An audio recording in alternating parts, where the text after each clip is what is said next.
Good morning. This is Senator David Parks. I'd like to call this meeting of the Legislative Committee on Public Lands to order.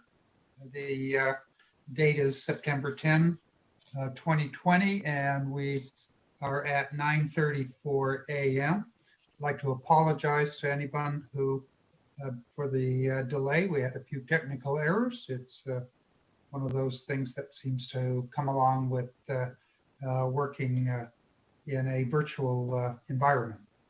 I'd like to first ask if you would be kind enough to mute your microphone when you're not speaking, and any other electronic device that might interrupt the hearing.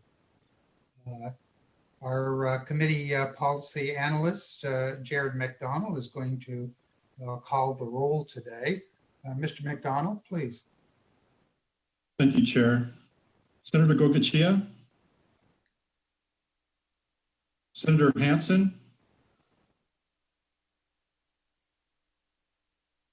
Senator Scheibel, Here. Assemblyman Daly, Here. Assemblywoman Hansen, Here. Assemblywoman Howdegi for Assemblyman Watts, Here. Assemblywoman Smyk, Here. Mayor Corona, and Senator Parks. Here. Thank you, Mr. McDonald. I believe that we've excused Mayor Corona, and I believe that Senator Hansen is with us. I didn't hear him. I believe he's on the phone. And my understanding is that Senator Gocochea will be joining us shortly. So please record members present. We'll make sure we make a note of recording them present as they arrive.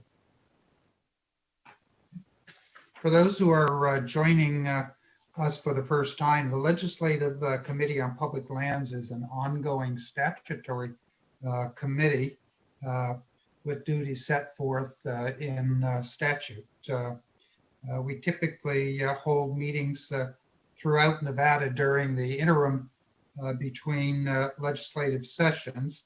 The purpose of our committee is to provide a forum for discussion of policies and issues with possible presentation to future legislative sessions.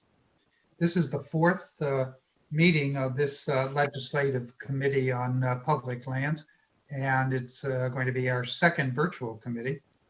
Minutes of the meetings are produced in a summary format and are not verbatim. Meeting materials can be accessed on the committee's webpage. Anyone who would like to receive an electronic notification of and access to the committee's agenda, minutes, and final report can do so by signing up on the Nevada Legislature's website. Any votes taken today will use a roll call to do so. There will be a public comment period at the beginning and end of the meeting, with public comment limited to 3 minutes per speaker. Public comment may be provided in 4 different ways, all of which are listed on the first page of the agenda. You may call in to area code 669 900 6833, and then entering meeting identification number 95816031941. Second way to provide comment would be to email your comments to lands, LANDS, at lcb.state.nv.us. You may also mail written comments to the Research Division, and that's at 401 South Carson Street, Carson City, Nevada, 89701.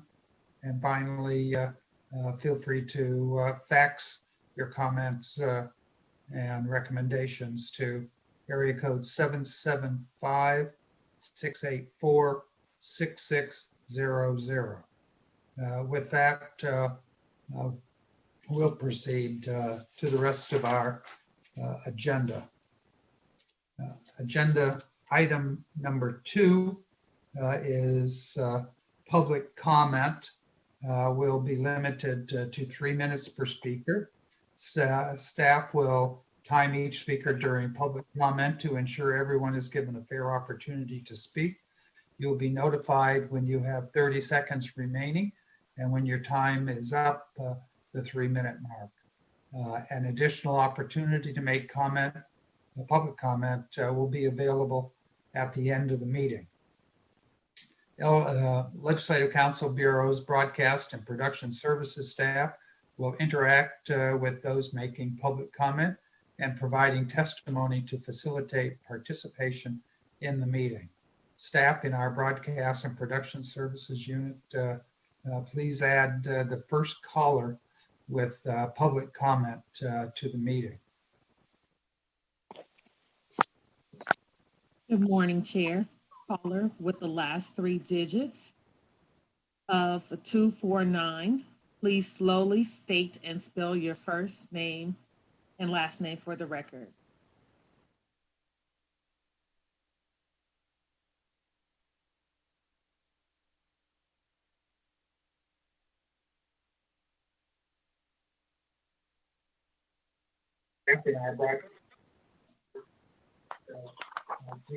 This is Karen Boger, founding member, Coalition for Healthy Nevada Lands, Wildlife, and Horses, speaking on agenda item number 9. Dear Chairman Parks and committee members, at this time of dire pressures on our beloved Nevada landscapes, I find myself wishing we had a Dr. Seuss who could write a moving ode to our endangered wildlife habitat so an entire generation of children could grow up treasuring their value in the same way those of past several generations learned the value of forests from the unforgettable Lorax. While it's easy for folks to value our public lands and opportunities they provide us, to value the concept of multiple use that assures us there will be a place for us to benefit from whichever our public land resources we best enjoy and or depend upon, few of us even know or understand the parallel dictate for sustained yield. Without sustainable use, the many varied multiple use opportunities diminish, not only for humans, but for all living things that depend upon healthy habitat. While Torres Annie wished for her beloved horses to live a free and healthy life and recognized that life was tied to the health of the land. I suspect her heart would break, as ours should, that it may take the sight and fact of her horses starving and dying of thirst for us to recognize the precipice of habitat collapse we have come to by evading the very law we agreed to in 1971. I urge this committee to support our efforts to educate Nevadans to the grave state of our fragile Nevada landscapes, to the resultant diminishing health of our wildlife and horses alike. Please lead the efforts calling for a return to the law by advocating support of our public land management agencies with long-term adequate funding for swift, appropriate management actions to bring horse and burro populations back into ecological balance with land capacity and our wildlife. Thank you for considering these comments and sincere appreciation for your public service.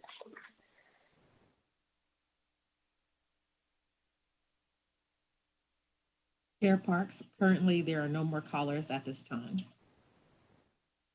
Thank you. Appreciate that. In that case, we'll proceed on to agenda item number 3, which is approval of the minutes for the meeting on May 29, 2020. I believe all members have access to draft minutes, which have been posted on the committee's meeting page. along with other documents for the meeting. So with that, I'll take a motion to approve the minutes if we're ready.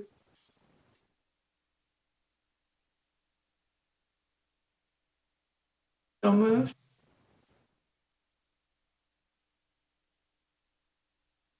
I believe that was, I'm sorry, that was Vice Chair Swank made a motion to approve. Do we have a second? Second. Okay, we have a second from Assemblywoman Hanson. Okay, is there any discussion on the motion? Okay, not seeing any. Mr. McDonald, would you kindly take the roll? Senator Gorkachia, Senator Hanson, Senator Scheibel,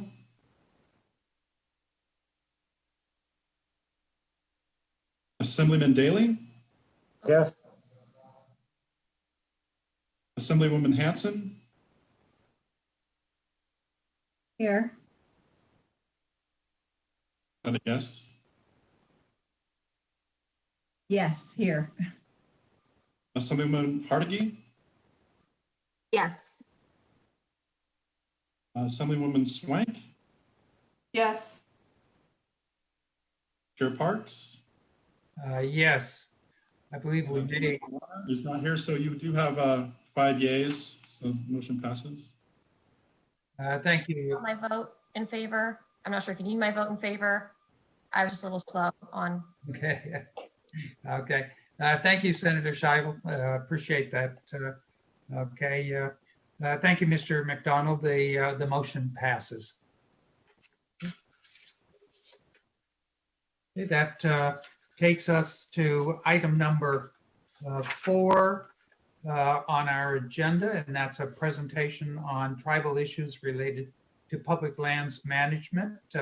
I believe that we have 2 presentations this morning, one from the Reno Sparks Indian Colony and the second one from the Las Vegas Paiute tribe.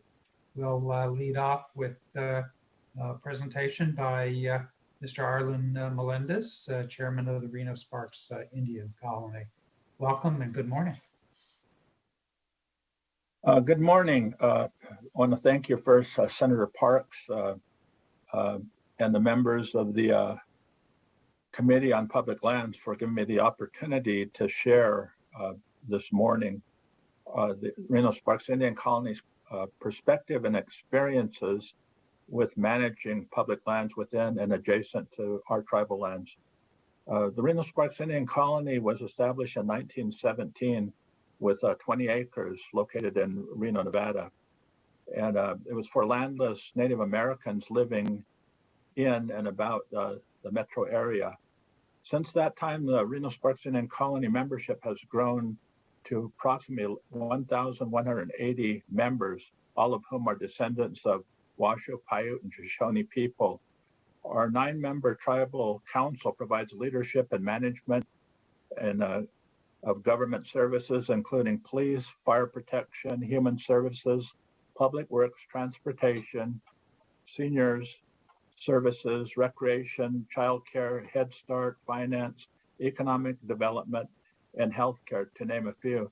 We have 2 communities, the original downtown colony on the east side of Reno, the 28 acres, and the Hungry Valley community, which was established in 1986, located approximately 18 miles north of Reno Sparks.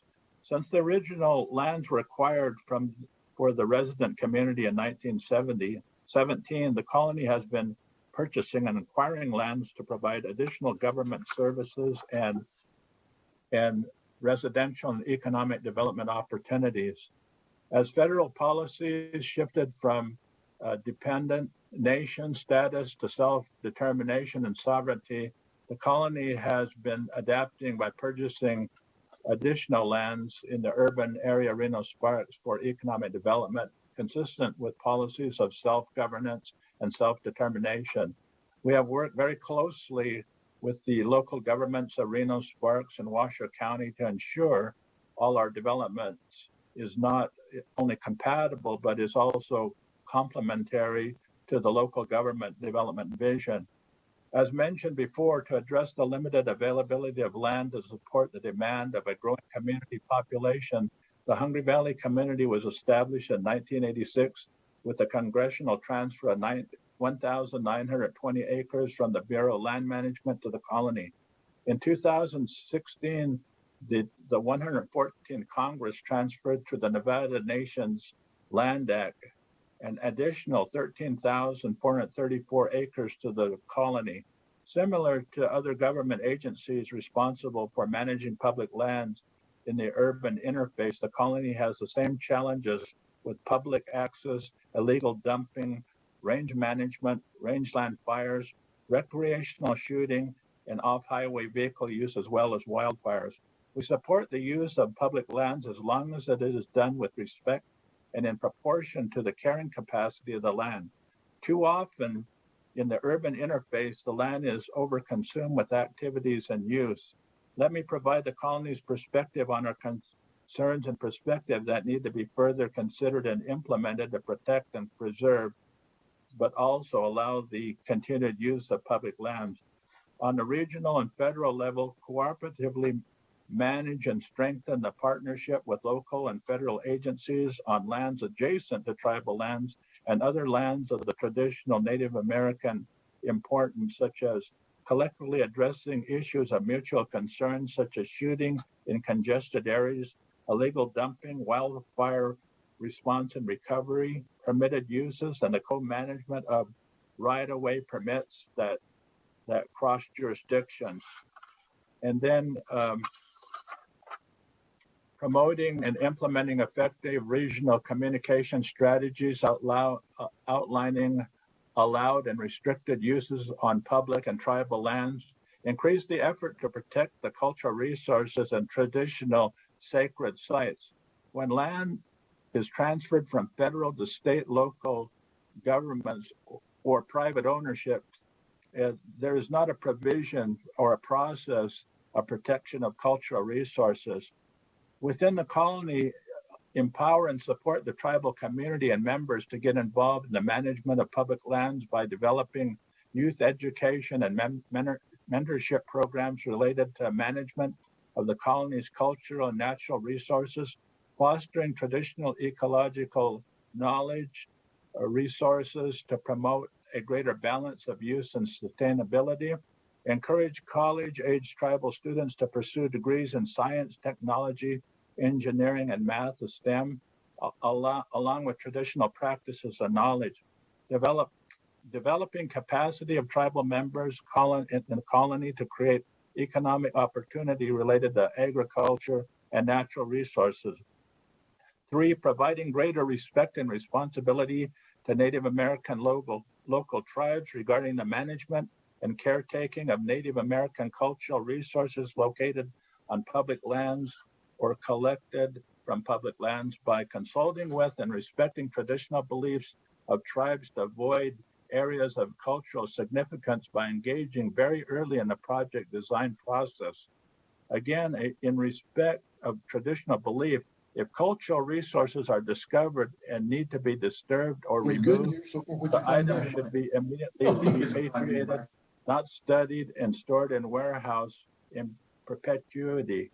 It must be understood and accepted that Native American cultural resources that were left by our ancestors are still spiritually and culturally significant to the tribes, regardless of the archaeological and scientific significance of value.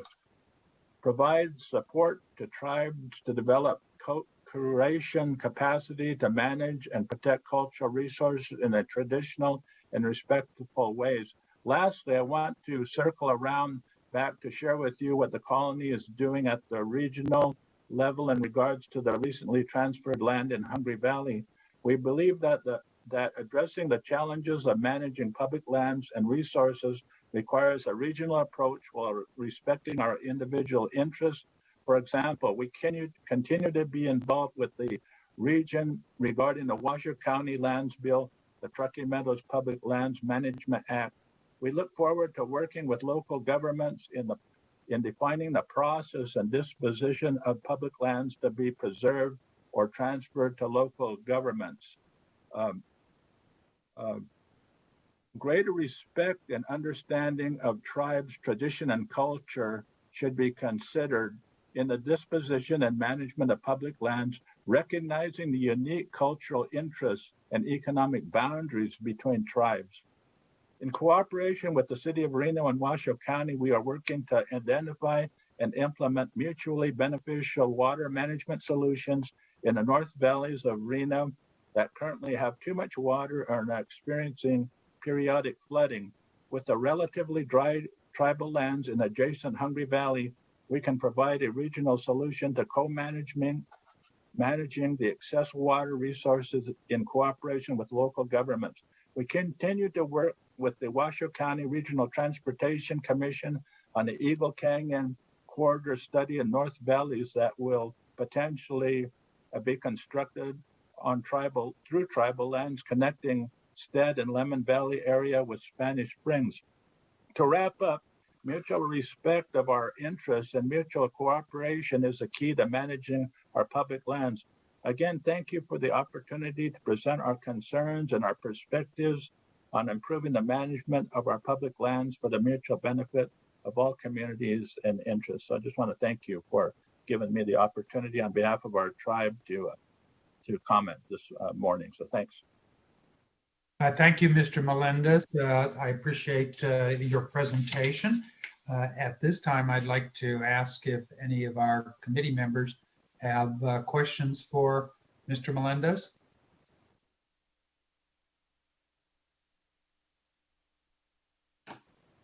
Okay. Mr. Chair, it's Assemblywoman Hanson. I do have a question. Thank you. Assemblywoman Hanson, please proceed. Thank you, Chair. Thank you, Mr. Melendez, for your presentation. You mentioned some solutions possibly in the Hungry Valley area with the Lemon Valley flooding with Swan Lake. I was just curious if you might share with us some of the tribal solutions and ideas. I've heard some bantered around and they seemed quite innovative, and just was curious if you could share with us some ideas. Yes, as you know, when the Reno Sparks Indian Colony acquired Hungry Valley in 1986, I believe, it basically there was a lack of water for the amount of land that we have, and that's one of the things that really prohibits us from really growing as far as houses and all those different things there were limited. And so we've been working with the City of Reno and Washoe County trying to find a solution, as we don't have very much water, and we know that there's excess water out in those areas because of the flooding. So we've tried the Reno Sparks Indian Colony has always tried to come up with a win-win solution between local governments and ourselves. So we've kind of talked with them, the different representatives of city and county, as to the possibility of some way transferring some of the excess water into Hungry Valley for agriculture use or whatever, in line with some of our traditional ways. Tribes were basically agriculture back when we first started the colony downtown Reno, but the city has grown around us, so it helps us to get back to what we used to do a long time ago. So we're kind of at the beginning stages of just talking about it, and seeing if there's a possibility to actually move forward with that. So we just wanted to kind of offer, we're all part of the same region, so we always try to see if we can find a mutually beneficial way to solve problems between both the cities and the county and Reno Sparks. So that's kind of where we are right now. Thank you. And I have been appreciative of the involvement that the Reno Sparks Indian Colony and Hungry Valley and some of those areas that have participated in the county level and in the city level and on the lands bill. So I've learned a lot and appreciate your input, and look forward to maybe future discussions on some of these solutions, particularly with Swan Lake and Hungry Valley. Thank you. Thank you. Thank you, Assemblywoman Hanson. Are there any further questions for Mr. Melendez? from committee members? Okay, I'm not hearing any. So once again, I'd like to thank Mr. Melendez for his presentation this morning, and certainly feel free to work with our committee staff if there is anything that we can do to assist. Yeah, thank you. Thanks again. We also have scheduled on our agenda Elfrida Mitri from the Las Vegas Paiute Tribe. Is Elfrida with us?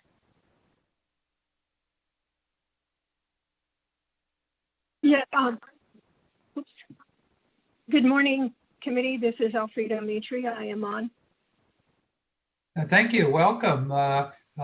Please proceed when ready.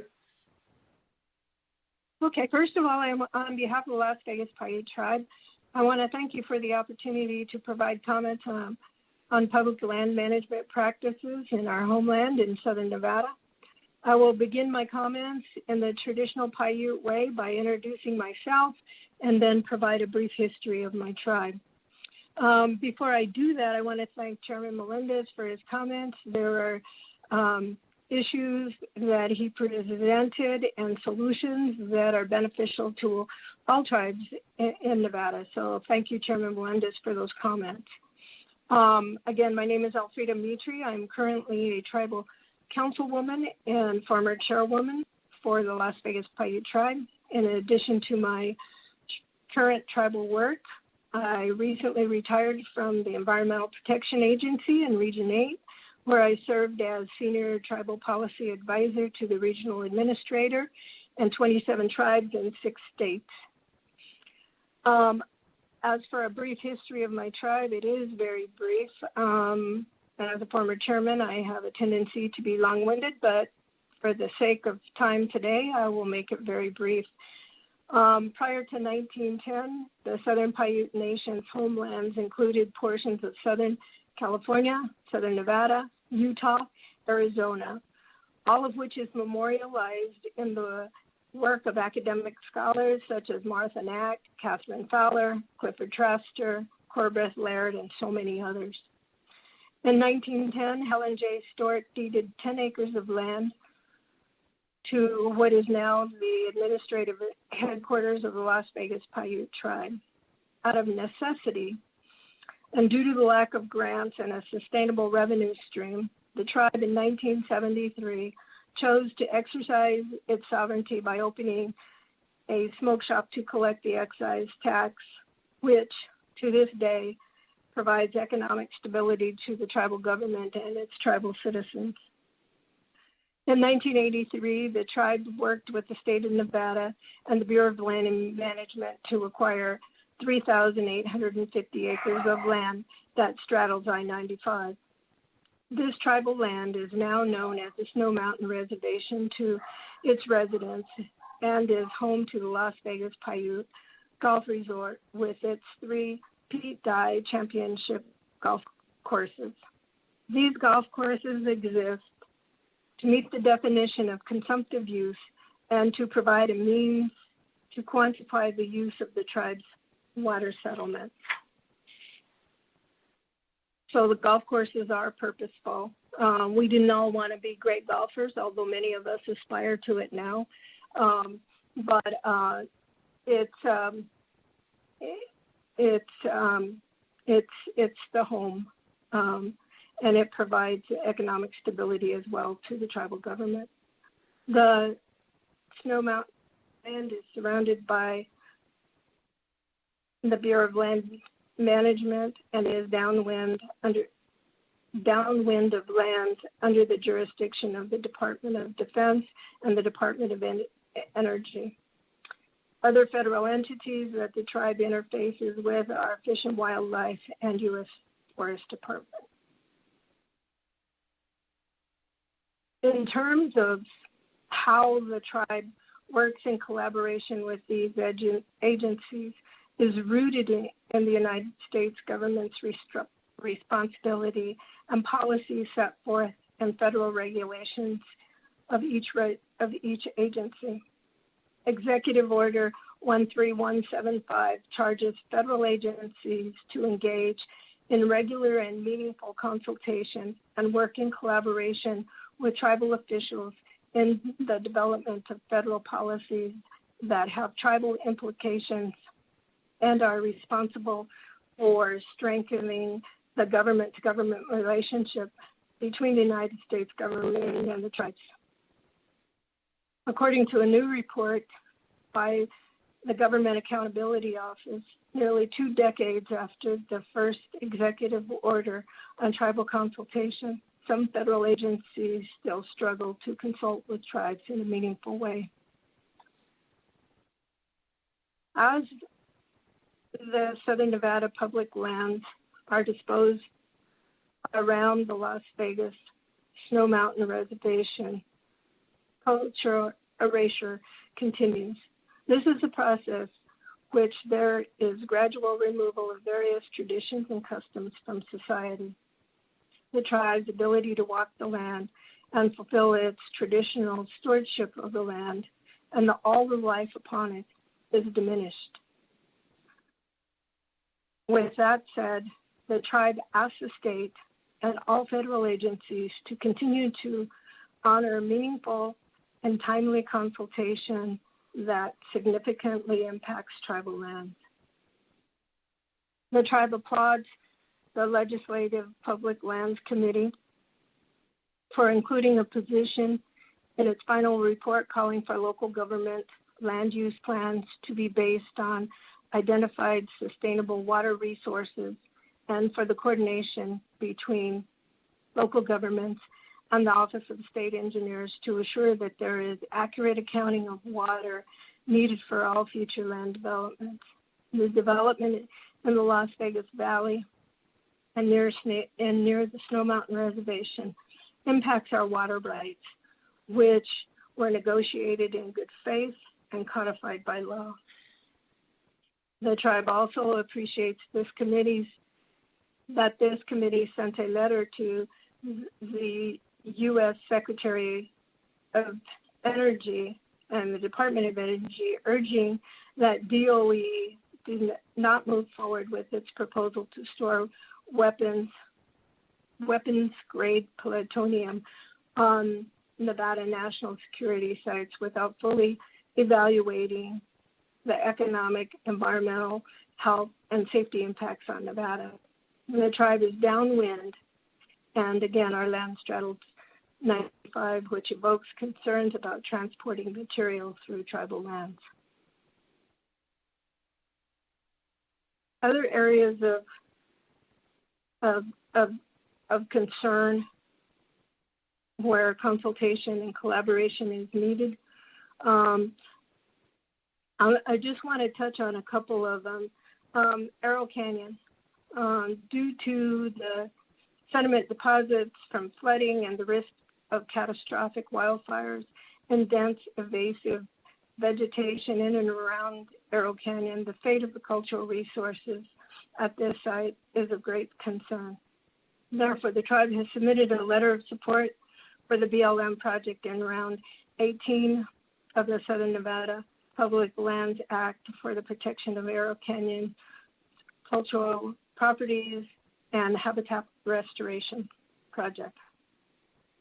Gypsum Cave is also an area of concern. Although this is on private land, in early 2000, BLM conducted a survey for the Harry Allen 500 kV transmission line project. At that time, tribes identified Gypsum Cave as a highly significant cultural site. The site is worthy of protection and requires continued consultation and working in collaboration to protect its scientific, cultural, and historic values. And the one that we've concentrated probably the most on in terms of these sacred sites or sites of significant cultural relevance is the National Desert Wildlife Refuge. On July 1st, 2020, the Armed Services Committee approved H.R. 6395, the Defense Authorization Act, Section 2845 of the legislation would have drastic implications for the refuge wildlife and its resources above and below ground. The resources would effectively hand over approximately 800,000 acres to the United States Air Force for military training. This is a perfect example of an action taken without consultation with the affected parties or stakeholders. The Las Vegas Paiute tribe stands with the state of Nevada, other tribes, and federal agencies to oppose this modern-day land grab. In closing, the public lands management practices in southern Nevada have been inconsistent at times, given the various agencies and management practices therein. The Las Vegas Paiute tribe, however, is very clear on how tribal consultation should occur. Further, the tribe has the inherent right to protect its land, its resources, and its citizens in the same manner as the state. We look forward to working in collaboration with all federal agencies and the state in addressing public lands management issues when we can. It has been my honor to present my tribe's perspectives to you all today. Thank you. Thank you, Ms. Mitri. I appreciate that presentation. At this time, I'll ask if any committee members have any questions for Ms. Mitri. I have a question, Mr. Chair. Yes, please. I wanted to go back to, I found it very intriguing at the beginning, you were talking about the golf courses that were put in order to meet that definition of consumptive use. Can you tell me when they were established? When our water rights were established, is that what you said? No, the golf courses. The golf courses were established approximately 23 years ago. So let's see if you do the math.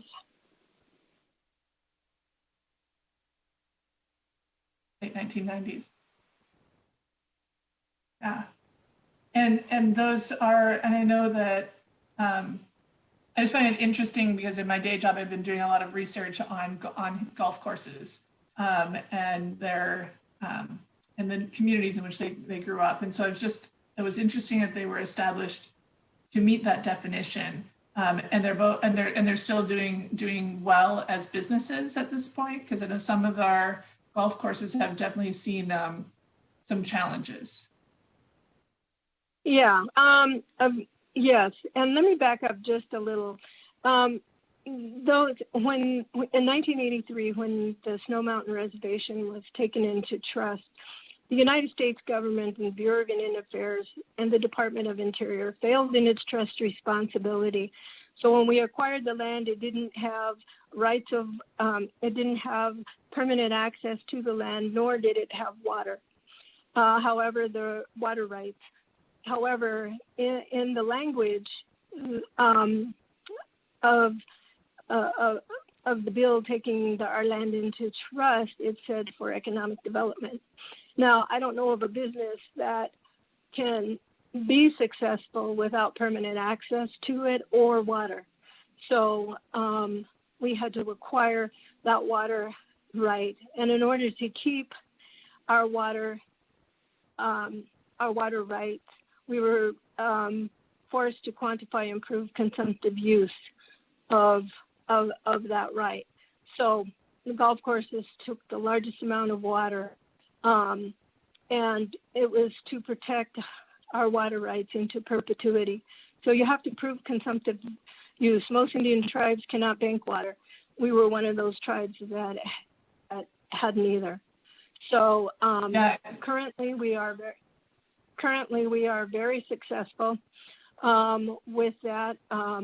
We do have challenges with you know, protecting the public and protecting our employees during this very challenging time where COVID is kind of running everyone's lives right now. But we're able to continue to serve the public and protect it at the same time. Thank you. And I find it really interesting that because as you said, golf courses use a lot of water, and that was in order to maintain your water rights, that was the only path for you guys. So I just found that really interesting and really gets you thinking about what our definitions of consumptive use, you know, how we're actually in some ways working against ourselves because we have to use some of that water, right, in order to keep those water rights. So it's a really great example of that issue. Yes, and it was challenging because water to the Paiutes is sacred. When we have bad dreams, we say pa, which is water. We bathe in the water. When you have a bad day, you take a shower, you get in the bath. 95% of our bodies are water. So to convince the elders in our population to take pure, pristine water out of the ground and spray it into the world and onto the grass so that we could have it when we need it in the future was very, very challenging. You're absolutely right. The way we prove consumptive use and quantify it is a detriment to all human life. Thank you. Thank you for that. I appreciate it. Thank you, Vice Chair Swank. Do any other committee members have questions for Ms. Mitri? Okay. At this time, I'm not hearing or seeing anyone flagging me. So I would like to once again thank you, Ms. Mitri, for your presentation, as well as Mr. Melendez. Once again, thank you. That concludes the agenda item number 4. Before we proceed to item number 5, I'd like to welcome Senator Gokachia to our meeting today. And for the record, we'll make sure that you're included in the attendance. Thank you, Mr. Chair. I apologize for the late start. Thank you. No problem. We got off to a slow start ourselves, so appreciate your presence. Okay, at this time, we're going to move forward to agenda item 5, and that is an overview of the state of Utah's water banking legislation, Senate Bill 26 of the 2020 session of the Utah State Legislature. And I believe that we have Miss Emily Lewis, who is with the law firm of Clyde, Snow, and Sessions. And I'd like to ask her to please proceed. All right. Well, thank you so much for having me. I'm very excited to be here. I'm here a little bit on behalf of Senator Janie Iwamoto up here in Salt Lake City. She has been the sponsor of this legislation and has been a huge advocate for this project to date. I'm also here in my capacity as the project manager for our water banking program here in the state of Utah. I understand I have about 15 to 20 minutes. Because of the late start, I'll try and keep that a little bit shorter. And I'd really like to leave lots of room for questions because it is something that there is a lot of interest in. And I'm very happy to make myself available to answer more specific questions.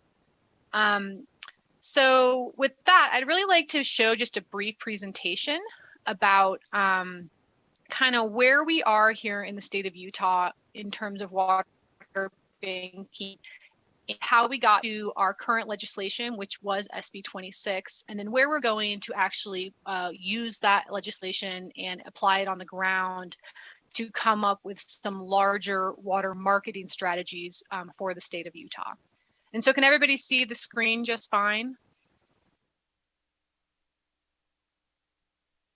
Thank you, Ms. Okay, Yes, it appears that we have it fine, and please take whatever time you feel is appropriate. Just here's my contact information if you guys have questions or want to contact me afterwards. There's also a slide at the end that has some similar contact information.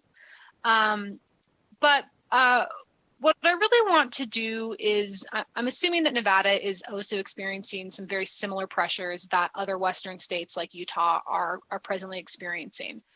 And so before I really talk about the specifics of what Utah has done for implementing water banking and water marketing concepts in our state, I do think it is very important to outline the need and context, because water banking is a very hot term in the water community right now. Everyone is really starting to understand the value of water and trying to find new and creative ways to manage and use our water resources. And so I think it's important to kind of set kind of like why those conversations are so important. So Utah is a little bit behind its sister states of Colorado and Nevada in terms of growth populations, but we are very quickly catching up. So by 2065, the population of the state of Utah is anticipated to nearly double from its current population of 3 million people to about 6 million people. We are the second most arid state in the nation, I think, behind you guys in Nevada. And so this population boom is really going to present some very large challenges for our water managers, our water users, and our water communities. In addition to increased population, it's important to realize that water use is extremely holistic, and there are a number of competing and changing demands that are going to be looking for our water resources. We have increased population. The Wasatch Front has been named one of the top places to start a business for many, many years now in in Forbes and other business magazines. And so we have seen an increasing amount of development in terms of business development. Utah has an incredibly robust recreation economy. Our snow is renowned here across the nation for, really good skiing. We need water for our ski season as well as our other recreational opportunities here in the state of Utah. And then I think a really important and growing element of kind of these pressures are environmental and water quality concerns. I think the last speaker very, very eloquently identified some issues with Western water law and making Western water law meet contemporary uses.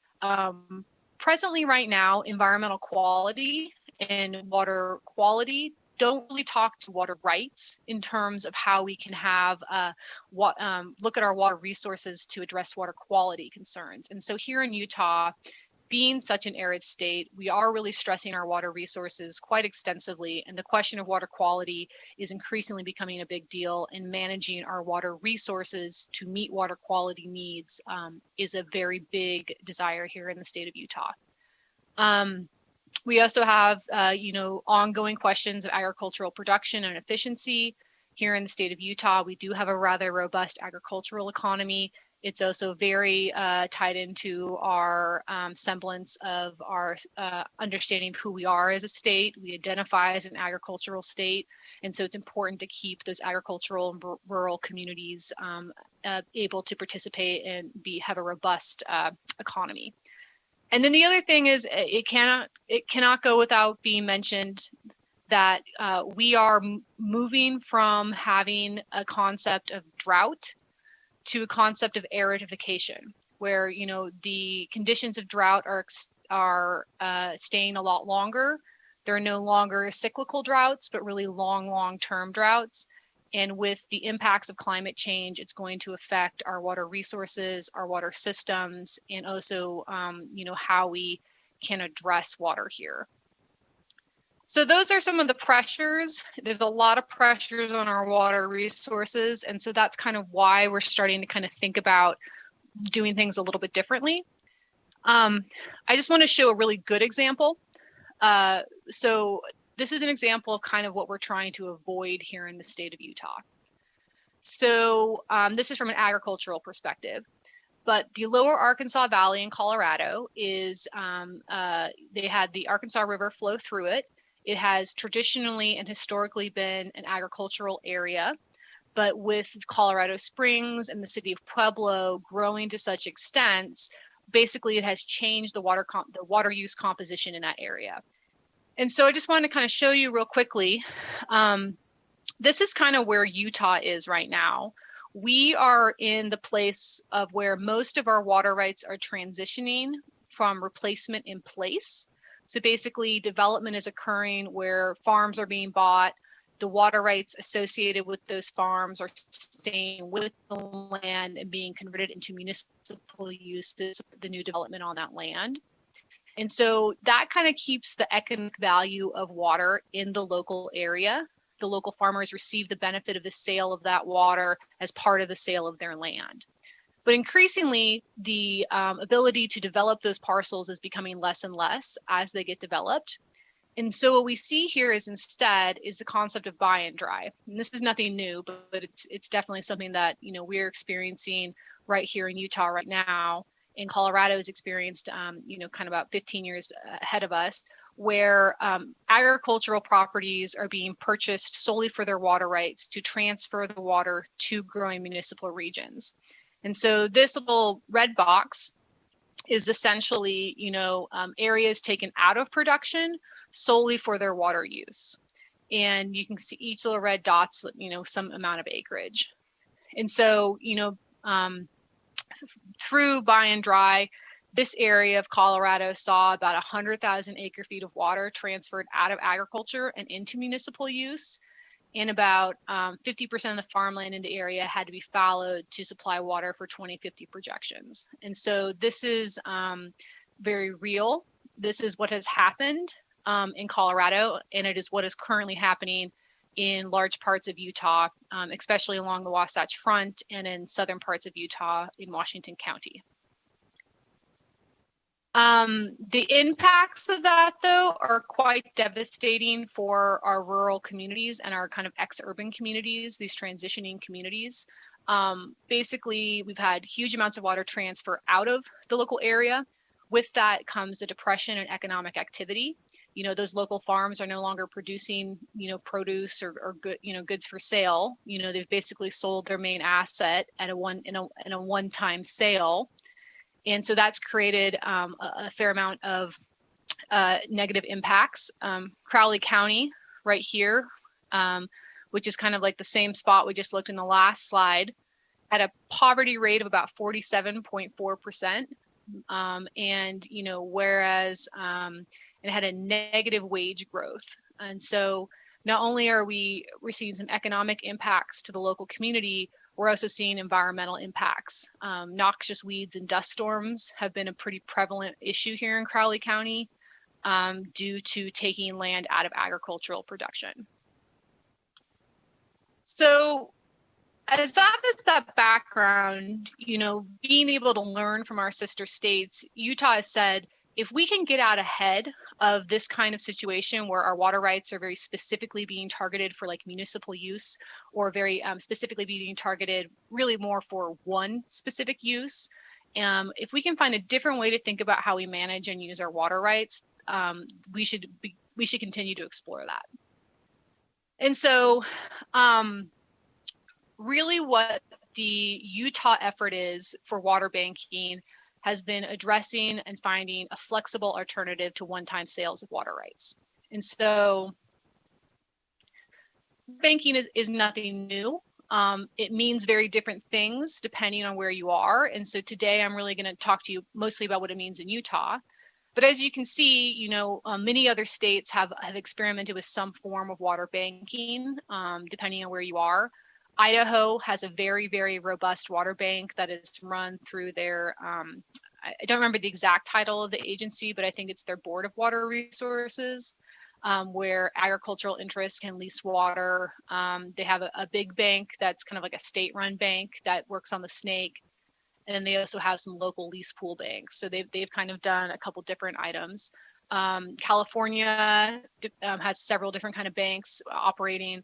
So it's not a new concept, but it is a concept that really is dependent on kind of where you are and what kind of resources you have available to you.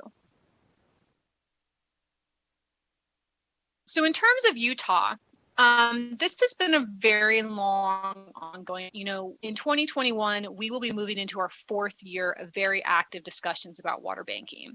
And so I wanted to give you a little bit of a background about how we got to the legislation that was passed last year. So this basically started in 2017. And in 2017, we kind of had 4 different threads of thought or conversations going on that ended up coalescing and combining to become the working group that ultimately drafted the legislation.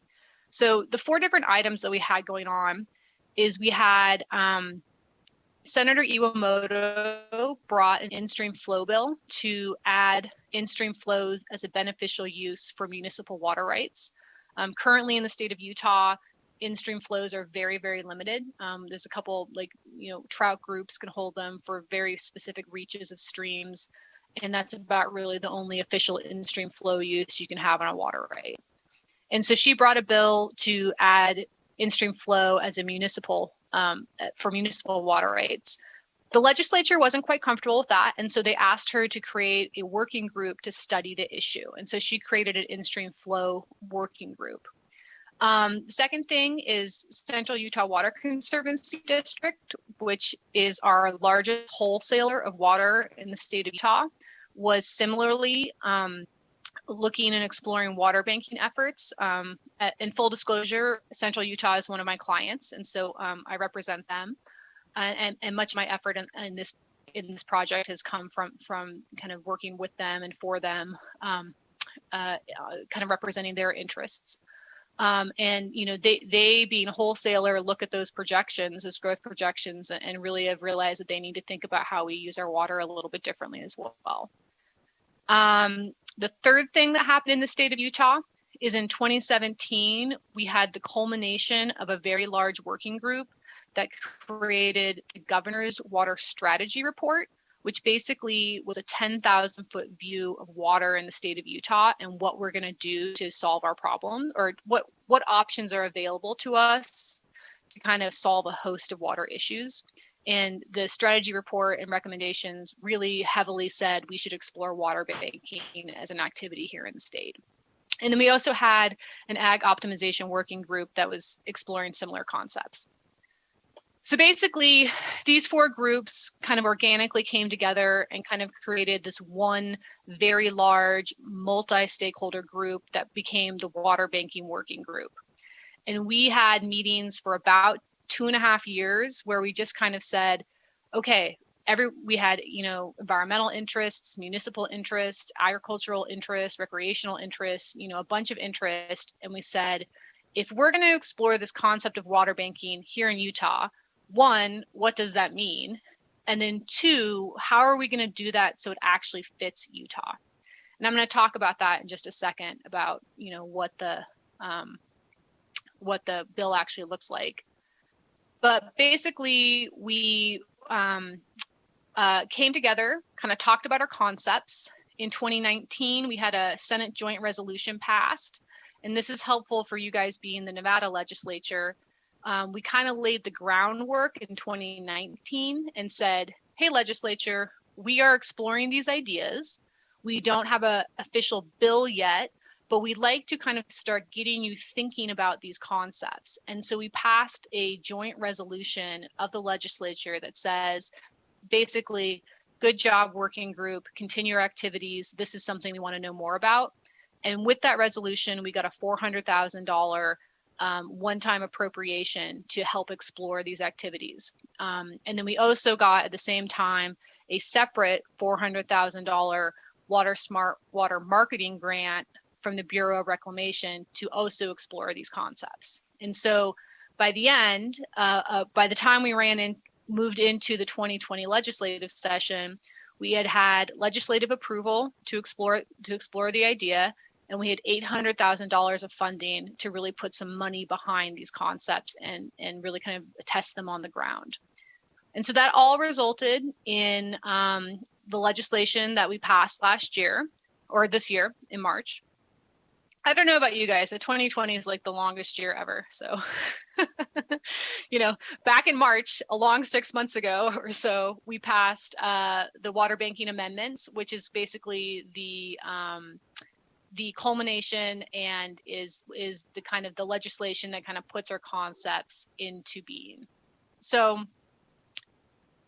on that front, now that you understand how we got here, it's been a multi-year process with, I kid you not, thousands and thousands and thousands of hours. We did a roadshow across the entire state of Utah, multiple stakeholder meetings. I mean, I bet we did 50 meetings across the state to talk to different groups about this concepts and get their feedback. So kind of our thesis of what we're trying to do here is, to better support Utah's growing water demands, water banking could facilitate local, voluntary, and temporary transfers of water that generate income for water right owners and increase access to water. So what we're really trying to do is basically make little local markets for water. We're trying to bring together those people who have excess water to lease it to those people who are interested in using water. And it doesn't have to be excess water, but people who want to rethink how they do their operations and have water available. But really the key components here, though, are voluntary, temporary, and local. So any bank we create is a voluntary bank. The statute really is just intended to give some local people some ideas about what to do. The banks under the statute are facilitating temporary transfers of water. So what we're really talking about is leasing. We're not talking about selling water, we're talking about leasing water. And the reason we had that very specific element is because it was really important that we kept the economic value with the water right holder. And so we didn't want to encourage one-time sales of water. We wanted to encourage leasing options so that the water right holder could have some more flexibility about whether or not they wanted to use their water as a monetary asset or whether or not they wanted to use their water as a physical asset for their operations. And then the most important part is local. These are very hyper-local banks that are working with local water users who design something to meet local needs. And so that's kind of our thesis. Oh, and there we go. I had a slide on already. So, basically the goal of these little markets is to create greater access to water for individuals. Right now, if you're a shareholder in a water company, you have access to your company water, but if you're not a shareholder, you don't have access to that water. And so it's kind of a very insular, it's pretty insular. We wanted to expand the uses that water could be used for. Under law, we don't have a lot of in-stream flows, and so we wanted to add an ability to use water for other things. And we also wanted to have an avenue to recognize existing agreements. And then we also, and this is very important, we wanted to have banked water be exempt from beneficial use requirements. So basically, like if your water is put into a water bank, it is no longer subject to forfeiture as long as it is in the bank. And under Utah law, if you don't use your water for 7 years, it's considered vulnerable to judicial forfeiture, and your water right can actually be taken away from you. And I'm assuming Nevada has a similar forfeiture statute. The numbers may be different. And the other thing we wanted to do is we kind of wanted to build on existing water law. So before we get into the actual structure of the statute, there's a lot of activity that we're anticipating to actually get these banks going. Like this is local, local, local. Like to become a water bank, you have to have local people who are very interested in doing the bank. This is not something that's coming from the state government. This is not something that, other people from outside the community are coming into the community to do. But you really have to have local individuals who have both the time and resources to invest in getting a bank going. So that's really, really important.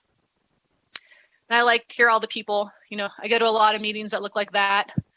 I work with a lot of these groups, and then I literally Googled lady lawyer, and that's the image I got. And I was like, yes, she's going up there. Okay. So here's our legislative key concepts. So our goal is to promote the optimal use of the public's water, We wanted to create transparency and access to local water markets. We wanted temporary, flexible, and low-cost water transactions between water users. And we wanted to support Utah's agricultural economy by having them to have basically access to an ongoing income stream. We also had a couple other goals about what we wanted to kind of facilitate. What do we want to get out of this at the end? And that's, we wanted sustainable agriculture. We wanted to help meet water quality standards.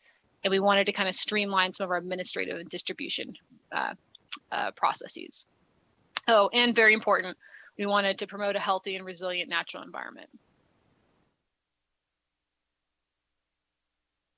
Basically, how the legislation works is we basically just create a process for setting up the bank. And we actually have two different kinds of banks. I'm not going to go into that in this presentation, but basically we have like a statutory bank, which is basically a private entity similar to an irrigation company, but open to everybody. And that could take many forms. And that's kind of intended to be like more of a marketplace where different individuals could come in and, like a bulletin board perhaps. And we have a contract bank, which is intended to kind of recognize that a lot of people are already doing these things, but we just wanted to give them the authority under the statute and they could have their contract be their bank. So basically, the legislation works through a very robust application process. Makes you kind of like, makes the local water users go through all the paces of saying, if we're going to have a successful bank in our area, what do we need to address? And if you're a statutory bank, you need to tell the Board of Water Resources, who the water bank application goes to, what kind of governing board are you going to have? What kind of leases are you going to assist with? What are your leasing practices going to look like? How are you going to price your water? Where is your service area going to be? What are your grievance procedures if somebody doesn't like what's happening? And how are you going to coordinate with the state engineer to make sure that you're still incorporating and using their distribution system in a way that works for the state engineer? So it's really just kind of like, it's really a big, long list of check boxes. And so when the board reviews it, they're just making sure that the bank has gone through and addressed kind of these key components. We also have some annual reporting and assessment requirements. We have an annual report to the bank, to the Board of Water Resources. We've got an update similar to this to our Interim Natural Resources Committee. We've got several reporting requirements to the BOR. There will be continual assessment and tweaking as we go. And then the legislation itself is actually only a 10-year legislation. We put a 10-year sunset period on it so that if for some reason this is an abject failure, we're not locked into some of the arrangements we made, such as preserving water rights from forfeiture, or, if it doesn't work, we can get rid of it. So this is kind of a graphic of what I just said, but just real quickly, and I only have 2 or 3 more slides, and then I'll be ready to open it up for questions. But the first step is you kind of develop your water bank locally. You identify the local stakeholders, you identify the purpose and the type of the water bank, you organize the water bank. And then we've got 2 different kinds of banks. Like I said, we've got contract banks and statutory banks. Once you've kind of done all your pre-work in the local area, you put your application into the Board of Water Resources. That has about 15 pieces of criteria you need to meet. We hold a public meeting, basically, just in case anybody has any ideas or concepts or concerns. And then as long as the Board of Water Resources thinks that you have met all the statutory criteria, they approve you to be a water bank. And it's important to say this is not a substantive review of the bank. The Board of Water Resources is not looking to pass judgment on how a water bank is created. They're just looking to make sure that you have filed a complete application. And that way it really leaves the onus on the people, the locals, to make sure that they have designed something that works for them. And then once the bank is approved, you approve the bank application. To put water into the bank, you need to file a change application with the state engineer here in Utah. And the change application process is a very well-known process here in the state of Utah. And the goal is to only do a change application once to put water in the bank. And then once it's in the bank, it can be distributed any way that you need or want. So that change application is a really key component because it's basically going to assess how a water right could potentially work in a bank in numerous circumstances. And so that's intended to streamline administrative processes. So instead of having to do multiple change applications to move a water right around, you only have to do it once. And once it's in the bank, you can move it around a whole bunch of different ways. Okay, so we distribute the water, we do our reporting, and then in 10 years, we assess and see whether or not this is working. So that's kind of been like all the work the last couple years. And this presentation, to be fair, is from about February, so it's a little bit old. Where we are right now is we're using that $800,000 of funding that we got to actually put these concepts on the ground. And so part of that is we have funded a project manager, of which I am. I put in an RFP and got the award. And so I'm no longer working on behalf of Central, but I'm now working on behalf of the project. And basically our goal is to work with local water users to get a couple of these banks set up. And so we have 3 demonstration project areas identified. One is the Cache Valley area in the northern part of the state. And that's a heavily agricultural area where we're probably going to work on like a ag to ag bank. Snyderville Basin is essentially Park City, Utah. And Snyderville Basin has some serious in-stream flow issues in the main creek that flows through the basin. And so we're really trying to figure out a project to get more water in the creek for both water quality concerns, but also some aesthetic reasons. And the third, price area in the state of in the center of the state, and there's kind of 2 potential banks in that area that we're still exploring. One of them is going to be like one of them is going to kind of take over the system pilot conservation program, which is a Colorado demand management project that has been kind of occurring in the area, and we're going to try and see if we can tweak that project into a more long-term bank. And then one of them is going to be probably for some in-stream flows in the Price River. So we've got a lot going on in Utah. It's very exciting though. The water user community is very engaged. We've had lots and lots of interest. Outside these 3 banks, there are other areas of the state that want to explore water banking. A couple parting thoughts, like, this is just one tool among many.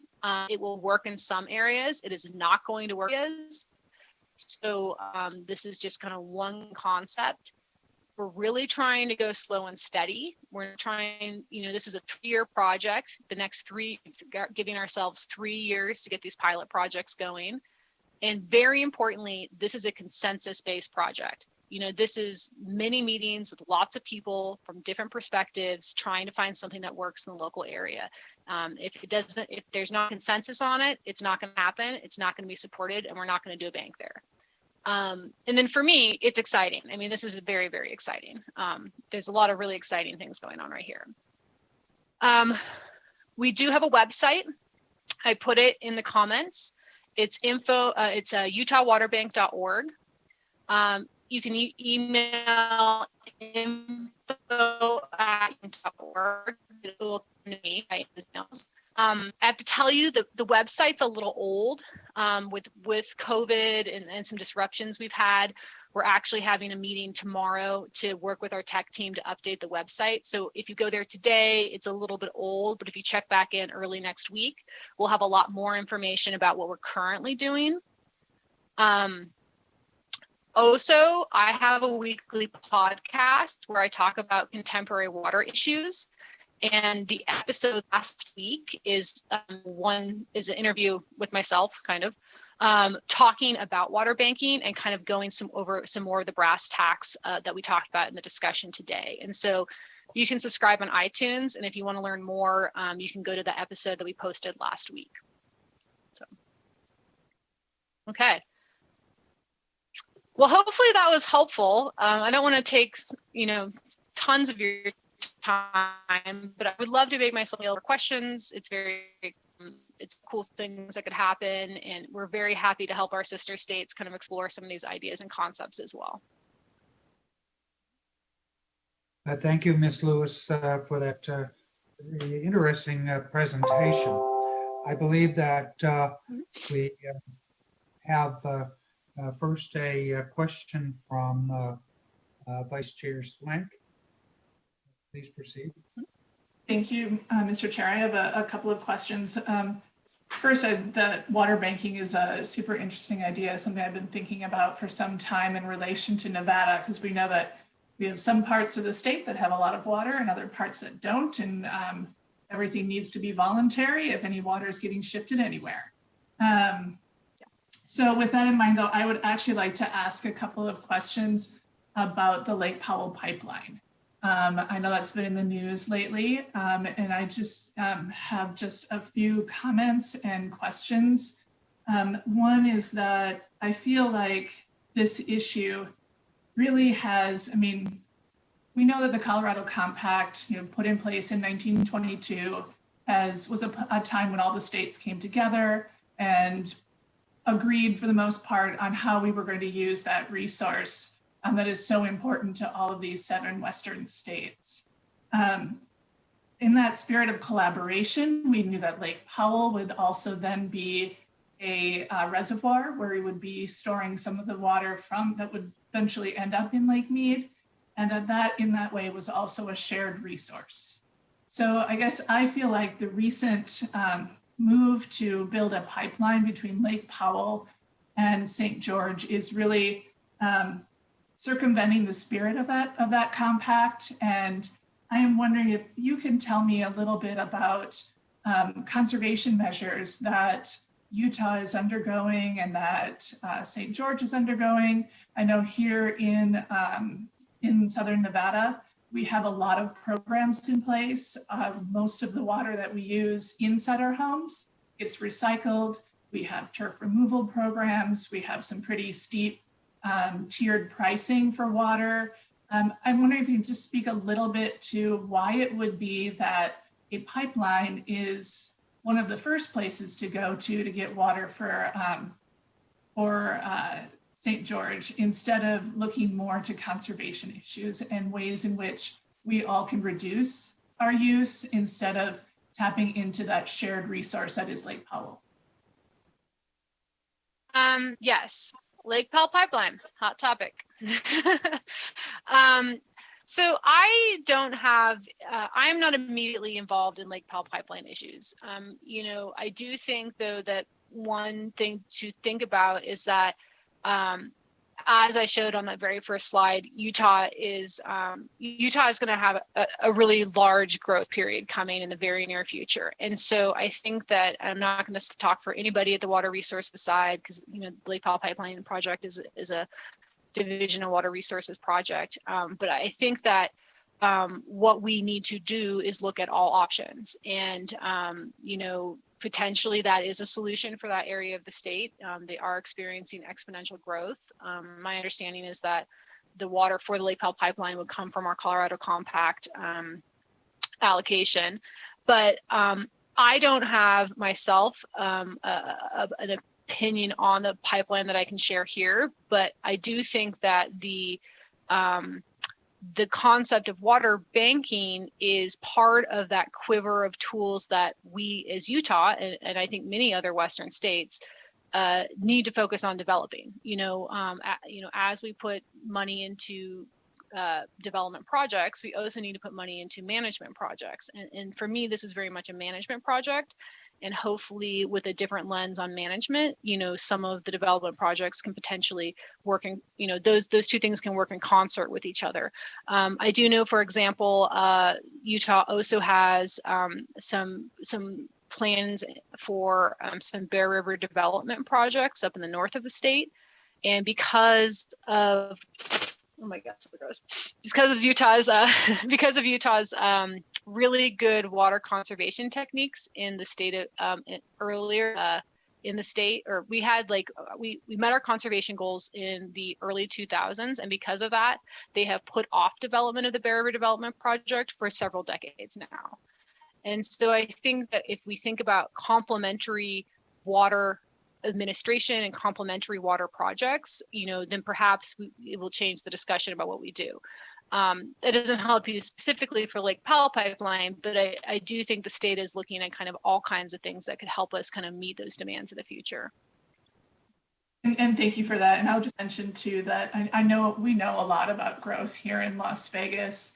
80% of the city has moved here since the 1980s, but yet we've had to, I mean, as you know, also the pipeline that was supposedly going to be moving north from Las Vegas is no longer happening because we don't need to build the pipeline in order to ensure that Las Vegas has water. And so I would really encourage that in keeping in the spirit of the Colorado Compact, which is collaboration and working together, that you know, that Utah and St. George take a pretty good look at like what this pipeline could do as far as maintaining relations among the states and keeping the Colorado Compact stable.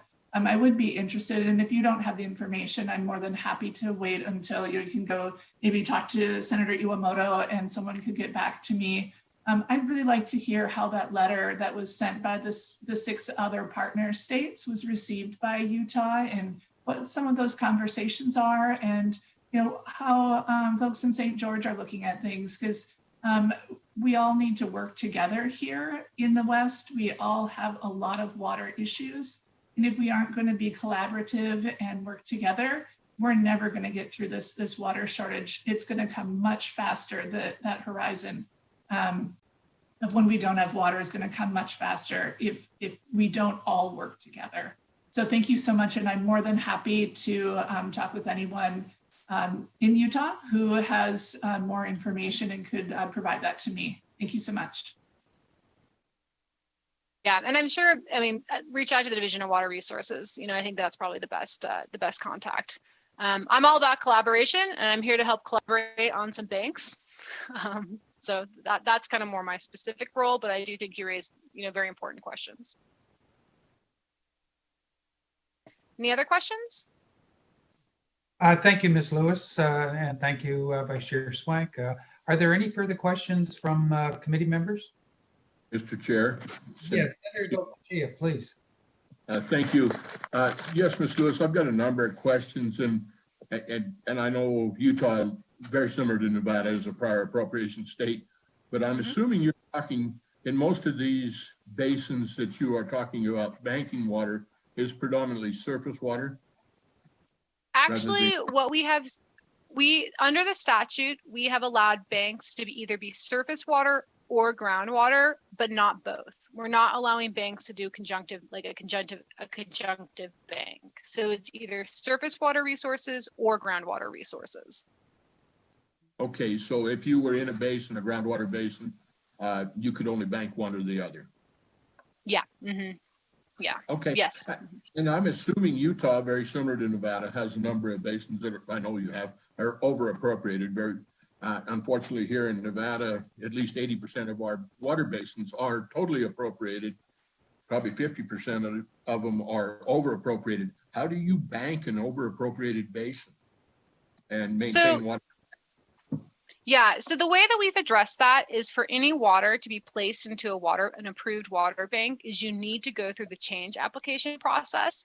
And so the change application process in Utah, because our prior appropriation state, is really intended to assess the validity of a water right to prevent impairment to other water users. And so change applications are traditionally like, I have a farm and I would like to move my water to a development, or I have,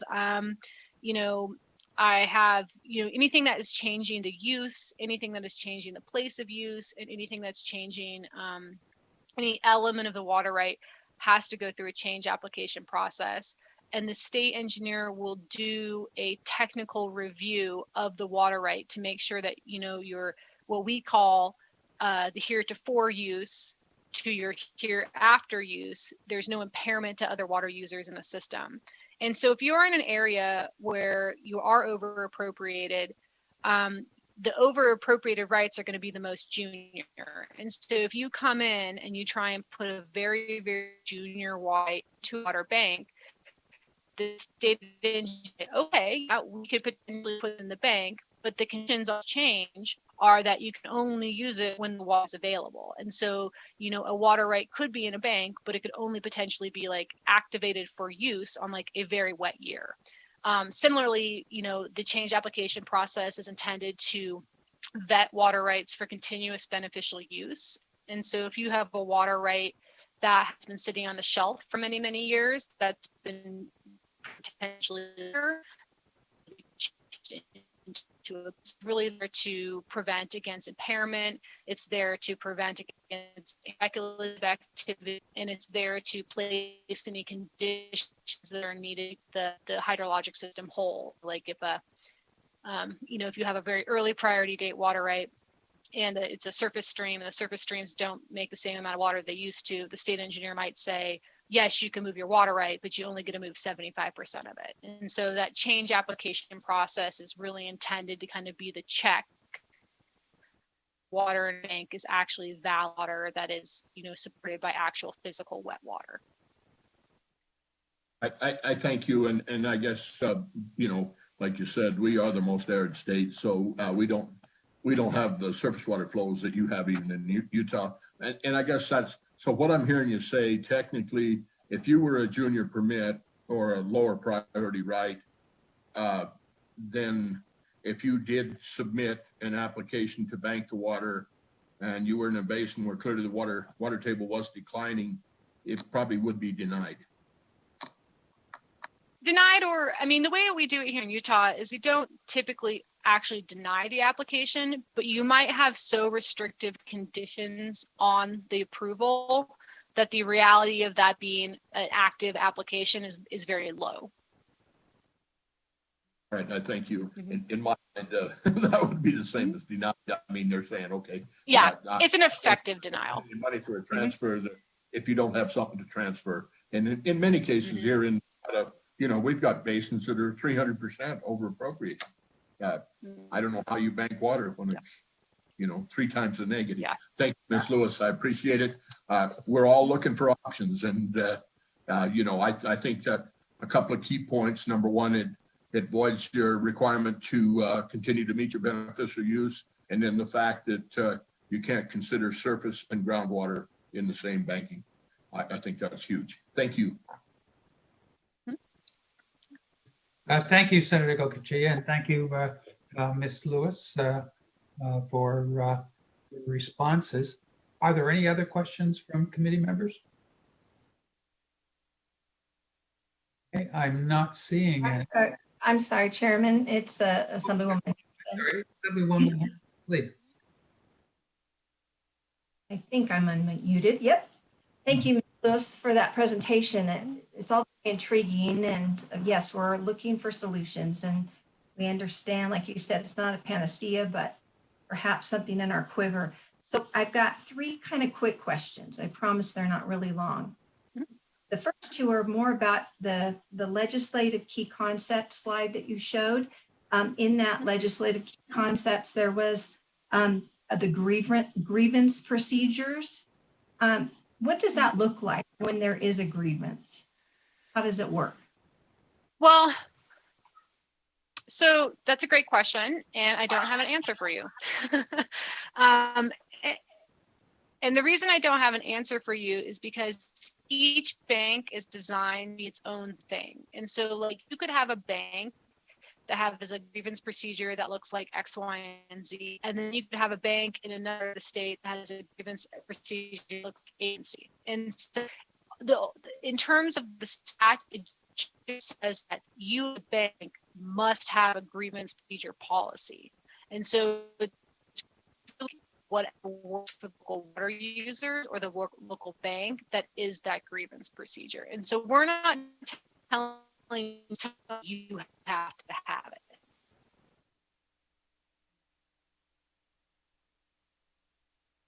Thank you. Real quick, this is actually for broadcasting or all of you.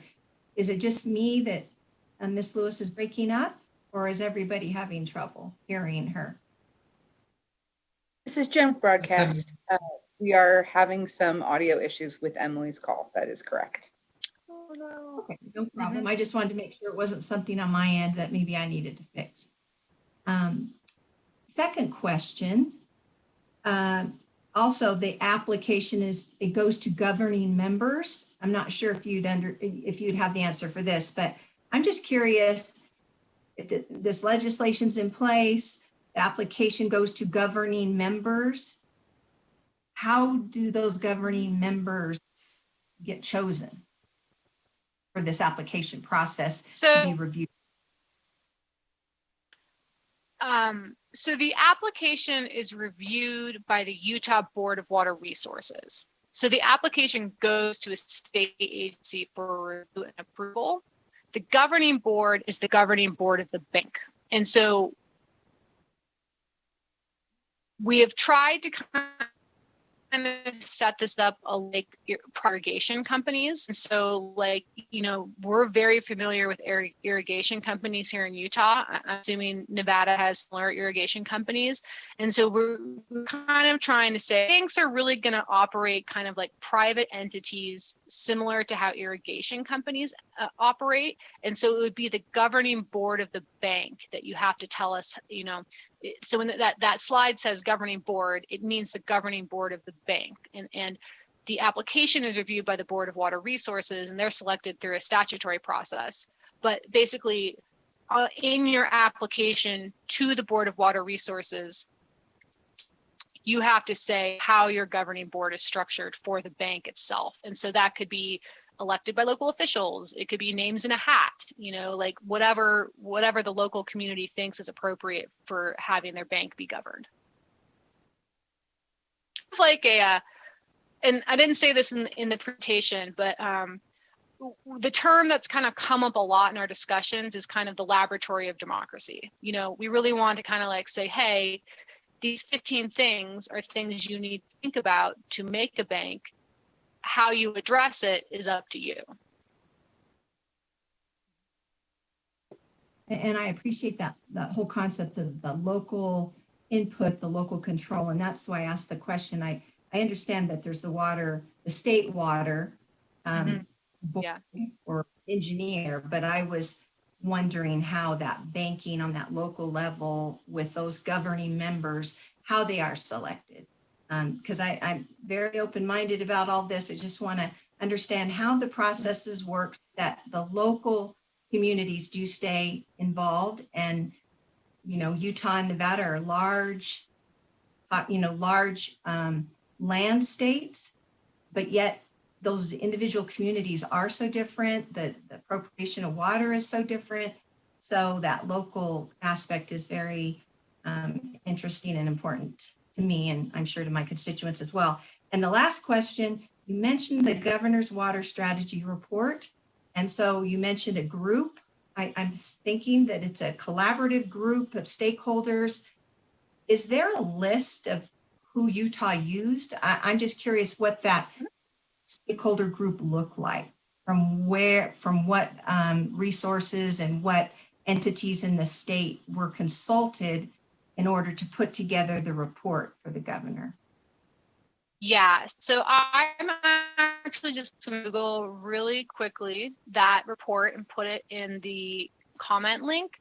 But so Utah is a pretty unique state where we have it's pretty collaborative, and we are pretty used to working in groups, and so we have already we call it the Utah Water Task Force, which is a body of 14 people from different backgrounds. I do think it is lacking in women and environmental concerns, if you want my honest opinion on it, but I do think it's very helpful, and I think it's a great body.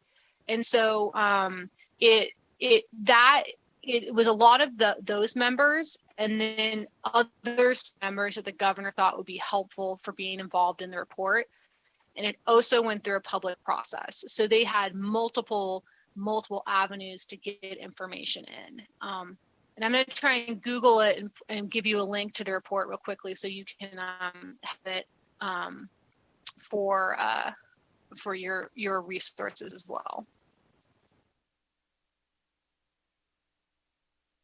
Thank you. And while you're doing that, just appreciate your time in this presentation and very informative. Thank you, Assemblywoman Hanson. Are there further questions for Ms. Lewis?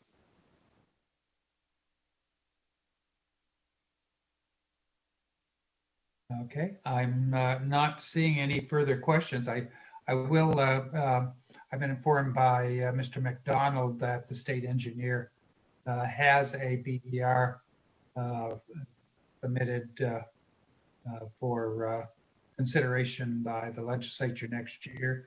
That BDR number is 340. Well, once again, Ms. Lewis, thank you for your presentation. It's very enlightening, and I'm sure we're going to proceed forward in our own efforts. All right, thank you. Thank you. Okay. With that, that concludes item number 5 on our agenda. We'll now move on to agenda item 6, and that's an overview of advancements in water innovation services related to agriculture and mining. And I believe we have a presentation by Mr. Nathan Allen, who is the Executive Director of Water Start. Good morning. And Good welcome. morning. Thank you. I'm just going to see if I can share my screen here really quick.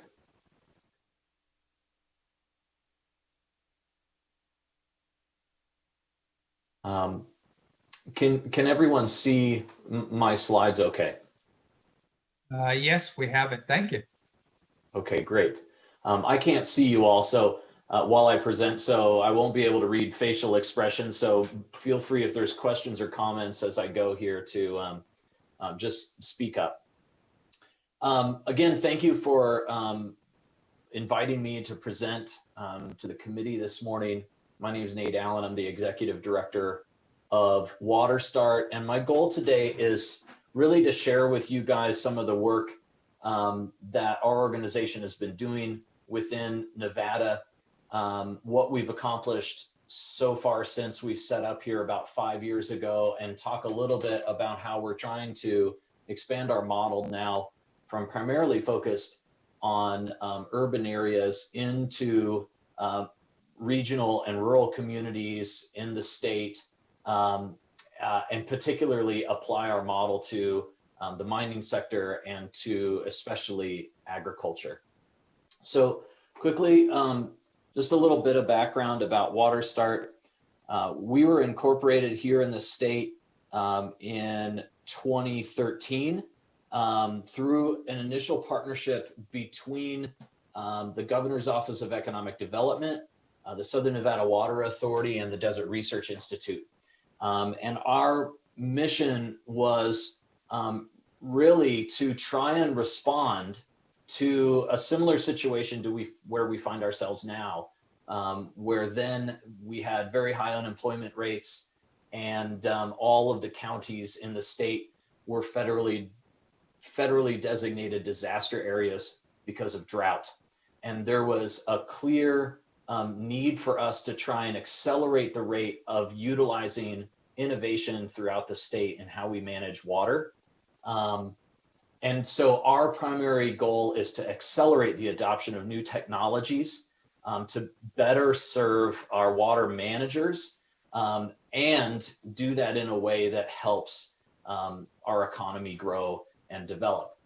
So we have a pretty unique approach, which I think will probably make sense to most of you. We start out by defining what we really need. We are not an organization that advocates for innovation just for innovation's sake. So we really define the needs, and I'll describe some of the ways that we do that further on. And our ultimate goal is then to deploy a potential solution. We've had quite a bit of discussions already this morning about innovative practices and innovative laws, but the challenge that often follows those new governmental structures or regulatory structures is how do you actually execute them And you often need new technologies to do that. And that's where we really come in the hopes that these solutions can lead to there being more safer and cheaper water. Nationally, and especially in Nevada, the cost of water has outpaced both inflation and earnings. And this is a really, has some significant implications for the growth of the state and everybody being able to access water. Since starting with Southern Nevada Water Authority, our membership grew across the state to include Truckee Meadows Water Authority, Nevada Gold Mines, and MGM Resorts. And so our members for the last several years in Nevada have represented those agencies that deliver water to 80% of the state's population and some of the largest employers. As you can see here, our model has also gotten traction internationally, where we've grown our community into Australia and the United Kingdom to now our members serve almost 40 million people internationally with the technologies that we've been able to deploy. And you can see that we've also grown our community into other government agencies supporting us, as well as philanthropic contributions. The model is pretty straightforward, although this graph is a bit complicated. We basically try and reduce the risk in order to make it easier for water managers to try new things. And what we do is we take outside funds. In this case, we started with a grant from the Governor's Office of Economic Development, where we took economic development funds and we used that to co-fund deployments of technologies. And now we've grown into also using philanthropic funds as well. The result of this work since we started is that we've since received more than 300 proposals from different tech companies that want to move into Nevada and set up their businesses in order to support the needs here in the state. These companies have come from 21 different countries from around the world. We've co-invested between our sponsors and our members about $2.2 million into specific projects in order to get those technologies deployed. And we're projecting in the next few years that that will result in almost 100 jobs created within the state. Some examples of the challenges that we have responded to in drinking water look like things that you might expect, right? Figuring out where are the pipes so that we can more effectively repair them. You know, how do we deploy software that manages the infrastructure that's already in place and improve efficiency in operations? Other things that you might expect is like in wastewater where, you know, how do you detect an obstruction in the line before you have a major break with wastewater being put out into the environment? Some of those things are what you would expect. We try and respond to those priorities through an international RFP process that we distribute to other innovation organizations, other economic development organizations throughout the country and globally. Our portfolio now is continuing to grow. Here's just a quick snapshot of some of the tech companies that we have brought in the last few years, and all now have or in the process of building business presence here in the state of Nevada, even with some recently like Syrinix that monitors large pipelines that Southern Nevada Water Authority uses to transmit water from the treatment down at the lake into the city. They've now started contracting manufacturers in the Las Vegas area as well, after having their own service office for 3 years now. I would love to be able to highlight back to you guys a couple of other returns on the investment that the state has made in our organization. I highlighted the 20 different pilot projects that we've done that support specific challenges within the state. Those pilots have led to solving $30 million worth of water management challenges so far. And when GoEd did our economic impact analysis in 2018, leading into this past legislative session, they're estimating that we've made a $21 million impact back into the state from roughly a $4 million investment that started in 2015. I'll move quickly through here because I did want to just submit where some of our other funding comes from and how that has been matched to the initial investment in the state or from the state of Nevada. And you can see how it's continued to grow and diversify. And one of the most recent things that we've been able to develop, especially from philanthropical support, is we've now grown from just an organization that's trying to deploy technologies, but that is actually able to educate and promote solutions that we've proven. And so our new Channels for Innovation platform is a program that we've developed where we've been trying to find ways to reach out and share the success of some of the projects that we have done to a broader audience, particularly into regional communities that may not be able to afford trying and piloting new technologies and searching for them, but who certainly might be able to benefit from things that we've already proven out so that they can adopt those in their own communities. A couple examples of technologies that we have deployed, things like inline pump efficiency evaluations. This is a company that doesn't need a flow meter in order to tell you how efficient the pumps are. Another company that we've deployed looks at creating three-dimensional models of infrastructure that's really difficult to inspect or dangerous to put a person down and see them. So this company uses drones and advanced artificial intelligence software to create images in otherwise difficult to see parts of the water infrastructure. We've also deployed technologies into commercial applications such as Apana that does sub-metering within some of the MGM resorts there in Las Vegas. We've deployed a second one with a different tech company here in Reno at the Atlantis that basically monitors how water gets used inside the building so that you can find opportunities to better improve efficiency and the reliability of the water being delivered here.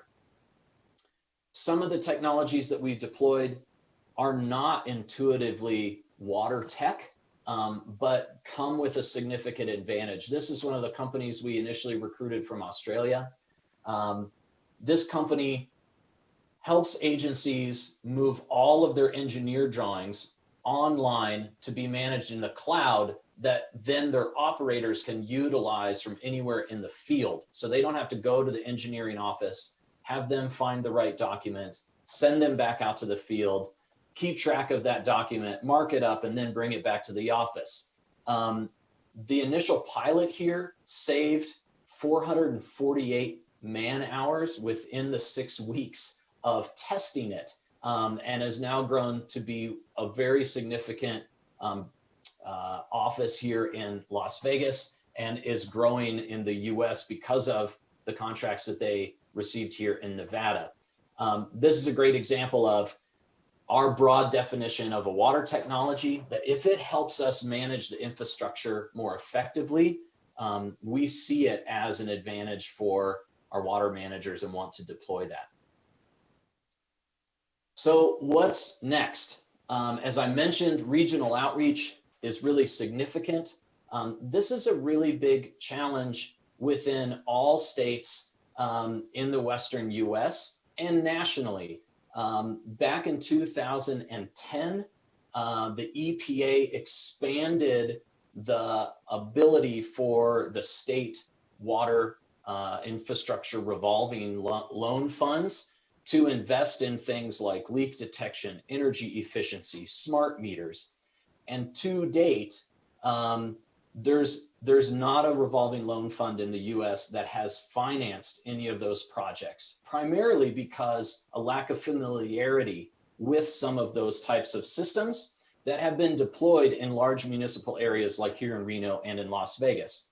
So one of the things that we are trying to double down in going forward is doing outreach into the smaller communities such as Mesquite that we've been working with for the last 3 years to help them understand what opportunities there might be to adopt some of these technologies that we've also deployed. Similarly, we're looking for more partners to work with in agriculture and environmental sectors where we can bring our model to those areas and help them also deploy technologies that could be helpful. Examples of things that we've identified related to agriculture with our existing mining member is things related to how we manage surface water irrigation, groundwater irrigation, and of course then how do we bring the management of that all together. So there's specific technological challenges that have been identified, such as how we monitor the flow rates for surface water that's going through the diversions, right, from the main waterways. And is there a way that we can automate the control of the gates that actually do the diversions? Other priorities related to groundwater irrigation are low cost consumption monitoring. This has been something that's been very difficult and I know has been looked at in other areas in the state, trying to find a solution that can accurately and affordably monitor the consumption so that you can participate in programs related to conservation, related to banking, relating to other kinds of strategies that you could use in order to better manage water. And then of course, water loss monitoring. How do you know when the infrastructure has been compromised and you need to go out and make a repair so you don't see water being leaked into fields and not going to its intended use? And finally, centralized software that can bring these things together, such as field monitoring, and then ultimately how you can report back to the state and manage those consumption data more easily so that you can better inform the state on what's going on and begin to address some of the allocation challenges that Nevada and other states are faced with. So bottom line is we have a proven model that we have been able to show both the ability to solve water management challenges as well as make economic impacts. And so this is the final stage that we're really interested in continuing to explore with the state of Nevada and the communities across it, and how we can help enable technology to support the availability of water that our economy can start recovering again from this latest economic crisis. So with that, I'll pause and end my presentation, and I'm very happy to take questions. I thank you, Mr. Allen, for that presentation. At this time, I'll ask if there are any committee members who have questions for Mr. Allen. I have a couple of questions, Mr. Chair. Yes, Vice Chair Swank, please. Thank you. First, Mr. Allen, I just want to thank you for mentioning the increasing cost of water to residential homes. I think I read a study somewhere that in some cities over the last between 2010 and 2018 in places like Austin, Texas, the cost of water to homes has gone up by 80%. And we are now seeing folks who are low and moderate income households without running water because they can't afford it. And during a pandemic, I find that to be pretty alarming. And so we definitely need people really thinking through that issue to figure out how it is that we are going to ensure that people, their water cannot be shut off. I know the state of Nevada, I don't believe we have anything in statute that disallows shutting off someone's water. And so maybe that's something this committee would be interested in looking at. But my question is more about, I saw that you received money from the Knowledge Fund. And I'm wondering, I think I'm a big fan of the Knowledge Fund as a former social scientist and anthropologist. I know the importance of investing in good ideas for the future, and that, you know, sometimes these ideas fail. And that's the nature of the Knowledge Fund, is that you are going to kind of take some risks, some calculated risks, to ensure that we have a lot of good ideas here in Nevada. And I think using the Knowledge Fund to invest in water research is extremely important. So I'm just hoping you can just tell me a little bit about the impact of the Knowledge Fund and how that's impacted your organization and that access to money through that program. Thank you, Vice Chair Swank. The Knowledge Fund played a critical role in us getting established. It was basically our seed fund that allowed us to hire our first 2 employees, and then more significantly, contributed to the pilot fund. So starting in 2015 and then ending this past fiscal year, we received $500,000 each biennium. So 1.5 million just allocated to use towards pilot projects from the Knowledge Fund. And those funds were 100% matched by our members, such as Southern Nevada Water Authority, Truckee Meadows Water Authority, Nevada Gold, in order for us to do a cost share on trying a new technology. As part of the conditions for that technology, getting the contract to deliver their system, they made commitments to open up business offices, invest in additional R&D, contract with local distributors, et cetera. That was contingent on that funding. And so we leveraged that funding significantly to bring those tech companies, not just to sell their wares in Nevada, but set up their businesses alongside our members who are their customers. So for us, the ability to incentivize and reduce the risk of our members in trying something new was really significant. And we found it to be really an effective model to try and accelerate the adoption of these new solutions. And just one more quick question. Would you say that the Knowledge Fund was kind of key to getting started here in Las Vegas? And then currently, how many employees do you have that's kind of directly impacted by this money? And you're talking about partners, so an estimated number of indirect jobs that were created. You'll have to forgive me that I don't have the exact number of indirect in front of me. I'm happy to share the projected report that GoEd put together. We know how to do analysis on water technology. Figuring out the analysis on economic impact is something we've left to GoEd. So I'm happy to share that report that they compiled for the last legislative session, and those numbers are in there. But in terms of WaterStart as an organization, we now have 4 employees that are directly part of our group within Nevada. And recently, some of the direct jobs hired by the tech companies here in the state have come into flux because of COVID. But we've had, there's 5 tech companies that are full-time employing people, 2 that are manufacturing in the state now.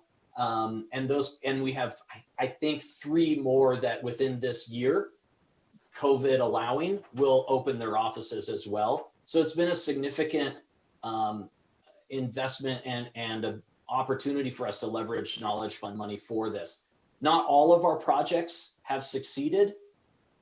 We have, the way we define success is if the technology gets a contract with our member, so with Truckee Meadows Water Authority as an example, after the pilot, we say, okay, that was successful because it led to a permanent adoption of that technology. So we today, we have about a 30% success rate of the pilots that we do converting into full-size adoption of those technologies. The other thing, if I could, to just add one other value that the Knowledge Fund money has provided for us, and that is for us to get to a point where we can bring additional funds in, again, to match those dollars further. So the funding that was allocated through the Knowledge Fund was a significant piece of our partnership in Australia. And so when the Queensland government saw the model Nevada was using, they decided to adopt the exact same model. They have structured the same type of funding there that then can also be matched between the two states. So we can now deploy Nevada tech companies in Australia, Australia tech companies in Nevada, and combine those resources based on how the benefits for each state align.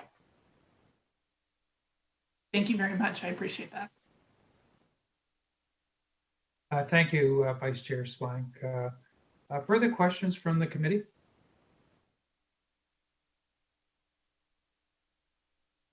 I'm not hearing anyone. Mr. Allen, thank you very much for your presentation today. Greatly appreciated. Terrific. Thank you for having me. Okay, that concludes item number 6 on our agenda. So we'll move forward to agenda item 7, and that is an overview of the activities and future plans of the Division of Outdoor Recreation, State Department of Conservation and Natural Resources. And I believe we have Mr. Colin Robertson to lead off. Good morning. Thank you so much.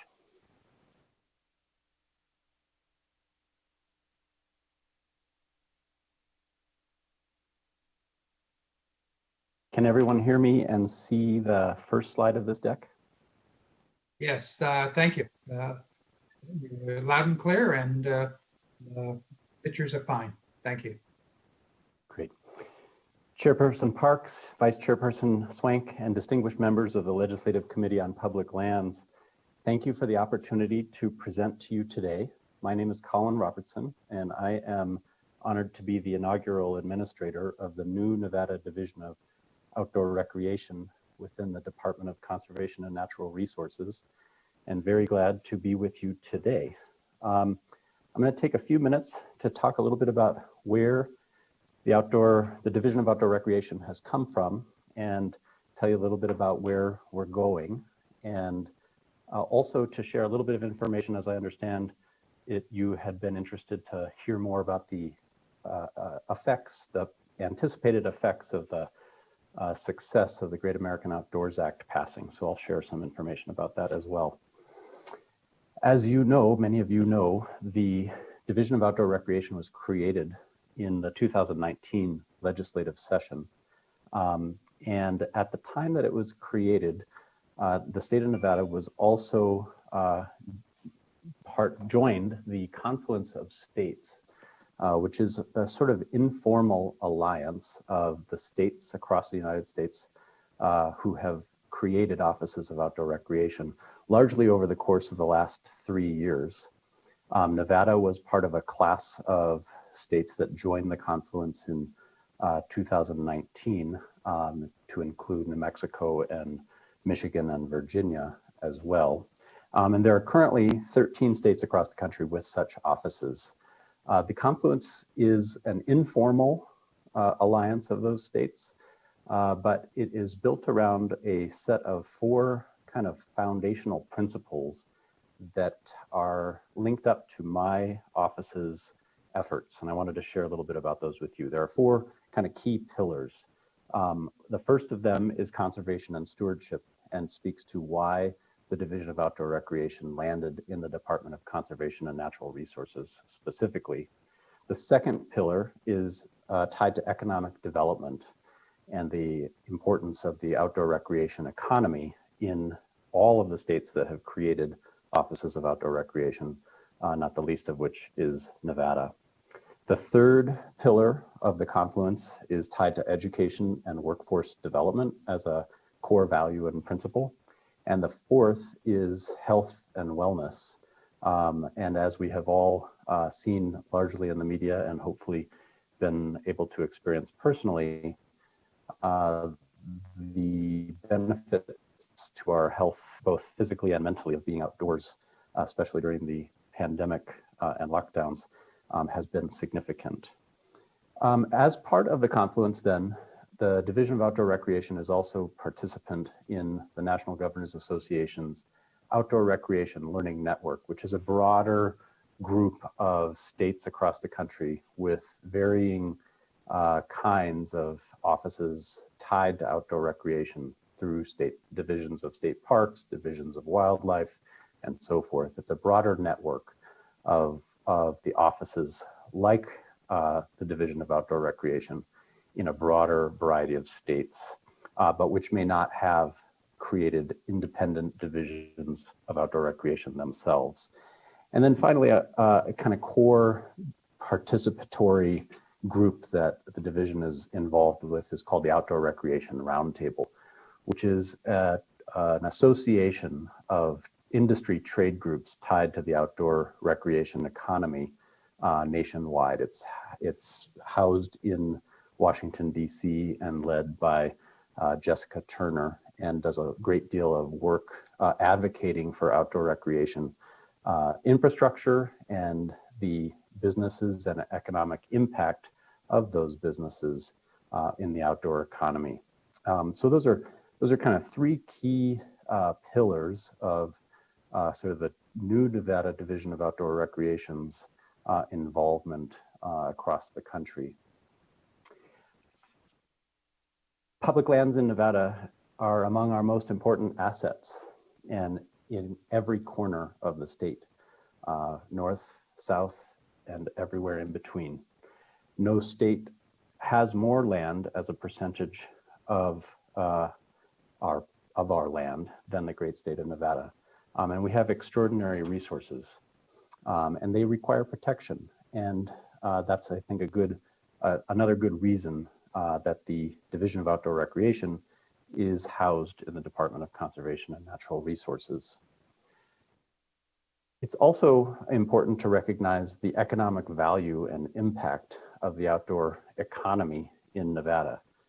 Construction in the state represents approximately $7.5 billion industry, according to the Bureau of Economic Analysis, and outdoor recreation in the state compares very favorably to that, representing approximately $4.5 billion annually.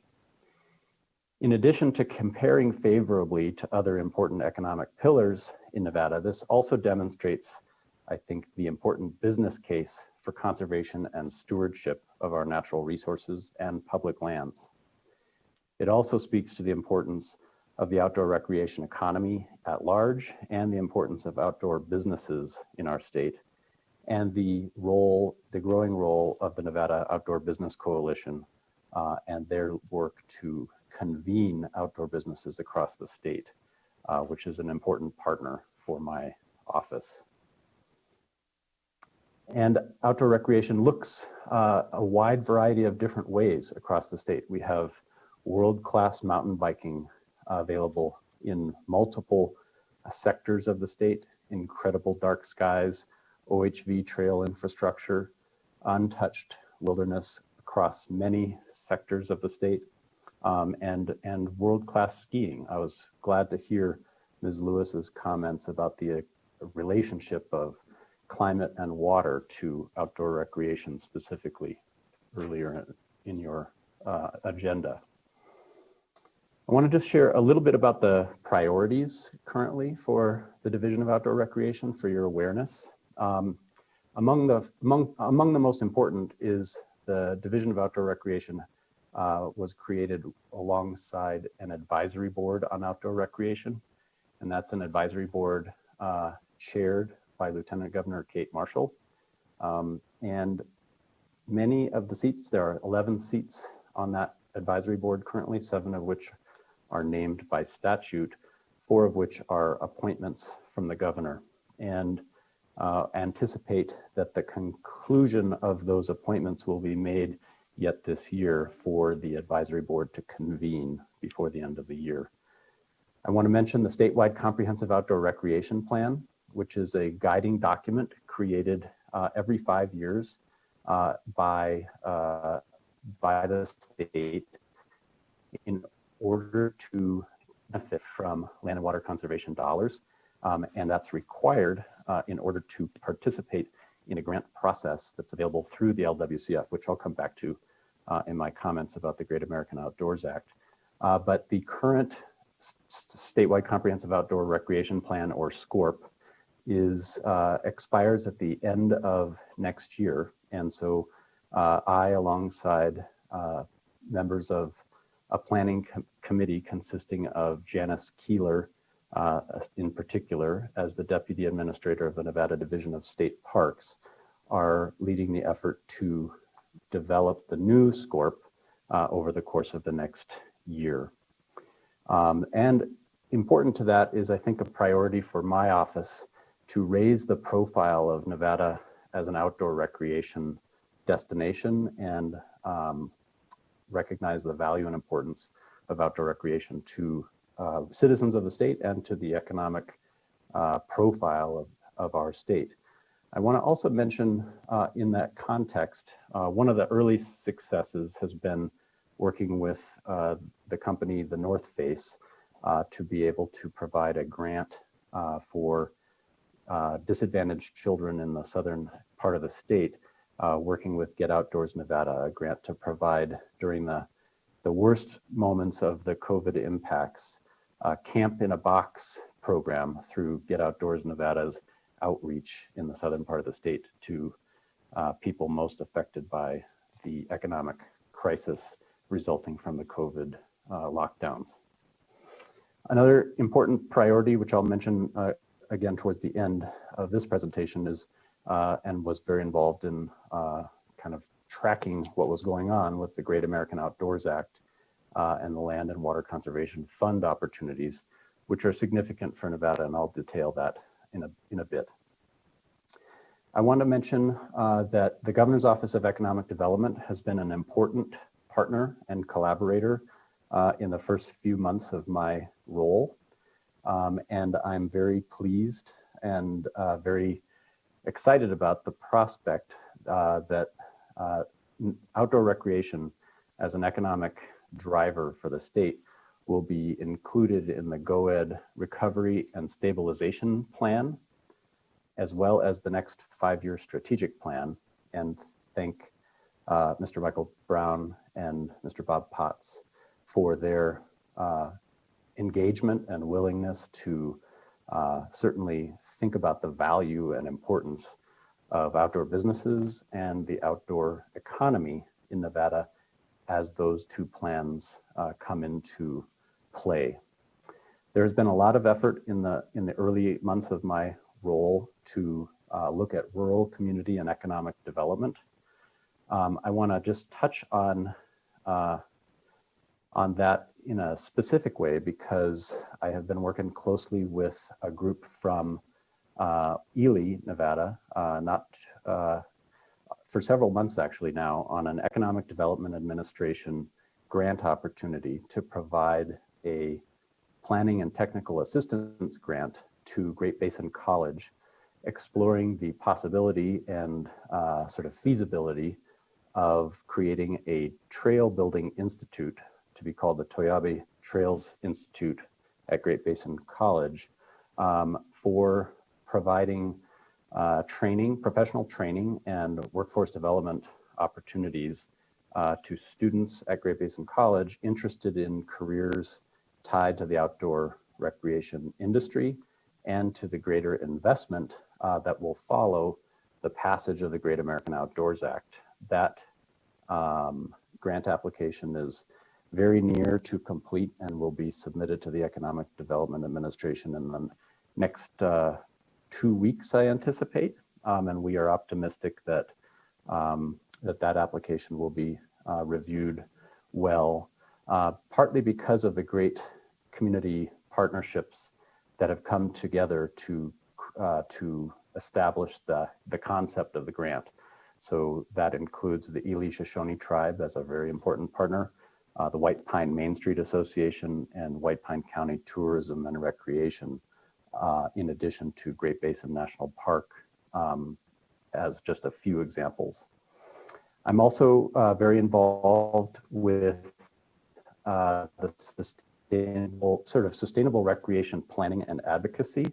And so I'm engaged with partners in both the Tahoe Regional Planning Agency's Sustainable Recreation Partnership and Working Group and the Eastern Sierra Sustainable Recreation Partnership, which are two organizations or kind of alliances of engaged partners looking at the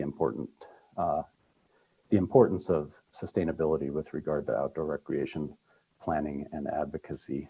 And I want to just mention also a dark skies bill draft request that will be as part of the legislative session in early next year that looks to basically identify, designate, and promote Nevada's extraordinary dark skies opportunities and the importance of those dark skies from both a conservation and an economic impact perspective.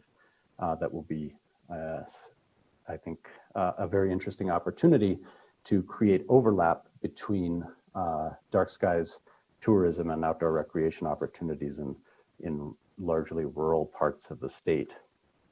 And I should also mention that I am part of the state climate initiative as well, working with Dr. Kristen Averett, Director Brad Kroll, and Director on the state climate initiative, David Bobzian, on the economic stabilization, recovery, and strategic planning components of the state climate initiative. Importantly, outdoor recreation in the US at large and in Nevada in particular has, I think, an important recognition of I would say a strong recognition really of the importance and need for the field of outdoor recreation in general to be far better and more representative of the population at large, and to reduce barriers to access and participation for people of many different communities, and to reducing the physical distance required to travel to outdoor recreation infrastructure from all communities. So I think I'll touch on that again here in a few minutes related to the Land and Water Conservation Fund dollars. But I think in particular, the greater investment in Nevada that the Great American Outdoors Act represents opens up possibilities for increasing access to outdoor recreation related infrastructure across the state, and particularly closer to communities of color and socioeconomically disadvantaged people. And I want to just mention there in that context two outdoor businesses in Nevada that I think are exemplary of the industry and the small businesses that really drive the outdoor economy in Nevada. One of them is a business called Take a Hike Vegas, owned and operated by a man named David Bonilla.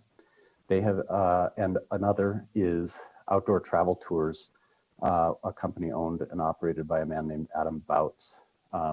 Both of these companies are examples of the kinds of outdoor businesses working in Nevada, but also deeply affected by the downturn resulting from the pandemic. But they represent, I think, also importantly, the diversity of outdoor businesses and outdoor recreation in Nevada. In particular, David Bonilla is a Latino owner of Take a Hike Vegas, and Adam Bouts is a former military personnel who created Outdoor Travel Tours as part of his re-entry into civilian life. And I think that's an important piece of the outdoor business economy in Nevada, given that approximately 800 servicemen and women re-enter civilian life in Nevada every month. I have been very fortunate to develop and continue to develop a wide variety of partners for the Division of Outdoor Recreation. First and foremost within the Department of Conservation and Natural Resources and the many divisions and programs that that department encompasses. They're tremendous people doing really great work around conservation, water, land use, natural heritage, and so forth.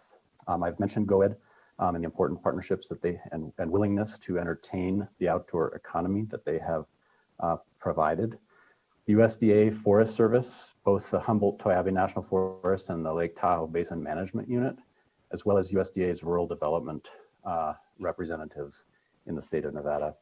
I work very closely with people from both BLM Nevada and the National Park Service, and increasingly with the OHV program here in the Department of Conservation and Natural Resources as well, led by Nikhil Narkade, who you heard from in the March meeting in Caliente. The Department of Transportation, Travel Nevada, Health and Human Services have all been willing partners and ears to the interests of the Division of Outdoor Recreation, which I've been grateful for. And I've mentioned the Outdoor Business Coalition already. Quite a wide variety of outdoor related non-governmental organizations, just too many to name, but Get Outdoors Nevada, Tahoe Fund, Eastern Sierra Trails Coalition are among them. And then the Department of Wildlife, and especially the Main Street program administered by GOED and led by Patty Herzog, has been a tremendous group of people to talk with about the importance of outdoor recreation to rural economic and community development. It's actually that group that led to the opportunity to work with Ely on the Economic Development Administration grant application. With that sort of as a brief overview, I'm going to also just turn, because I did understand that the committee had requested information about the anticipated effects of the successful passage into law of the Great American Outdoors Act last month. There are two central components of the Great American Outdoors Act. The first establishes the National Parks and Public Lands Legacy Restoration Fund to address deferred maintenance on federal land over the next 5 years. That's approximately $10 billion of oil and gas energy exploration funds. And then the second component is to provide full funding for the Land and Water Conservation Fund for the first time since its inception in 1964. The National Parks and Public Lands Legacy Restoration Fund encumbers half of all revenues from oil, gas, coal, alternative and renewable energy development on federal lands and waters that are not already obligated to other needs. It enables land managers to address priority projects consistent with deferred maintenance, transportation and capital improvement plans, and requires at least 65% of those funds to be spent on non-transportation projects, particularly outdoor recreation, infrastructure related projects. And largely, I think this is important to many of your constituents or would be, is that the success of the Restoration Fund is measured in terms of rural economic development generated, the reduction in deferred maintenance backlog, and improvements in forest resource condition and visitor experience, all of which are very essential to our current moment, right? The fires burning across the West and in Nevada, largely as a result of human causes, are significant. So improvements in forest resource conditions are extraordinarily important. I should also say that the backlog of deferred maintenance on public lands is only addressed by this fund. It's a backlog that exceeds $20 billion. It's wonderful that this restoration fund exists, but it addresses only about half of that backlog. So there's more work to be done. On the Land and Water Conservation Fund side, I want to share that the good news that Nevada is going to very much benefit from the successful passage and signing into law of the Great American Outdoors Act. And for the first time, it will provide full funding to the tune of $900 million, split roughly equally between the federal and states each year. Half of that, $450 million, goes to the federal side, which is shared by the National Park Service, the U.S. Forest Service, the BLM, and also the Bureau of Indian Education, with an emphasis on priority lands acquisitions in particular. And then on the state side, which is where the Nevada side of the dollars comes from, that's $450 million distributed nationally with an emphasis on park and outdoor recreation infrastructure and also land acquisitions. That number for Nevada then effectively doubles the apportionment that comes to Nevada, going from approximately $2.7 or $2.8 million to between $4.5 and $6 million annually, based on a kind of complex algorithm associated with how that money is apportioned.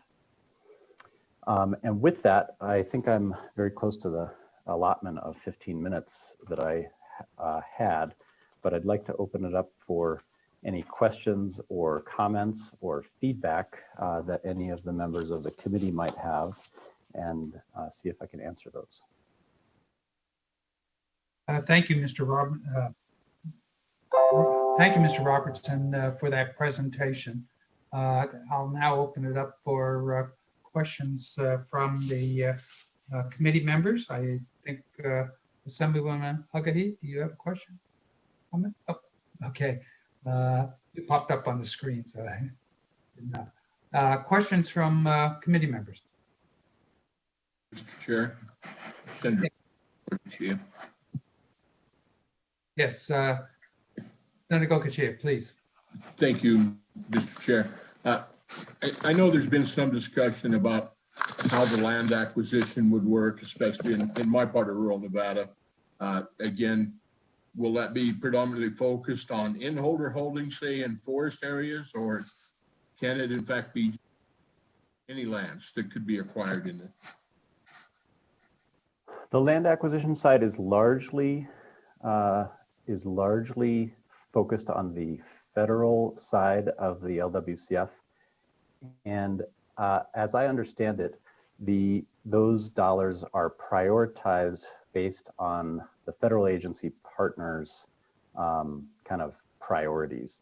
So, for example, with the U.S. Forest Service in Nevada, ensuring public access to the Ruby Mountains, for example, is among the top priorities identified by the Forest Service for their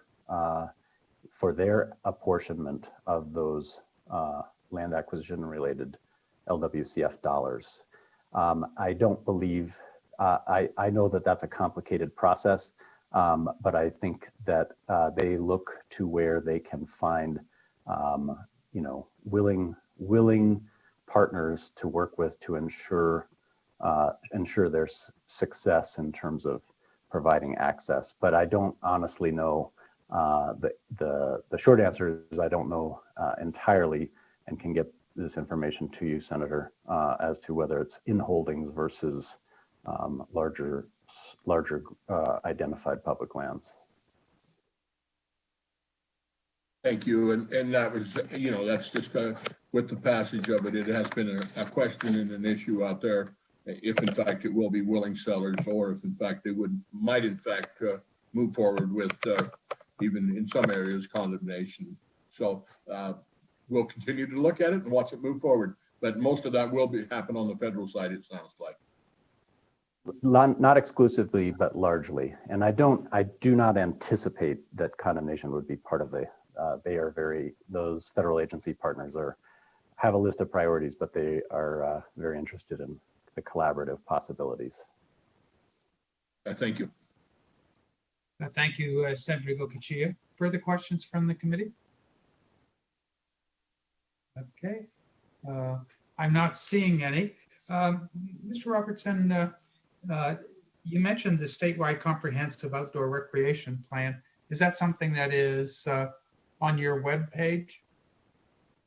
Yes, the current SCORP is on the Division of State Parks webpage, and It is I'll find it and put it in the chat once I'm done here for your reference. But it is available also on the Nevada Division of State Parks website, which is a 5-year document and needs to be reviewed and renewed annually.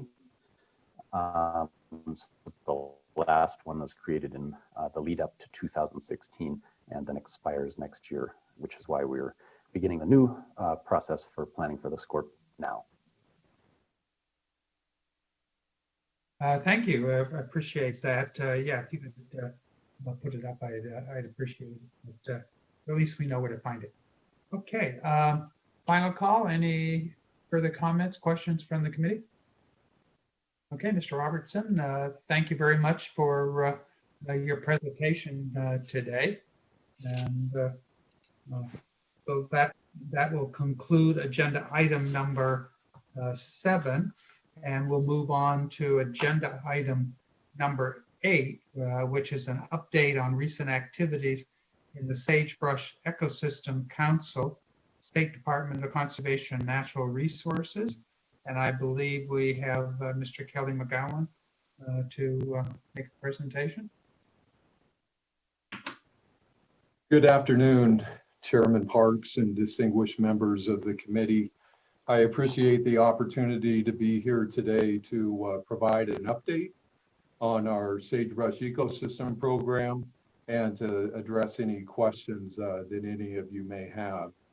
And I'll begin to share my screen and provide the PowerPoint.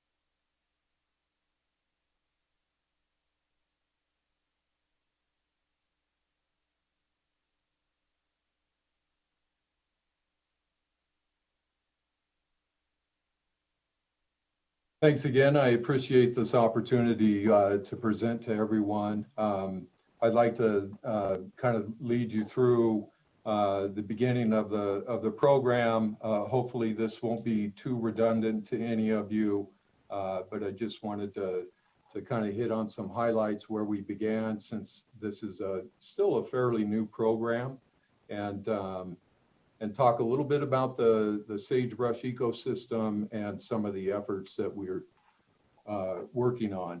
So this map is a map of the greater sage-grouse habitat management areas within the state of Nevada. They're prioritized into 3 distinct categories. The highest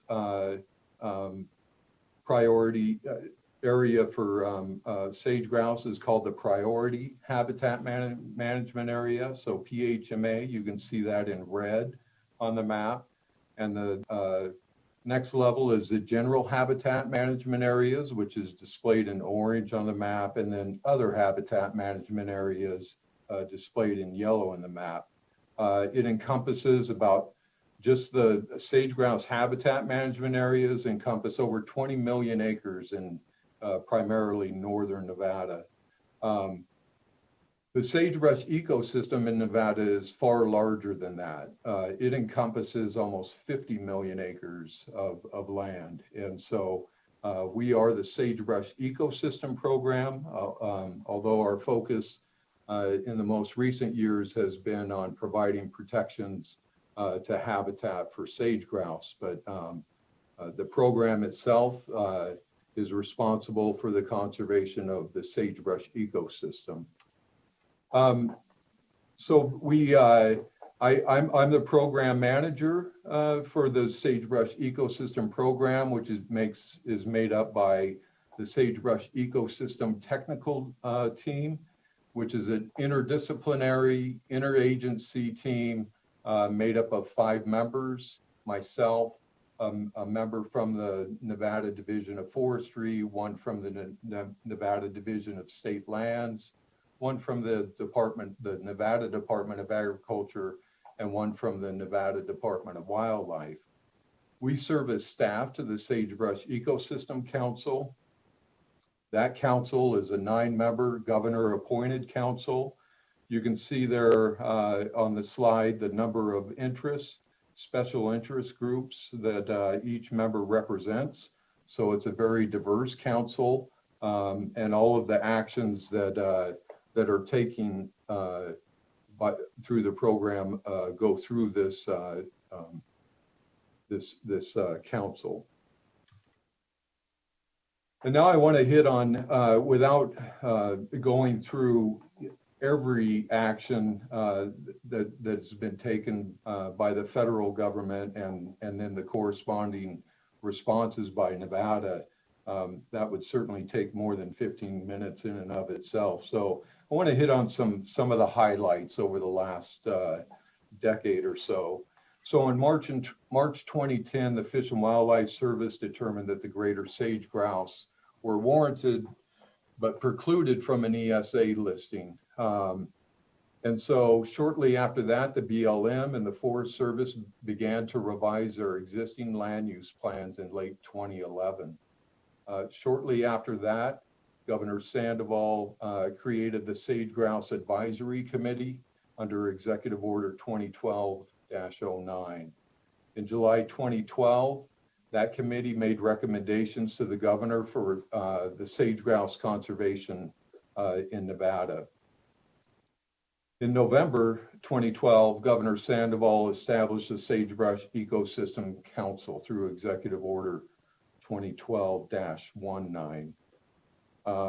Later that year, June of 2013, AB 461 became law. It now can be found in NRS 232.162. It provides the authorities both for the existence of our technical team and also for the Sagebrush Ecosystem Council, and provides authorities for us to conduct mitigation for sage grouse mitigation in the state of Nevada.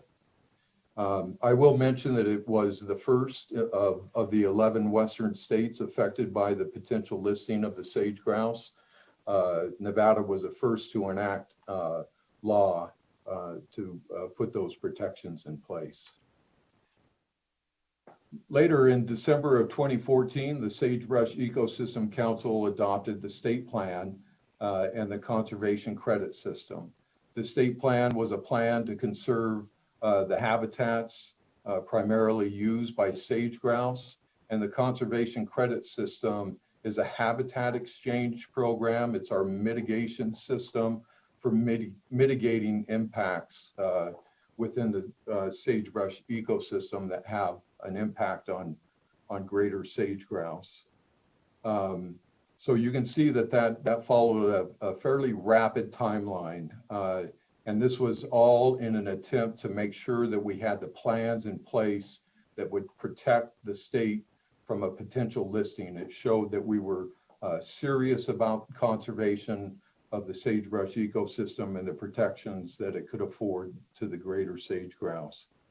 On September 22nd, 2015, the U.S. Fish and Wildlife Service determined that greater sage grouse were not warranted for listing, and a primary reason for that decision were the plans that were put in place both by the federal government and by the individual states that provided protections. The Fish and Wildlife Service is currently conducting a status review. So that's not technically a review of their decision. It is a status review to see if the plans that were adopted in 2014 and 15 are being effectively applied throughout the states. And so they're currently conducting that. We're involved in that process, providing feedback and information into their system to show the conservation that is being applied on the ground. In December of 2018, an instructional memorandum 2019-1018 was issued by the Secretary of Interior, restricting the BLM's ability to require compensatory mitigation on BLM lands. That was a significant issue to the state of Nevada that had put so much time and effort and invested a tremendous amount of resources into the mitigation system, the conservation credit system. And so everything within that IM led to industry only having to voluntarily do mitigation, which we found to be challenging before this was even issued. And so in response to that instructional memorandum and to ensure that compensatory mitigation was happening across the landscape, Governor Sandoval issued an executive order 2018-32 that asked the council, the Sagebrush Ecosystem Council, to begin preparations of drafting a regulation to require mitigation on public lands. And so that process began shortly after that order was executed. And then in late October 2019, the permanent mitigation regulation was approved. That was of huge significance, not only to the program, but really to the conservation of the sage grouse and sagebrush ecosystem. So, like I say, I hope that this isn't too redundant, but I just want to refresh anyone's memories or make some folks aware as to what the threats are within the greater sage grouse habitats. What's been identified as a major threat is fire and invasive annual grasses. Fire's always been a part of the landscape in Nevada. Annual grasses, invasive, exotic annual grasses that were introduced in Nevada well over 100 years ago have contributed to more frequent and intense fire regimes with a greater recurrence. And so that has led us into this circular loop between fire and invasive annual grasses, more invasive annual grasses, more fire, more invasive annual grasses. So it's probably, well, it's not probably, it is the #1 concern in the state of Nevada, leading to the loss of sagebrush ecosystem and sage grouse habitats. Another one of the issues that the CCS does address in particular is the anthropogenic fragmentation. And what that means is any of the man-made or man-caused authorized activities, our system, the CCS, is meant to mitigate for those impacts within sage grouse habitat. But there are other influencing factors that present a risk within the sagebrush ecosystem, and that is the expansion of pinyon juniper trees into what has historically been sagebrush ecosystem types, wild horse and burro overpopulation throughout many areas in Nevada, increased predation, and there are several factors that go into that predation. One of the predominant ones that we analyze and that has been studied intensively is the increase in raven, the common raven populations throughout Nevada. It's suggested that the populations of ravens in Nevada has increased by over 600% in the last 25 years. Ravens are a primary predator due to their ability to locate nests and to take eggs. And once they find a nest, they usually will chase the hen off the nest if they can. And they don't just take 1 or 2 eggs, they take every egg in the nest. So that's a huge impact to the species, and it's a very difficult one for all of us to try and wrap our hands around what can be done. But it is certainly on our radar. And the other is recreation throughout Nevada, which includes OHV use, and then improper livestock management, where that may occur.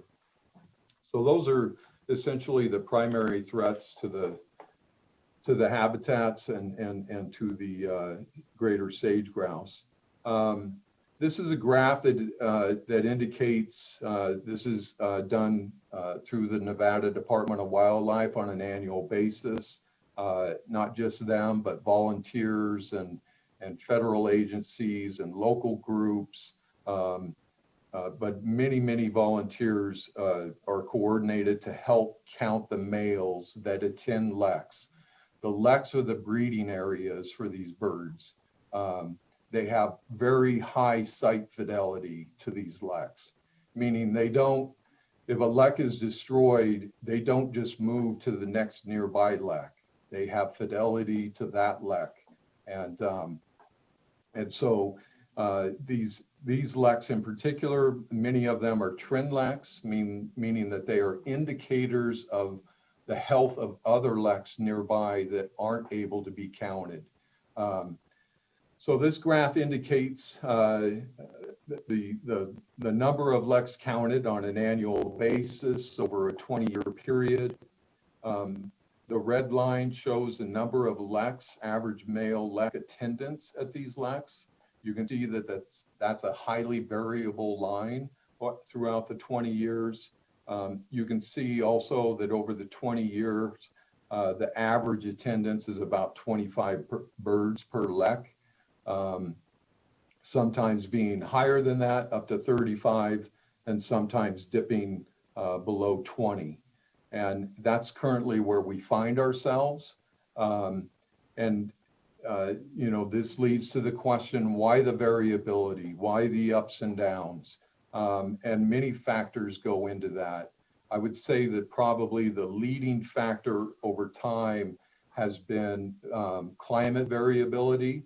That's been a part of their existence for millennia. They've had to deal with climate variability. And so looking at snapshots, short snapshots in time do not give us the full picture. We have to look at these trends in decadal fashion, meaning over many years. Right now, it shows that we're in a downward trend.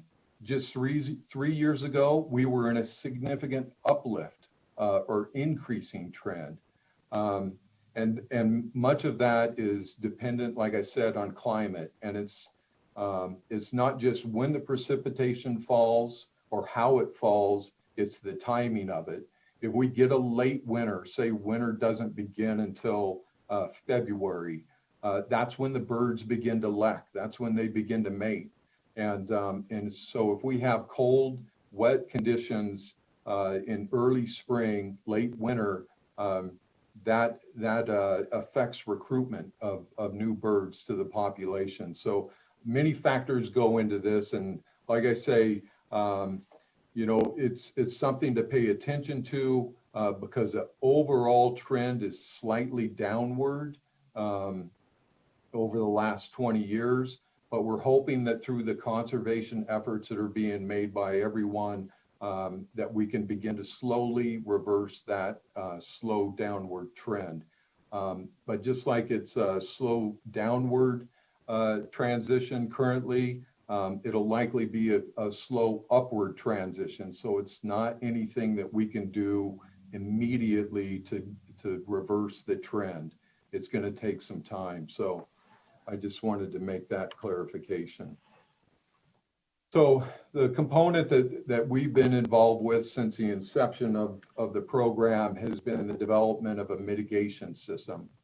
Our mitigation system, as I mentioned, is the conservation credit system. Unlike past approaches that have been primarily quantitatively based, meaning acre for acre, just taking into account the number of acres affected. Our system also takes into account the qualitative measures that are found within the habitat. And that's a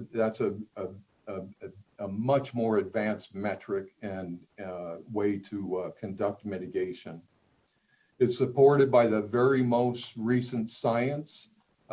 We work closely with the universities in Nevada and the USGS and of course all the agencies, both federal and state, and of course the local work groups and the local folks also have had opportunities to provide feedback into the development of these tools.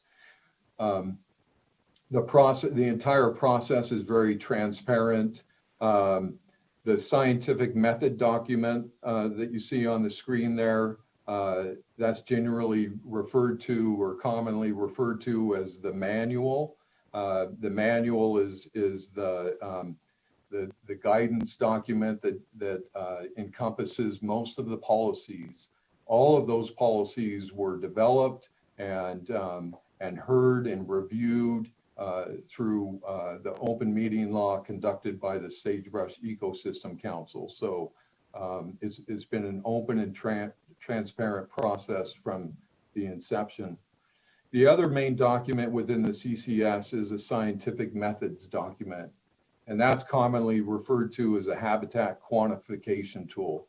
Those are the scientific methodologies incorporated into measuring this qualitative approach to calculate habitat values. Within the CCS, a really a strong component within it is the durability for these projects to remain on the landscape for long periods of time, in most cases exceeding 3 decades or up to at least 3 decades. And then we conduct, the team conducts annual reviews of all of these documents and how they're working, incorporating new science that can further advance their application. And all of those reviews and improvements are brought to the council as recommendations for them to consider incorporation. And just to give you, without going into all of the details that go into determining in the system how mitigation functions, essentially we take the habitat function, which is measured on the ground, on site, through transects, 50-meter transects, where it's information is gathered about diversity of plant species and health and canopy cover and other things that are relevant to sage grouse.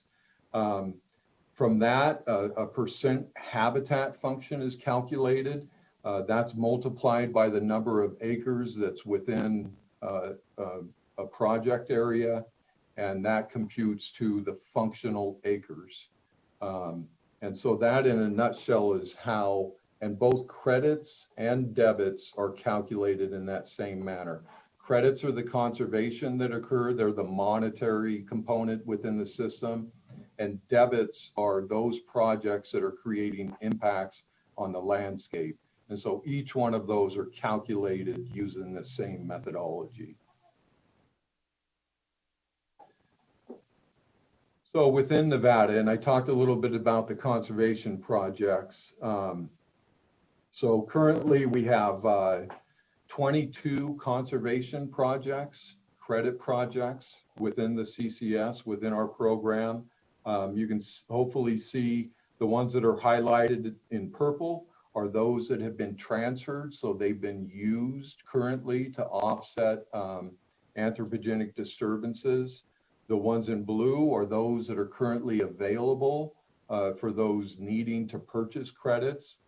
And those in green are those that we anticipate they're in the system and they're collecting data, but they're not quite ready to be on the market. And I would say a majority of those we anticipate becoming available later this fall or early winter. So of the 22 credit projects in Nevada, 13 of the project proponents are participating in the state-sponsored funding. And so it was legislatively approved to award our program $2 million to help provide some economic incentives to private landowners to enter their private land into the credit system to help generate credits, essentially to help seed the bank, to make sure that credits are available for those needing to purchase credits. And so we've been very successful in rolling that program out. Over 13 individuals have participated in that program. And just to let you know that as those credits come online and as those credits are sold, the individuals that use the state funding are required to pay us back the amount of money that they use to help them establish those credits. So in a sense, it's a revolving account. So we invest in them to get the credits in place. As they sell those credits, they pay back the state, and we make those funds available again to additional landowners that might be interested in conducting conservation.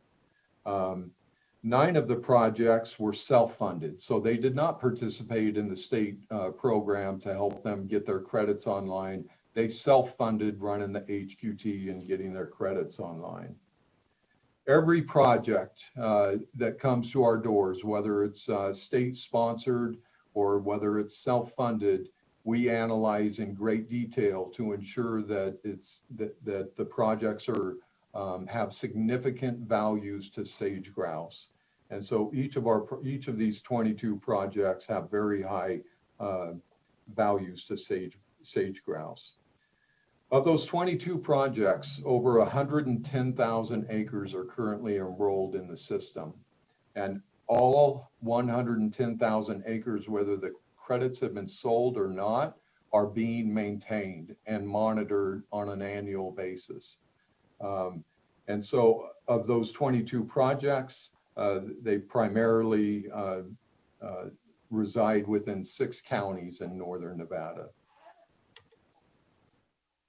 On to the debit projects. So the debit projects, as I mentioned before, are those authorized anthropogenic disturbances occurring on public lands within the state of Nevada.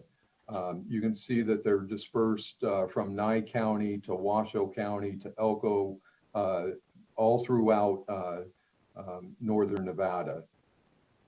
The ones in the red indicate projects that have been mitigated, so they have purchased credits and they have received letters that they have met the requirement for mitigation.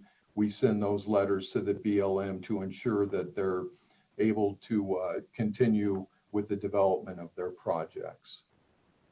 The ones in orange are ones that we're currently working on. They're in some level of needing credits, but they may be working their way through the NEPA process, or they may be in the initial stages of gathering information to determine the number of credits that they'll need to offset their disturbance. So these 22 active debit projects, in addition to those 22, there are 19 others that we are aware of that we anticipate will be needing credits in the next year or two. So all told, we anticipate about 41 of these projects needing to be mitigated for in the next couple of years. That represents about a 4-fold increase since October of 2019, just prior to the regulation being in place. So I think it's an indicator that the regulation has been effective in ensuring that all entities that are conducting activities that are creating disturbances within the sagebrush ecosystem are being mitigated for, which is very important as the Fish and Wildlife Service conducts their review. It's very important that we show that we are applying this consistently across the state of Nevada. So of all these projects include both mineral development, oil and gas development and exploration, solar development, geothermal, underground pipelines, and overhead power lines. As I mentioned, 7 projects have completed their mitigation, and 4 are currently in the latter stages of developing a mitigation plan. And so we anticipate those 4 coming online within the next 2 or 3 months. So the 7 transactions that have been conducted through the CCS, 3 were internal transfers. And so what's meant by internal transfers is we have some large gold mines that have private land holdings not associated to their mining activities that reside within priority or high value sage grouse habitat. So they have the same ability to generate credits as a private landowner. And so 3 of the 7 have generated credits on their private lands and use those credits to offset their own disturbances in another area for their mines. 4 were private transactions, meaning the entity needing to purchase credits from one of the credit producers, and it was a private transaction that occurred. These 7 transactions account for over 20,000 acres of prime sage grouse habitat being conserved in the state of Nevada under the mitigation program. As I mentioned, in total, 41 debit projects represents a 4-fold increase since the passage of the mitigation regulation in late October 2019. Recently, funding for 5 new credit projects was approved by the SEC last December. And then just a brief overview of the outlook for our program. So in Nevada, as I'm sure you're all aware, greater than 85% of the state is held by public entities, the BLM, the Forest Service, and others. And so we have limited capacity to generate what we feel the demand will be for credits moving into the future, primarily on private lands. And so we needed to incorporate an ability to develop credits on public lands as well. And so we've begun that process. It has been a long process, as you might imagine, working with the federal agencies. But we do have a process currently adopted and in place that allows for the creation of credits on public lands. And we need to continue to pursue opportunities to be able to generate those credits on public land. And then we have several tools being developed. We call them conservation planning tools, or CPTs. Essentially, they're tools that will help guide us to establish priority conservation areas within the state. These tools, one tool will be used to identify areas where pinyon and juniper removal would have the greatest significance or the greatest positive impact to greater sage grouse. So we're not talking about, total decimation or complete removal of pinyon juniper. We're talking about strategically located areas that were predominantly sagebrush habitat environments and doing removals in those areas. And this tool will help us identify those areas and set them up as conservation priority areas. Another tool is an invasive annual grass tool that was recently developed that we'll be using to identify the areas within the state where invasive annual grasses pose the greatest threat to intact sage grouse habitat. So we want to essentially try to create perimeters or safe areas to keep those intact habitats in place until we can begin to expand outward to address invasive annual grass domination. Another tool is the raven. I talked a little bit about the raven issues that we're having in the state of Nevada. This tool will help us identify areas where raven populations have increased the most significantly and some of the avenues that can be taken to reduce the threat in those areas. And we're also developing some other tools as well as others to also address some of the other existing threats, but those are three of the top tools that are either under development or have been developed. And we need to be able to dedicate resources as funding allows to address these resource concerns. Like I said, a priority for our program has been the establishment of a mitigation program. It has been a long process, but I am happy to say that in the West, we lead the way. I get calls from other Western states on a frequent basis asking us, how are we doing this? Have you thought about this? What tool are you using? Can we use that tool?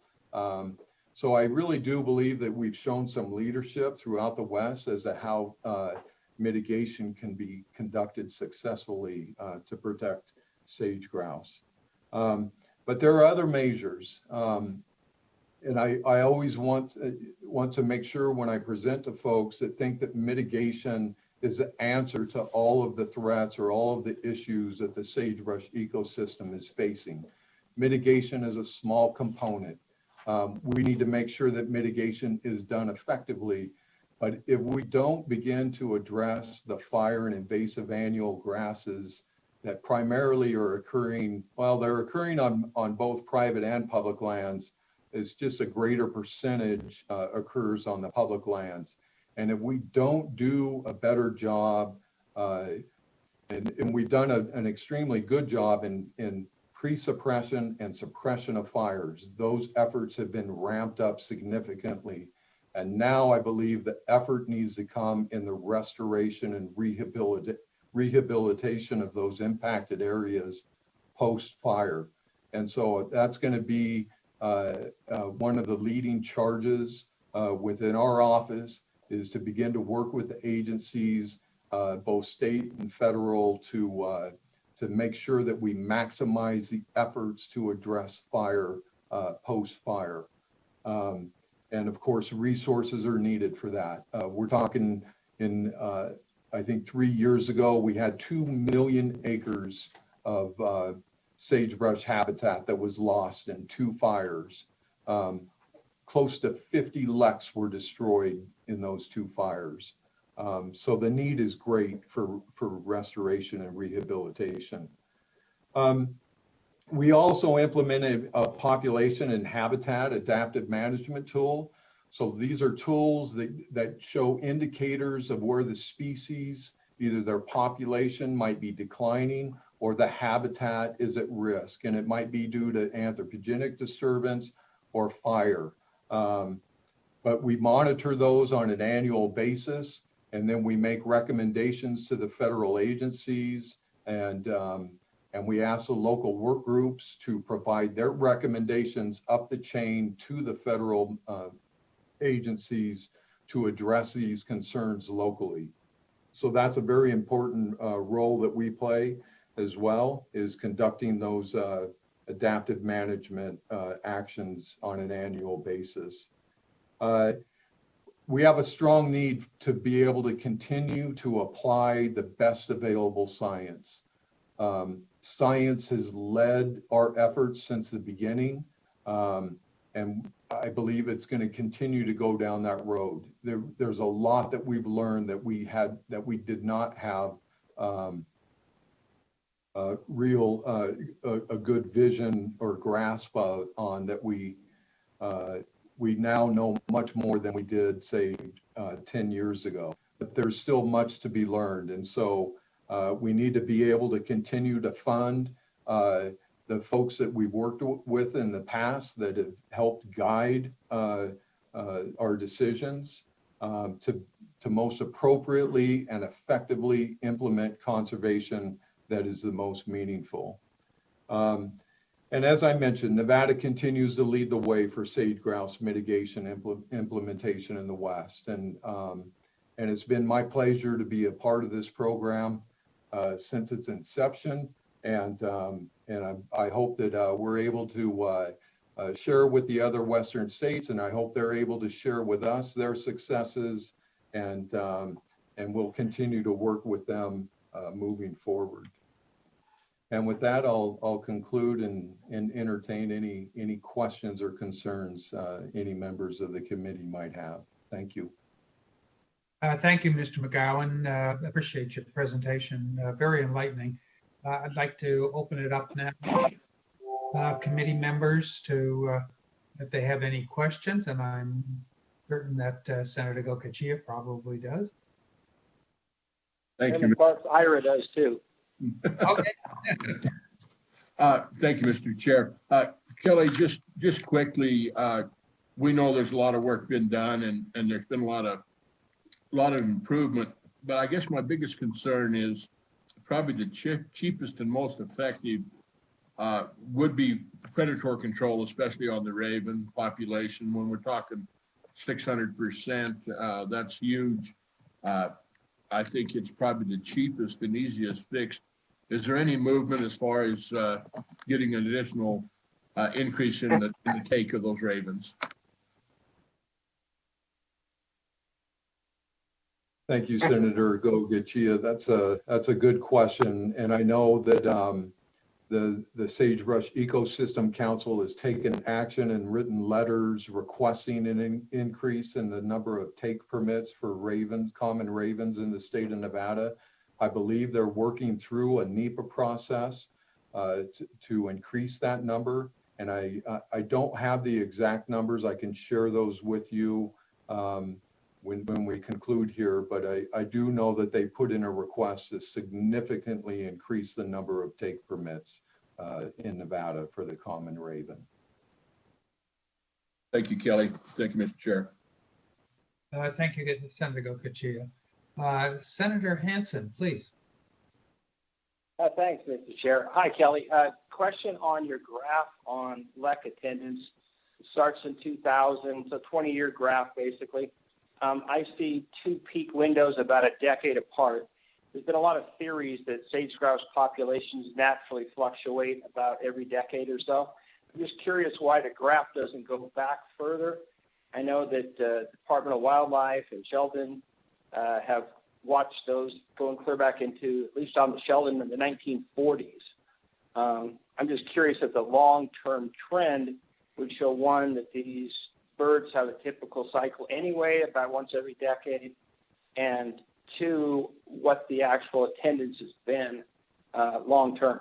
As you pointed out in your earlier part of your presentation, you made it pretty clear that, we're talking a bird that's been on these landscapes for millennia, and we have a really, really tiny slice of evidence to kind of base some big decisions on. So I'm just wondering, have you guys done any kind of charts like this beyond just a 20-year window? Yes, we do, and I can certainly provide that to the committee. It was primarily a space issue. If I put a chart up there that had 50 years, it would have been probably very difficult for folks to be able to see. But yes, there is a much longer period that these LECs have been counted, and I can provide that to you. And I'd love to see that, actually. Okay, yeah, and you are right. I think and I'm not a biologist, so I have to lean heavily on those that are, but it is my understanding that yes, looking at anything less than a 10-year trend is not worthy of somebody's efforts. And more than likely, even a 20-year trend may not even be sufficient. the important component that I wanted to point out is that even with the significant highs and the extreme lows, the overall trend over the 20-year period is slightly down. And we've seen that, I believe that's indicated over a 40-year period as well. And so it is something that we need to keep an eye on. And like I said, with the intensity and the volume that these wildland fires have taken on in the last decade or two, I think that is more than likely one of the leading causes to this continual decline. Again, I agree with that completely. Although I will say this, one thing, you know, because Nevada is such an enormous state and so diverse, if you go and visit, for example, I've spent a lot of time up in northern Elko County in the old Charleston fire, burned in 2005. And now, 15 years later, a lot of that habitat has come back beautifully, absolutely beautifully. And I was up there and actually observing sage grouse, and they've come back really, really well. I mean, I saw birds all over the place. So it is true that a fire initially can be very devastating. I think when you get below that roughly 5,500, 6,000 foot elevation, you end up with monocultures of cheatgrass, and then you lose that sagebrush habitat almost permanently. As you pointed out, you get those revolving fires every decade at least. But, you know, fire can be beneficial in the long term, depending on moisture conditions as well. So I don't think we should just, you know, say every time we have a fire, it's automatically going to permanently destroy sage grouse habitat. A lot of those leks, for example, will come back eventually as the sagebrush community, the brush community comes back. So anyway, I don't mean to monopolize your time. I appreciate your presentation. One last thought. Do you anticipate with the conservation credits that you've been describing that these lek counts are going to reflect an upward trend? Is that kind of the goal with having these conservation credits? I mean, if we've restored 21,000 acres of prime sage grouse habitat, we should certainly expect those numbers on these leks to expand as well, correct? That is the hope, that we will have some indicator of recovery. I think it will be very difficult for us to distinguish as to what were the leading indicators of that recovery. Was it primarily due to the conservation associated with the mitigation? Was it other efforts that occurred to remove PJ that happened nearby that weren't a part of the mitigation? Was it some rehabilitation efforts that occurred due to fire nearby? So there are a lot of factors. I guess in the end, we want to pay very close attention to these population numbers. And regardless of if it's, because I think it's going to be a collective effort. And I think the bottom line is, as long as we can reverse the trend from a downward cycle to more of a flat or slowly upward trend, it doesn't really matter to me if it's the efforts of the mitigation program that instigates some of that, but I think it's going to be collectively, how we address predation, how are we addressing the pinyon juniper expansion, and like I mentioned, the post-fire rehabilitation is a component that I feel that in some ways we've fallen well short. Not to pin the blame on anyone, that's a very difficult situation. As you mentioned, Ira, I absolutely agree, and many ecologists believe that as well, that you can't just throw fire all into one category as being devastating, because in many cases it can be very beneficial. In other areas it can be very devastating. I think the real difference is how do we react and assist in the recovery following fire. Some areas recover very well, like you mentioned, above certain elevations with precipitation and cooler environments.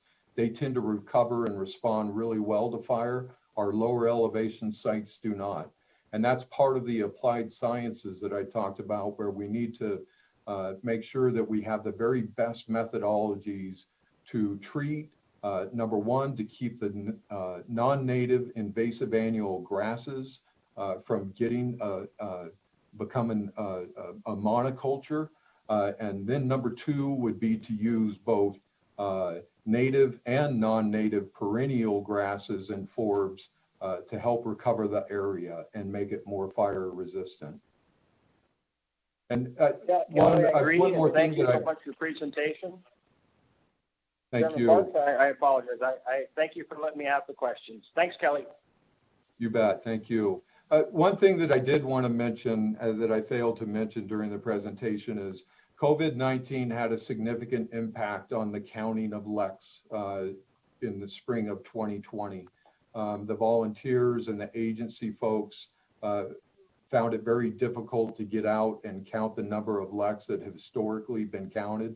So I would anticipate, I'm not sure how that will be handled for this year, but just to let you know that COVID did have a significant, it did impair the ability to get out and count LECs this spring.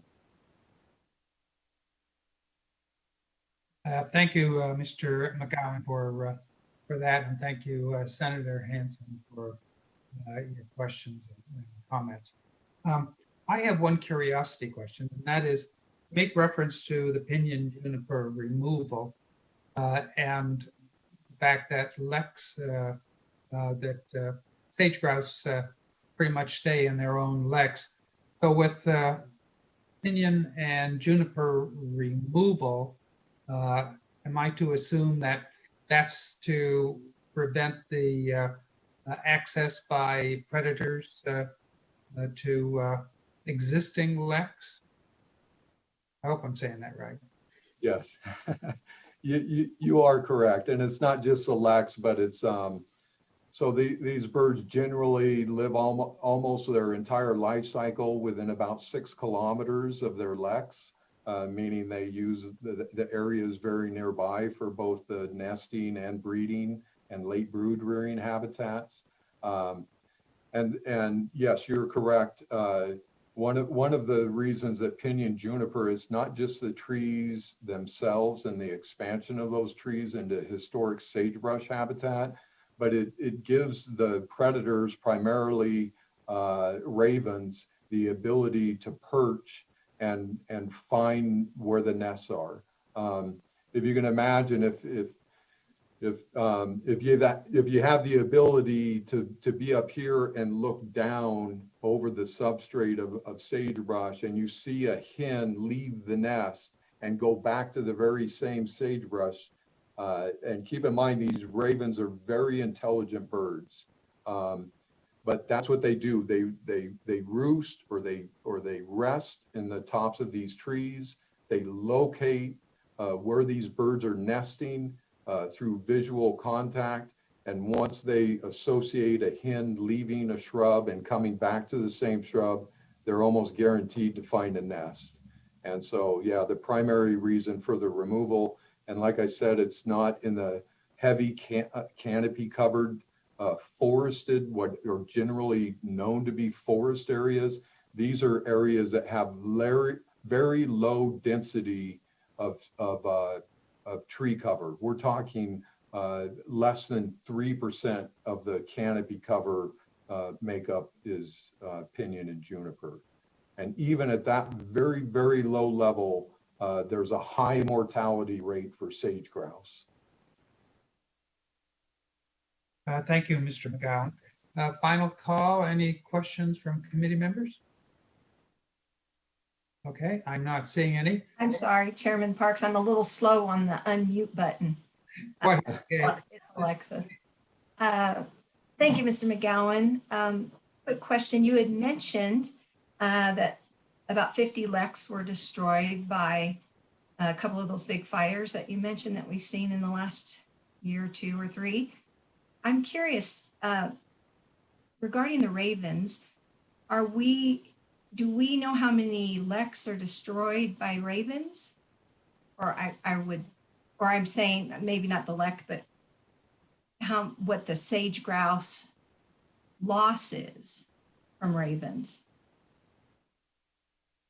Oh, in general or specific to those areas that have been impacted by fire? I'll make it, if this is easier, just in general, I just bring up the fires because it looks like we're able to track how many leks are lost to fire. My concern and the root of this is with raven protection. I'm just always, and boy, I have just seen so many ravens. I go lots of different counties. I live in Washoe County, out in Spanish Springs and on, several acres. And the ravens have been super thick here, devastating my little quail populations here. Then I travel to, the 7 counties in my district. I've seen ravens. I've seen some, I've seen quite a few sage grouse, especially up in that northern Elko County area. So my concern is, and I know this is not your not your scope of responsibility. This is more for the record, and maybe it's just rhetorical. My concern is if we keep track, do we keep track of the numbers of grouse that are lost to ravens? And then at what point do we protect one species to the detriment of another species?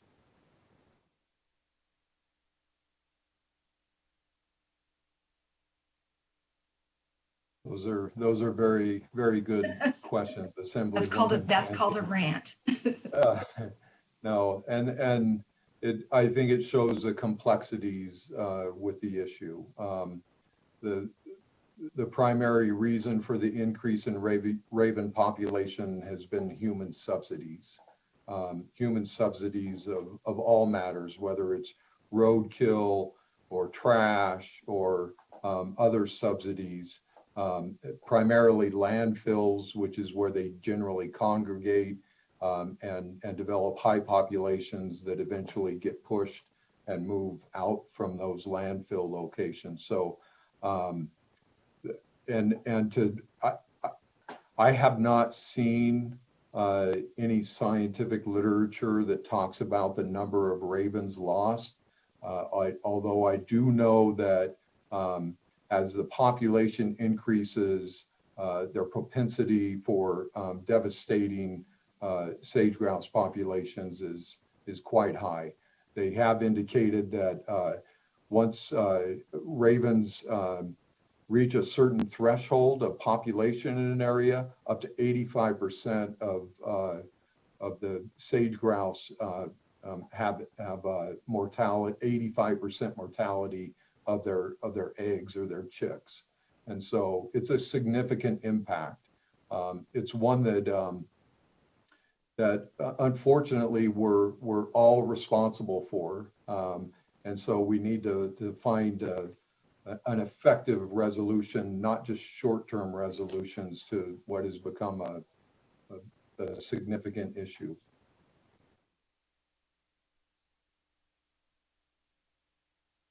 Thank you for the time, Chairman, and thank you, Mr. McGowan. Thank you, Assemblywoman Hanson. Mr. McGowan, I believe, unless there's another question, I believe that concludes this item of our agenda. And I want to once again thank you very much for your very enlightening presentation. I guess personally, I don't envy you and the challenges that you have with this particular issue. Thanks again. I appreciate it. Okay, that Thank you, will Mr. Chair and members of the committee. I appreciate the opportunity. We're glad to have you. Thank you. That concludes agenda item number 8. And I know we have several additional items to consider, but I don't know if everyone would like to take a very brief break.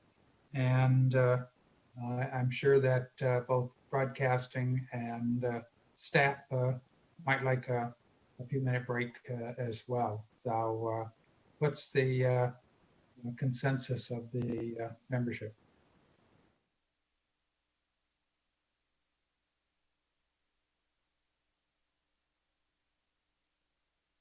Power on, or do we take a 5-minute break?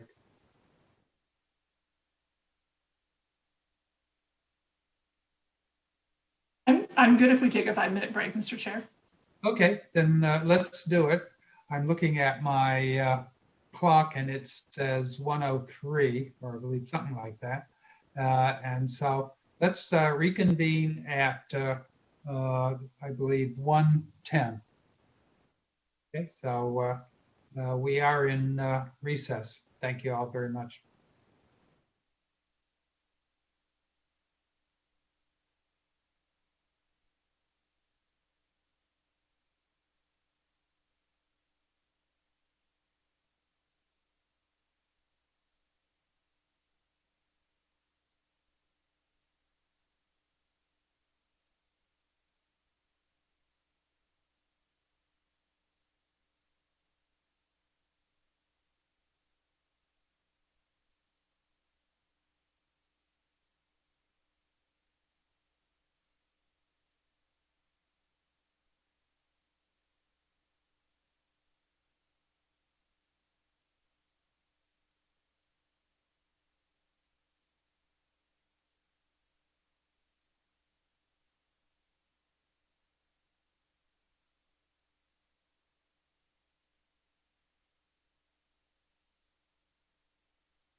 Okay, it's now 1:11, and I'd like to call the committee back to order. I'd like to, if everyone is ready, I'd like to move on to agenda item number 9, and that is a presentation regarding the health of Nevada's public lands, wildlife, and free-roaming horses and burros. And we have Rebecca Stetson, Chairwoman of the Coalition for Healthy Nevada Lands, Wildlife, and Wild Horses, to make a presentation. Ms. Stetson? Good afternoon. Thank you guys for your patience. I know it's been a long morning and leading into the afternoon. Rebecca Stetson, for the record, I'm the chairwoman of the Coalition for Healthy Nevada Lands, Wildlife, and Free-Roaming Horses. And I wanted to start by thanking the Legislative Council Bureau for placing us after the sagebrush ecosystem. It seems like super fitting. Maybe it was chance that here we are now getting to talk further about that ecosystem health. And our coalition is fairly new, we're about a year old, but we are comprised of outdoor recreators, scientists, conservationists, wild horse advocates, and a wide spectrum of for-profit, nonprofit, and NGOs supporting us. So this is an emotional issue that has been going on for some time, and we came together to really try to create an impact and some forward momentum. So with that, I think that we can all agree that we want to see healthy horses running on our beautiful open ranges of Nevada. And the symbol of freedom is under serious threat as our delicate ecosystems are diminishing quickly. Water sources, always minimal on our public lands, are being decimated by a drying climate, wildfires, improper livestock management, and decades of unchecked growth of horse herds. The BLM's been mandated to manage horses to AML, which is a term that we'll use a lot today. And for those of you that are not familiar with AML, it stands for Appropriate Management Level, which is defined as what is necessary to preserve and maintain a thriving natural ecological balance. So before we really get into the thick of this complex issue, I got into it a little bit earlier, but we want to acknowledge that livestock grazing has measurable impacts on Nevada's land and the health of that land. We have a full shed of tools at our disposal to deal with the complex issue that is livestock management. And with horses, we have, they remain on the range all 12 months of the year, in contrast to livestock, which is managed. And we only have very few tools, 2 tools right now that are widely used to mitigate their damage to the land. Those tools are currently limited to controlled gathers and fertility treatments, which are insufficient to address the rapid expansion of horse and burro populations. So we as Nevadans are responsible for the destruction that they may cause to water, riparian areas, loss of native grasses and other plants. And we're responsible to ensure that they're not starving or dying of thirst, which is the case in parts of Nevada, which has made emergency gathers a top priority over the past few months. We're here today to spread awareness in regards to the debilitating impact that free-roaming horses have on Nevada lands, and to ask for your support in advocating for a multifaceted and expedient approach to managing these beautiful creatures for the sake of our state. So next up, I'm going to introduce Willie Malini as the former director of Nevada Department of Wildlife and a retired wildlife biologist and one of our coalition members. Thank you, Rebecca. Mr. Chairman, members of the committee, as Rebecca indicated, I did work for the Department of Wildlife for 30 years, from 1968 to 1998. 16 years of that period, I was the director, but prior to that, I was a wildlife biologist. We are here today. Before you go further, could you put your name on the record, please, for our... I'm sorry, Willie Malini. Molini. Thank you. Appreciate it. Yes. Great to see you. Thank you, Mr. Chairman. We're here today to convince you of the seriousness of the current situation with wild and free roaming horses and burros on our Nevada lands. Let me be clear that we are not here to indict the Bureau of Land Management or the U.S. Forest Service, but to the contrary, we believe that they know what needs to be done and they know how to do it. What they need is political and financial support. It should be noted at the outset that the wild horses are not native to North America. The last true wild horses in North America went extinct at the end of the Pleistocene epoch over 11,000 years ago. The horses of today were brought to America by Europeans. I never met Velma Johnson, who better known as Wild Horse Annie, but I did work closely with Don Lappin, who was a protege of Annie's and who continued Annie's work after Annie's death. Wild Horse Annie's main objective was to get free roaming wild horses and burros recognized as an element of the Western public lands and to ensure their humane treatment. Prior to the passage of the Wild and Free Roaming Horses and Burro Act, wild horses had no standing and were unprotected, much as coyotes and jackrabbits are today. They could be captured by any means, they could be shot, they could be sold for unrestricted private use, including slaughter. Mustangers would sometimes use inhumane methods of capture, including chasing with ground vehicles, airplanes, and running horses almost to death. So Annie particularly wanted to stop such activity and give horses humane protection. In my considered opinion, neither Annie nor Don Lappin envisioned the extreme number of horses that occupy Nevada rangelands today. Having worked in the field in the late 60s and 70s, I can say from experience that there were not very many wild horses in Nevada at that time. I am confident that was due to the fact that Mustangers were gathering horses and selling them. It would be truly unfortunate to see free roaming horses and burros suffer the inhumane treatment of dying of thirst and or starvation on Nevada's rangelands because of the acute overpopulation that exists today and which continues to grow. I'd like to talk a little bit about the Wild and Free Roaming Horse and Burros Act of 1971 and give you some highlights of that. It was enacted by Congress in 1971, largely due to the dedicated efforts of Wild Horse Annie. I would note that it passed in the Senate 98-0.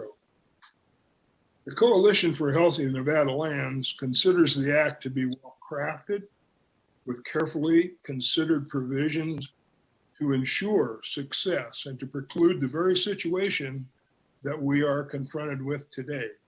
That is, horse numbers significantly exceeding the carrying capacity of Nevada rangelands. Some of the key provisions of the act. Number one, it is the policy of Congress that wild, free roaming horses and burros shall be protected from capture, branding, harassment, or death, and they are to be considered in the areas where presently found. That's an important point, where presently found in 1971. And they're to be considered as an integral part of the natural system of the public lands. The act applies to the public lands managed by the BLM and the U.S. Forest Service, not other land management entities like Fish and Wildlife Service or tribes or Bureau of Reclamation, but to BLM and Forest Service. Secretaries of Interior and Agriculture must manage wild and free roaming horses and burros in a manner to preserve and maintain a thriving ecological balance and multiple use relationship on public lands. When the secretary determines that it is necessary to remove excess animals, that person shall do so immediately to maintain the appropriate management level. That is one area of the law which we have grossly fallen down. And finally, a highlight of the act, all management activities shall be carried out in consultation with the State Wildlife Agency to protect the natural ecological balance of all wildlife species, particularly endangered wildlife. The act was a result of years of collaborative work by many people who desired a sustainable program to be successful over time with necessary management funding, management tools, and management direction to maintain that thriving ecological balance. However, while the program was initially successful, it unraveled over time as management became entangled in politics, lawsuits, and the reduction of available tools for management, coupled with the ongoing exponential growth of the wild horse and burro populations. Wildlife lose out when overgrazing destroys habitats. The impact to Nevada's over 700 species of native wildlife is considerable and risks putting some species, such as sage-grouse, Lahontan cutthroat trout, and desert dace, on the threatened or endangered species list. We, the coalition, believes that expeditious action must be taken now to ensure the future welfare of Nevada's native wildlife. Thank you. All right, we have a 4-minute clip of a video that we'd like to show everyone. Mike Cox shared it in the comments over here, and we did run through with sharing it via Zoom, and there's still a little bit of a lag. And so I'm gonna play it from the PowerPoint for just about 10 seconds, and we can see if there's still that lag. If everyone is willing to stop their video, that will free up bandwidth so that that video and audio can be played a little bit better. So let's give that a go.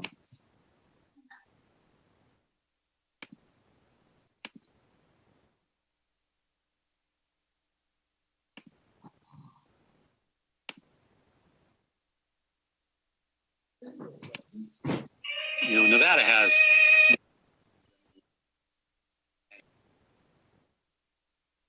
Oh, sorry.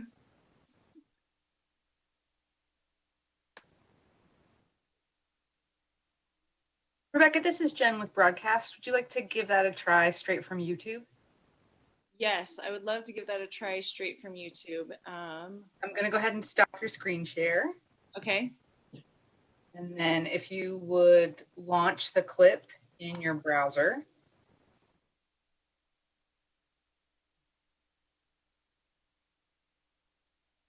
Okay. Nevada has. And then share your screen again, please. Okay.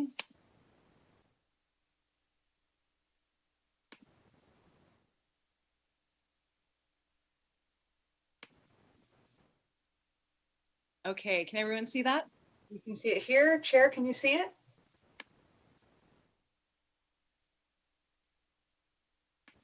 Nevada has more wild horses than any other state, and yet it's the driest state in the union. And wild horse and burro management, it's about the health of the lands and taking care of them for diversity and wildlife.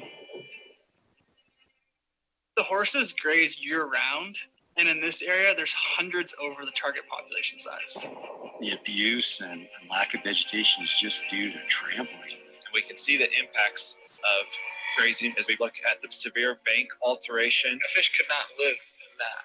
The western rangelands don't have an unlimited capacity to support wild horses. Drastic measures need to be taken as we move forward. If we did manage horses appropriately, all resources would benefit, and the overall rangeland resources would improve. In the model that's unfolding today, nobody's winning. What would you say the key driver that transformed this place from a vibrant ecosystem into what we see today? Well, the fact there's no vegetation is a result of grazing. Yeah, we're looking at bare dirt here. We'll see a bit later what this should look like if it was a healthy meadow. grouse and other species need to have green vegetation mostly for the young. If they don't have a place like this where they can get access to green vegetation, you don't have sage grouse. Wow. We're coming down the road. I didn't expect to see, sage grouse. And there's maybe 30 sage grouse. They are so perfectly adapted to this ecosystem. So those are my first ever sage grouse I've ever seen in my life. Yeah, pretty stoked.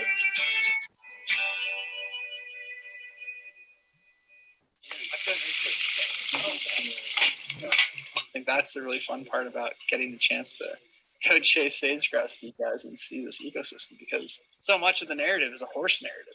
And it's like, wait a second, there's a lot more out there than horses. Yeah, I'm excited for you guys to wake up in the morning and look around and see where you are, since we came in at night, and contrast it with where we were earlier today. Yeah. The big meadow with Really lots cool. of grouse. Lots of grouse. Yeah. I'm excited to see this meadow. Horses are completely excluded. Cattle are managed and only allowed to graze at the end of the summer. There's a doe mule deer walking on the tractor, and she's got 2 little spotted fawns.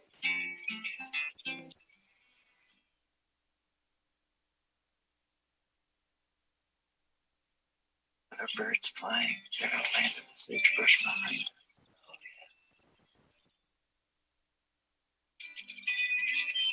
There's 2. There's one right behind her, about 10 feet walking. So cool. You just see their little head, they're just like on a swivel.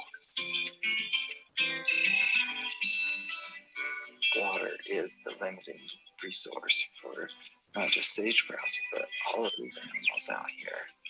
These meadows become critical. But you can't have a high density of pressure that's unchecked. And the fences here show that. That's correct. These meadows are kind of like the beating heart of the sagebrush ecosystem. It was clear that a healthy meadow supports a healthy sagebrush community.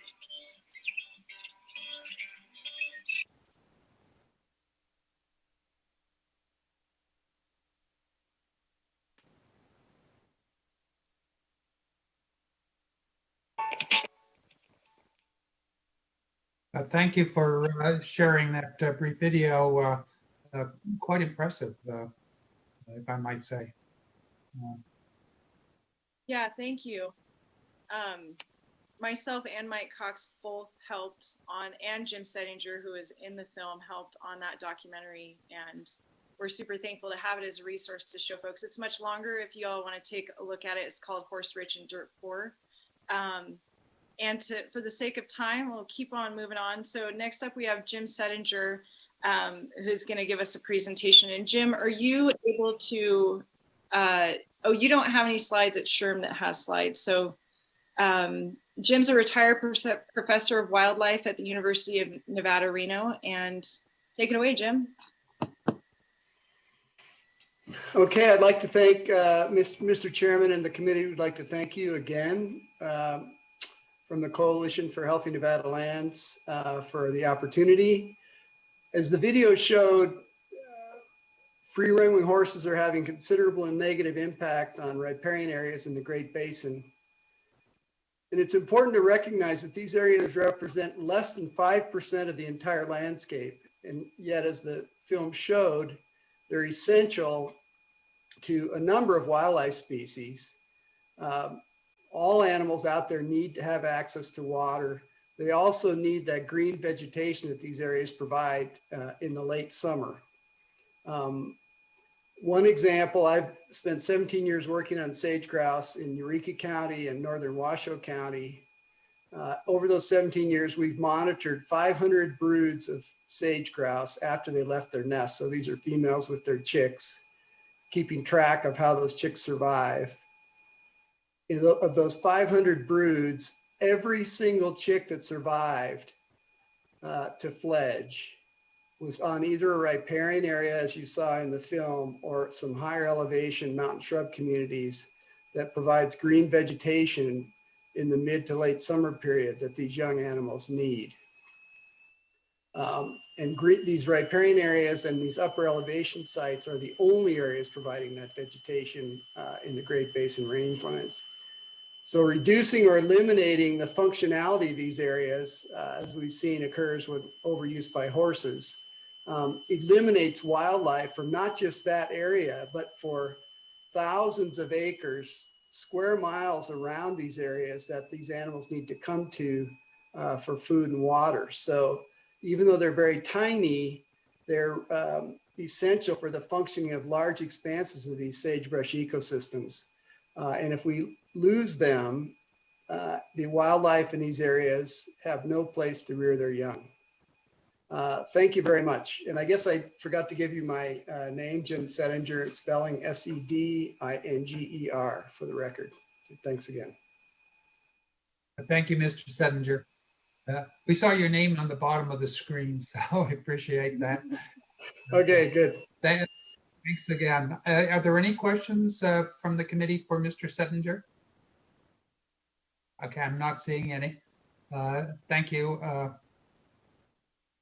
Okay, we have, yes, so Sherman Swanson is our next speaker. He's the coordinator for the Nevada Creeks and Communities team and is a rangeland and riparian ecology and management professor emeritus of UNR, AVRS, and UNCE.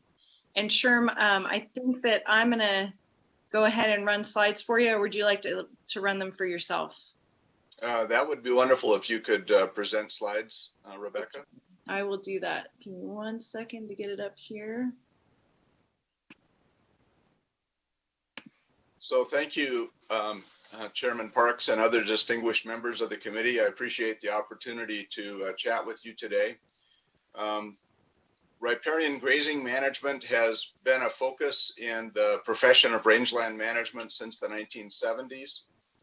Cattle concentrate in riparian areas during the dry summers when riparian forage is green and the upland forage is not.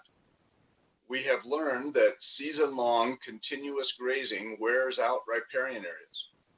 By excessively grazing riparian plants, they become weak and they fail then to slow flood flows, hold soil, and maintain the riparian sponge needed to keep water and essential habitats available to horses, to wildlife, and to all other public land users. We've also learned many tools and strategies for effective grazing management in these riparian areas. In this particular riparian area, there's a mix of spring grazing, rest, and occasional hot season grazing that has enabled recovery, remarkable recovery. And what is needed is more recovery than impact in order to create and maintain resilience. Research has shown that horses concentrate their grazing in riparian areas even more than cattle. In this riparian area, horse use and livestock use each spiked during 2017, with most of the impact in short periods, but some use continued all season. The next year, livestock use was incidental. I believe it was intended to be a rest year. But horse use was season-long, continuous, and at a level that did not allow plants to adequately grow leaves in order to grow roots. Wildlife use by deer, antelope, elk, sage grouse, and many other species was also season-long, but at a low level that was very sustainable. Unfortunately, the continuous growing season grazing by horses, even when the area was supposed to be rested and recovering because of that rest, caused this riparian area to lose riparian functions and shrink with water flowing between the hummocks where no vegetation protected the soil from erosion. The rich organic sponge is oxidizing away. While we are not suggesting that wild horses be rotationally grazed, we are very aware that not managing for appropriate management level often causes riparian areas to fail. Failure diminishes habitat for wildlife and for wild horses. The law provides one tool for managing wild and free-roaming horses and burros, That is removal of excess animals, those above a level that sustains a thriving natural ecological balance and multiple use relationships. Failure to adequately use that tool to implement the law diminishes us all. Thank you, Sherm. So I appreciate y'all sticking with us. I know it's a complex issue and this is a lot of science, but we wanted to make sure that there was a clear understanding of why it's such a pertinent issue and why we really need your help to get resolution now. Next up, we have Mike Cox, who's a big game biologist. And Mike, do you want me to run your slide or do you want to do it? I'll go ahead and do it. Okay.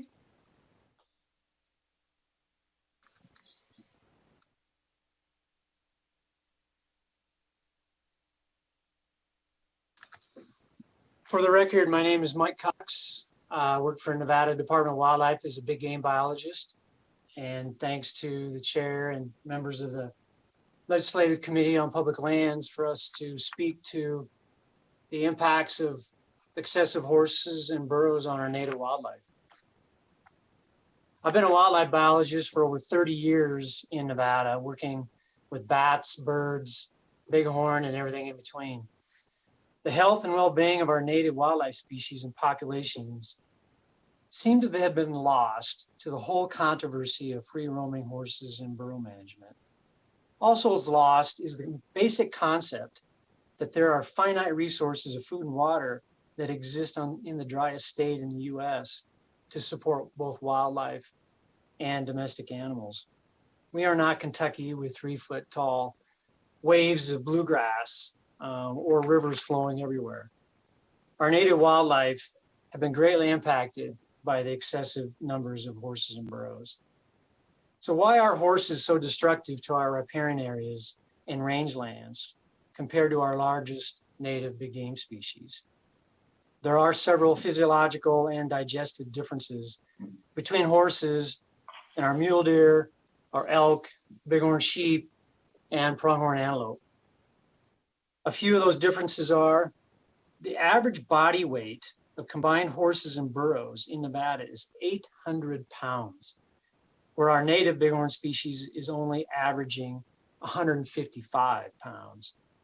Horses and burros have a single stomach versus the highly efficient 4-chambered stomach in all of our big game species, who are considered ruminants.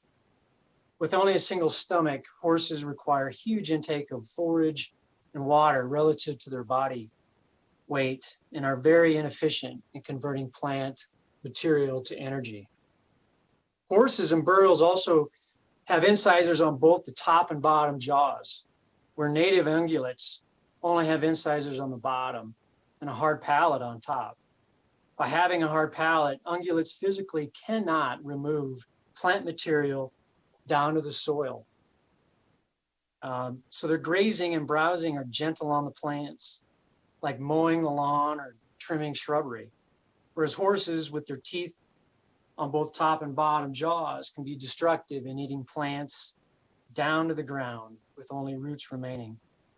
And their browsing not only removes the new leader growth, but the entire hard stem of the shrub. So knowing some of these differences, we're able to calculate the equivalent number of native big game animals that would equal a horse and burro based on forage and water consumption. So in this graph, we're comparing apples to apples, with the orange bars being the number of wild horses and burros each year. And the blue bars are the native big game equivalents. So for example, 9 pronghorn consume the same amount of forage and water as a single combined horse and burro. The green line is what Rebecca referred to before as the appropriate management level that was set years and decades ago in Nevada. And that level was set at 12,800 based on available forage and water to achieve a thriving natural ecological balance. So if we start in 2008, there was 17,000 horses and burros estimated to be throughout the state of Nevada, including BLM lands, U.S. Forest Service lands, private and tribal lands. And of these, there was 800 horses that were living on BLM lands that were outside of the established herd management areas under the Act. And at this time, the free roaming horse and burros were 17% above AML. At the same time, there were more native big game equivalents at approximately 24,000. But fast forward all the way to 2020, that 17,000 horses has over tripled to 60,000 in the 12 years. And now we now have over 52,000 horses in Nevada on BLM lands alone. That's 310% over AML.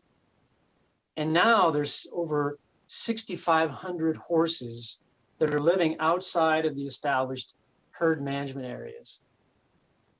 Nationally, almost 97,000 horses exist on BLM lands, and they're 260% over the West-wide AML. And Nevada is ground zero, with having 54% of all free roaming horse and burros on BLM lands West-wide. What is most sad is Nevada's big game equivalents were stable to slightly increasing through 2014, which is about the same time the horses and burros had the same trend. But then there was a major inflection point, a major change, where horses and burros began and continue to experience exponential growth, while our big game populations have declined ever since. And now today there are 2.5 times more free roaming horses and burros than all of our big game equivalents in the entire state of Nevada. I've used the native big game animals as an example to compare the huge disparity and injustice of free roaming horses and burros. But their competition and destructive impacts to riparian and meadow areas detrimentally affect all wildlife species: songbirds, sage grouse, raptors and rodents, canids and felids, lizards and snakes, bees and other pollinating insects. All wildlife species in Nevada deserve healthier landscape of cover, forage, and water resources.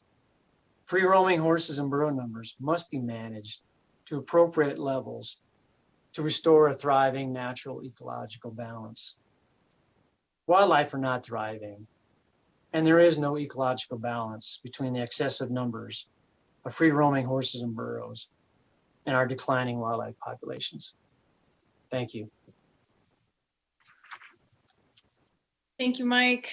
Last but not least, we have Tina Nappy, who's a long-time conservationist and a former Nevada Wildlife Commissioner.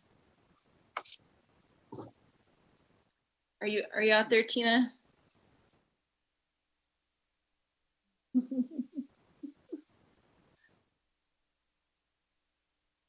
Well, this is broadcast. Oh, I see Tina. Hi, Tina, you're muted.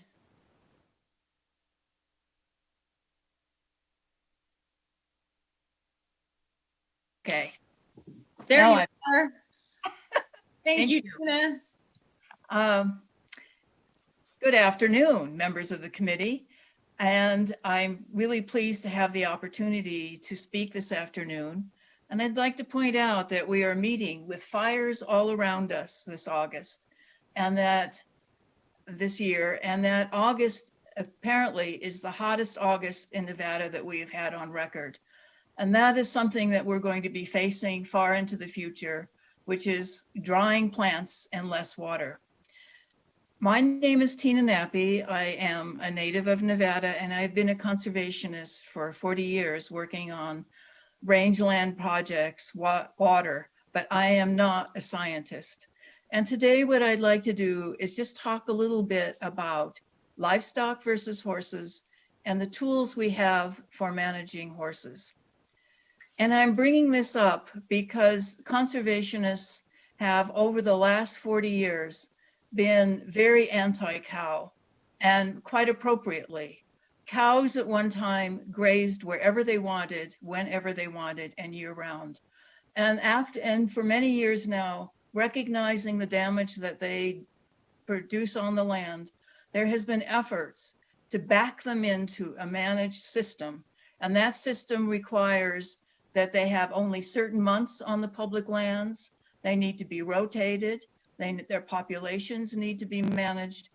And in some cases, ideally, they can only graze grass at a certain level. A grass has to be able to reproduce itself. We do not have any of that with horses.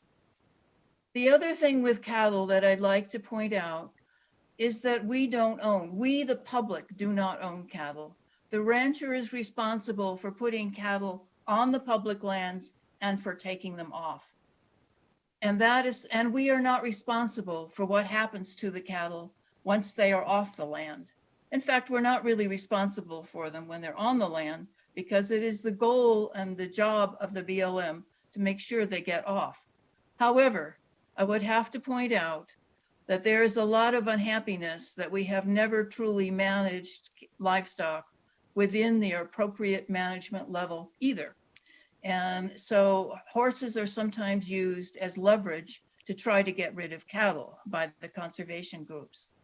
With horses, we are responsible from them from the time they are born on public lands until the time they die. And to me, that is a major responsibility, particularly when you consider the fact that this year, the BLM in Nevada had to establish 14 emergency gathers because horses were starving or thirsty. Now, we take really good care of our dogs and cats. We would no way allow them to be thirsty or hungry, but we who own these horses do allow them to happen to them. We are not protecting them from that end in sight. So I think the first thing I want to say is that we do have responsibilities for horses. The second thing that happens is that our tools for reducing those horse numbers are very, very limited. Apparently, mares cannot be spayed. It's not good for them. We have adoptions. We have a very imperfect form of fertility control, and then we can remove them and put them on short-term or long-term pastures to the ends of their lives, which can be 20 years. So in order to, so the only tool really available to us is to gather them, usually with helicopters, which is stressing to them and very expensive for us. And it's something that obviously we can't do very often because we have no place to put them. The pastures that we have and the tools that we have for placing them in long-term pastures are such that we can only round them up when we have space in those long-term pastures.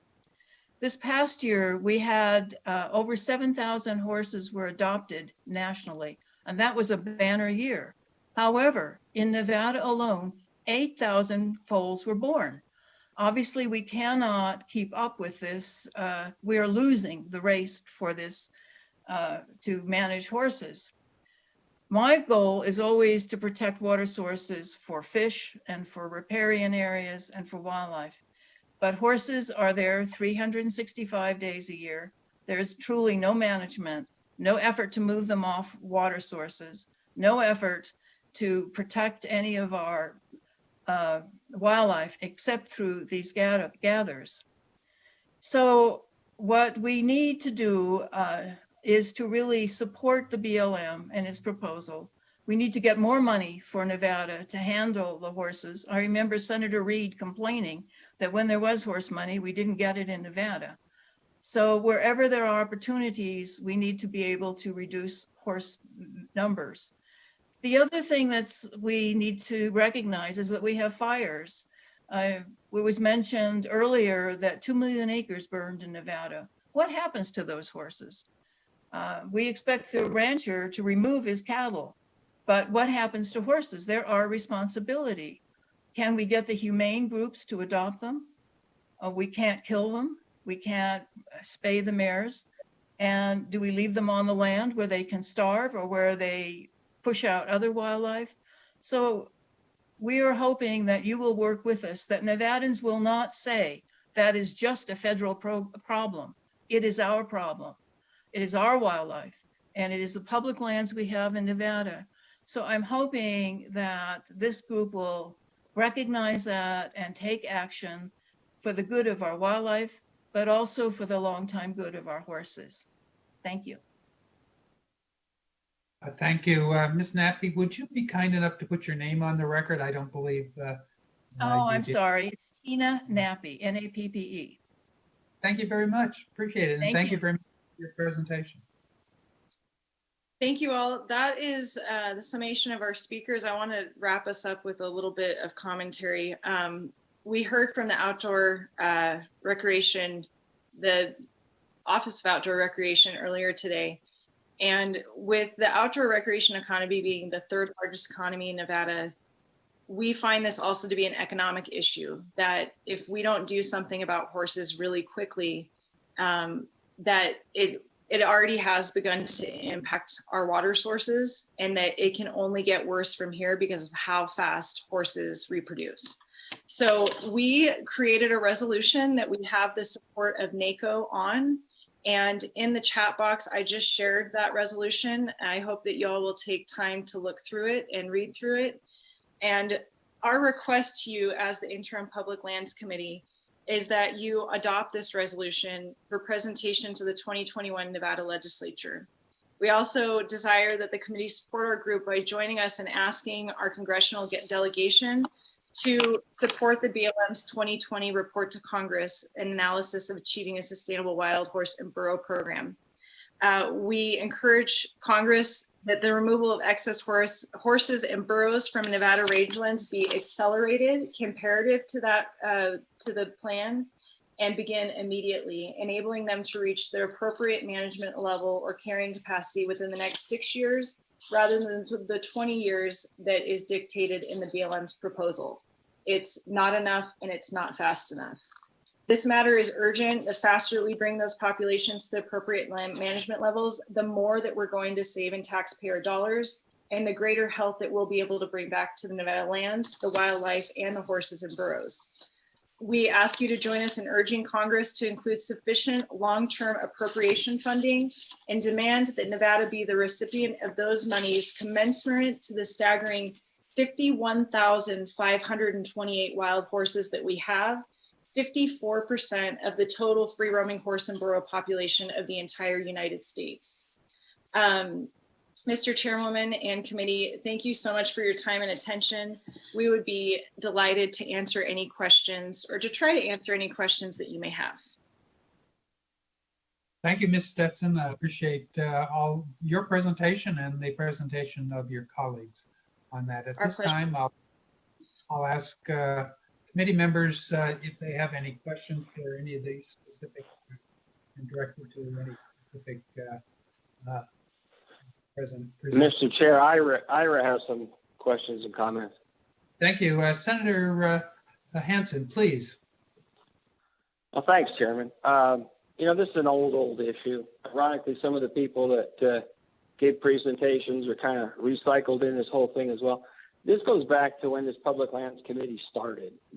Dean Rhodes was on top of the wild horse question, and for a long time now. I represent, 38,000 square miles of Nevada, and there was a solution to this that actually took place in my district. The Pyramid Lake Paiute tribe, acting as a sovereign nation, had a roundup and rounded up almost 500 wild horses. This was in my district. Unfortunately, they also got some branded trespass stock. So let me say that I got a lot of calls on people whose horses disappeared.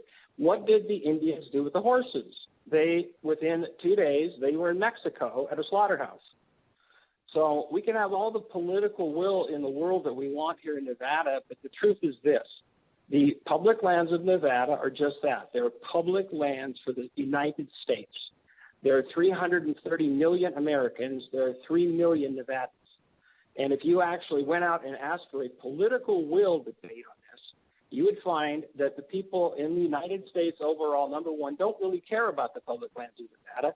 And number two, the ones that do pay any attention to the horse issue are overwhelmingly in favor of leaving the status quo. So the problem that we've got is starting with the 1971 Horse and Burro Act, the state of Nevada gave away its sovereignty because the truth is those are not interstate herds. They are animals that should have been managed by the state of Nevada, just like you heard everybody talking about the mule deer and the bighorn sheep and the antelope and the elk. The difference is those are managed by the state of Nevada, and they are not interstate herds for the most part, like ducks are or doves, which fall under federal jurisdiction. When we gave up that, we gave up the right to manage our own public lands, including the animals that are on them in this particular case.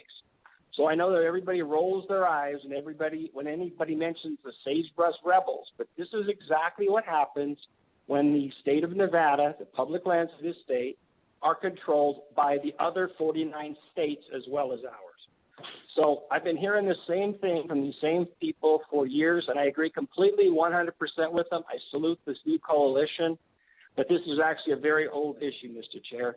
And until we get federal approval to do what needs to be done, everybody has tiptoed around the issue. The real issue is what do you do with the excess horses? And the reality is, as Ms. Nappy pointed out, there is a market of roughly 7,000 a year in a very, very good year that will be adopted. And what do you do with the populations in excess of that? I think they've got over 100,000 horses sitting on federally managed ranches in the central United States. They have horses, so many horses that you can't feed them. They've got way too many, and yet nobody wants to get down and let's get right down to the point. If we don't allow these horses to go where people eat them or use them for dog food or whatever, we will never, ever be able to get on top of this issue. So I'm glad I agree 100% with the people that made these presentations. We as a committee should get a hold of our congressional delegation, and I think they can all jump up and down and wave the Nevada flag all day long. But the other 49 states, the politicians from those other 49 states are not going to be supportive of doing anything to the wild horses because there's an emotional attachment that's been created throughout the United States. And the political will never be there. So the only hope we have, in my opinion, is to somehow come up with a sagebrush rebellion angle and say these horses are actually not federal horses, they are state horses. And just like the Indians did, we need to do a roundup ourselves. And then if we have to send them to Mexico, then send them to Mexico. I'm sorry to be hateful about it, but we've been talking about this. I've been on this committee now for 10 years. We talk about it in these kind of terms every single time, and nothing has been done for at least 30 years. So pardon me, Mr. Chair, there's no question in that, I guess. It's more of a comment and a total state of frustration because I've been watching this my entire life. I agree with Mike Cox. I agree even with Willie Malini. But I will say that the real responsibility to manage the animals within the boundaries of the state of Nevada should fall on the state of Nevada, including the Department of Wildlife, the Department of Conservation and Natural Resources, and then we can get this problem in check. Thank you, Mr. Chair. Thank you, Senator Hansen, for your comment. I'll turn it back to our presenters if they wish to make, and let's keep it a brief comment, response. Yeah, I just wanted to say, Ira, I understand your frustration. I'm fairly young and that I'm a native Nevadan, so I've seen it round and round, and I have an extremely competent coalition who have educated me on anywhere back to 90 years of the history of this. And we agree that there needs to be some serious action that's taken immediately. As we have assessed it, we have tried to come up with options that are within the confines of federal legislation. We recognize that there needs to be a multifaceted approach. We also recognize that there needs to be a mass media campaign that educates the general public that this is an issue. There is a Western States Coalition, it's called FREES, F-R-E-E-S, that are the states who have the largest horse populations who are coming together to try to create who are collaborating to create solutions. And as we said, what we have right now in the form of gathers and birth control are not enough tools to deal with the issue. And it is excessively expensive to feed horses. We're constantly looking for other areas to house these horses, because as it stood recently, we could do the gathers. The BLM has the ability to do the gathers, but we don't have enough holding facilities. We're working on that issue to try to create more holding facilities, but I agree with Ira that it is an ongoing issue, because if we put these horses on pasture, their life expectancy gets way longer than if they were eating sagebrush or part of the sagebrush ecosystem. And so I understand your frustration. Well, thank you, Mr. Chair. One comment along that line. The problem that I see is that if you were to actually ask nationally what people would want done with these horses, if the holding pens are full, they will simply say, leave them in the state of Nevada. They have no problem with that. You know, I hate to say it, but we had a presentation earlier about recreational opportunities in Nevada. Tons of people come to Nevada to look at the horses. And the people who are the wild horse and burro advocates who absolutely disagree 100% with what the position is of this coalition, and frankly myself, they would say the horses on the Nevada range generate more income and bring more people to Nevada than probably anything short of gaming. So, you know, again, if we're going to look at this realistically, we've got to come up with a way for Nevada to manage the animals within its own state. So I salute you. I salute your group. I am frustrated because I am an outdoorsman.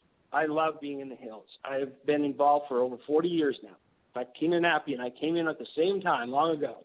We used to fight with Willie Malini all the time. And so I've been watching this for a lot of years. I've watched the deterioration of Nevada ranges. I've seen the decline in the game populations that Mike Cox talked about. And I have seen a positive thing, and that is we have got grazing by the private sector well under control and regulated and really pretty much well done nowadays. But this horse issue is one that is so emotionally driven that rational people simply will not be able to come up with a solution because the political will that Mr. Malini talked about initially is not there. So we've got to come up with some other angles, because if you think the United States Congress is going to have some sort of massive outpouring of support because Nevada's ranges are deteriorating,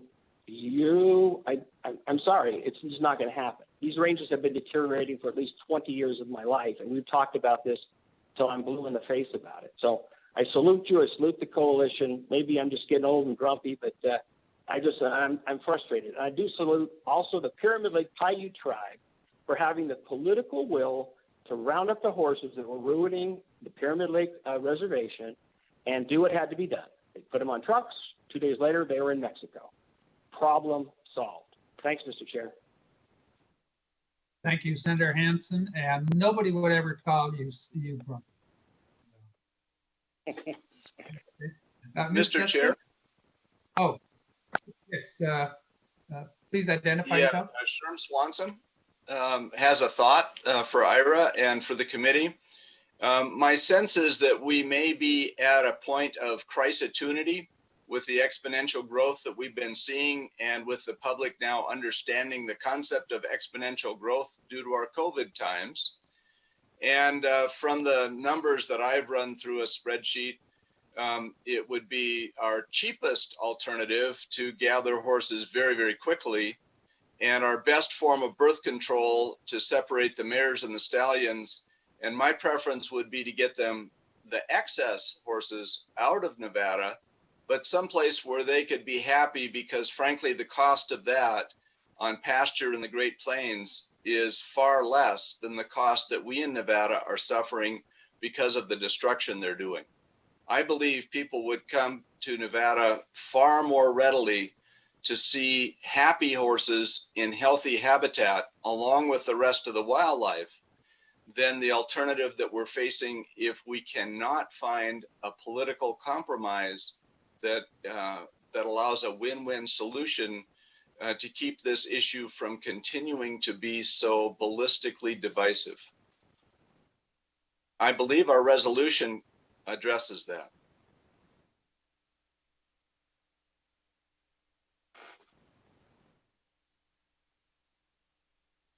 Thank you for sharing that.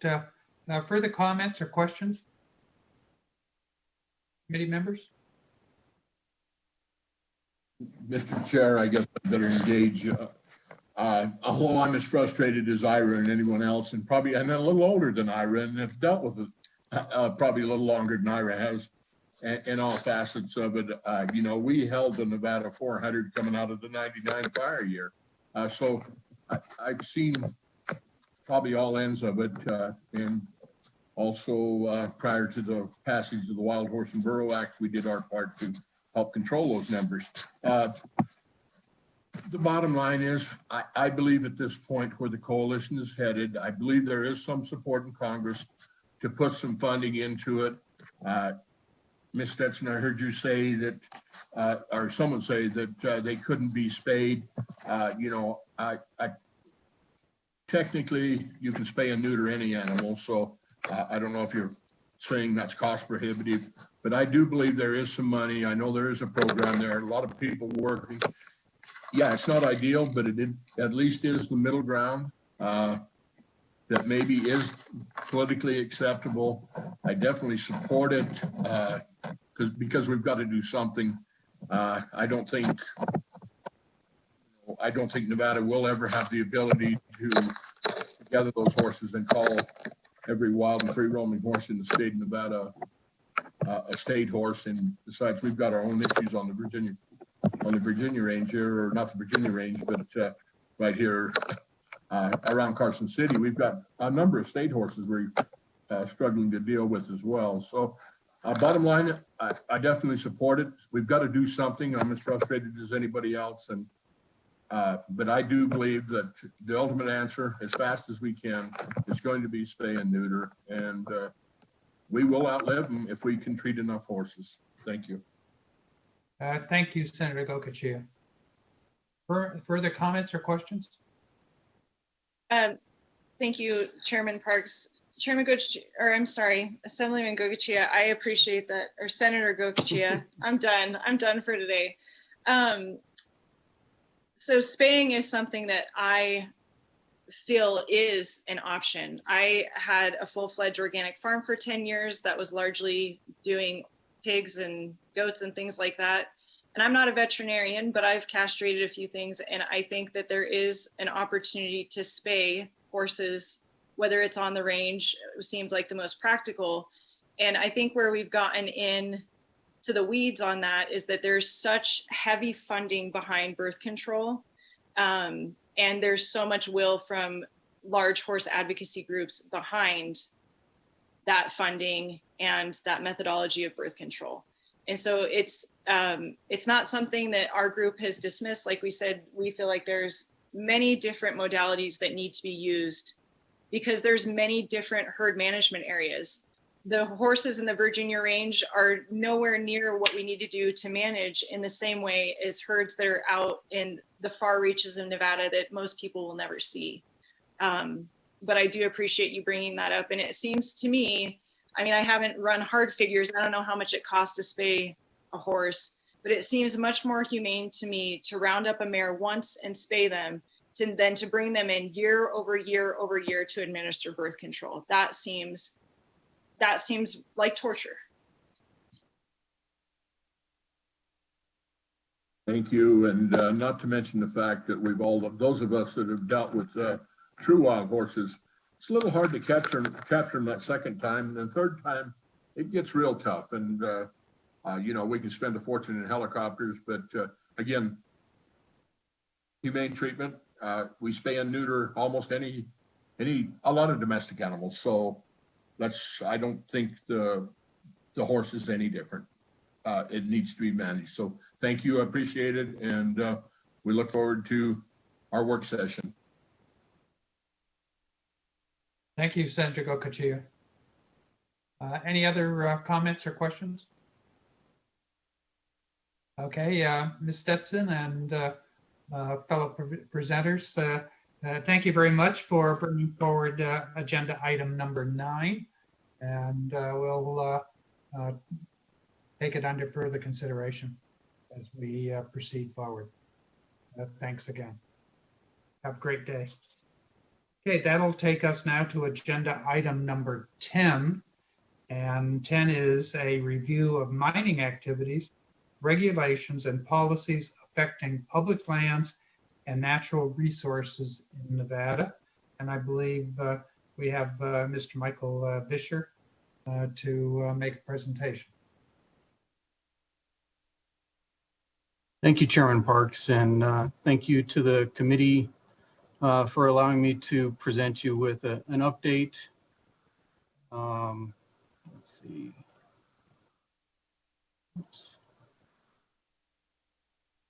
And can you see the presentation? We don't see it yet. This is Jen from Broadcast.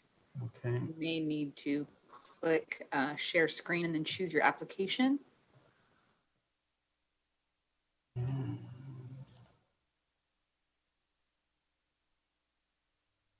Here we go. And then if you can hit F5 to make that full screen, or go to your slideshow controls.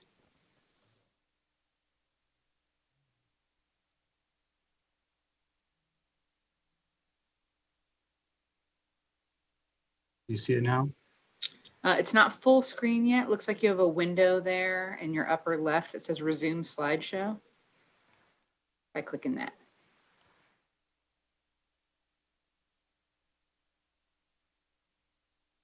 No. Or if you can hit F5 or function F5.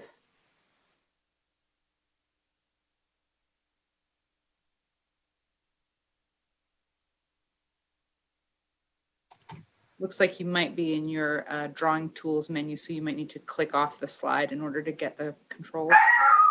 I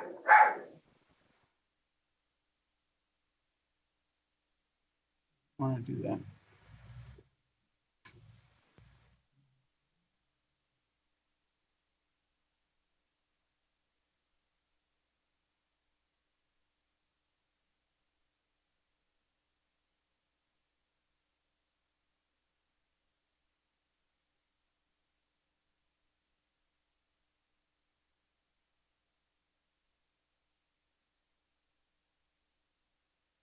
Apologize.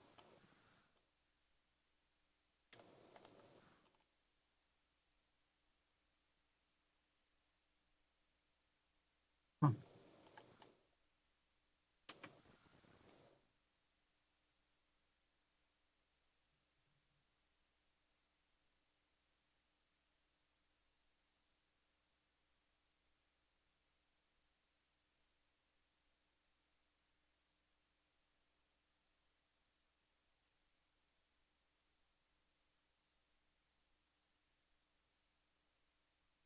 Do you see that yet? We do see it. You can go ahead and run it from here. Okay. Sorry That's about good. that.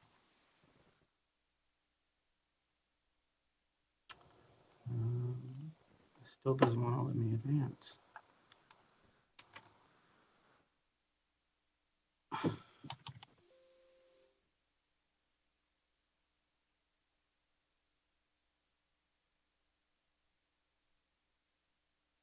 Let's see here.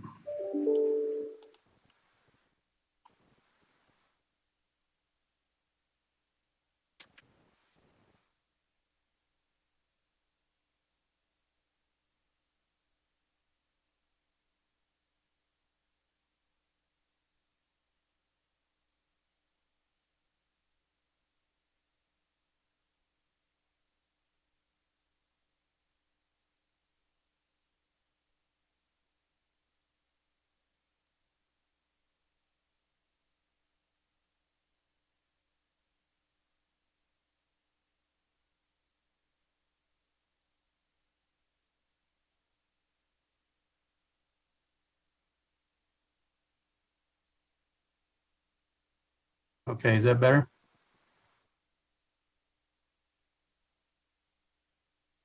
Yes, that looks great. Thank you. Okay, sorry about that. Real quickly, I'm going to run through these. There's a lot of detail on the slides.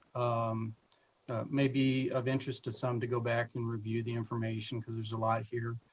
First and foremost, the Division of Minerals maintains a mining registry for the production and employment at all mining operations in the state of Nevada.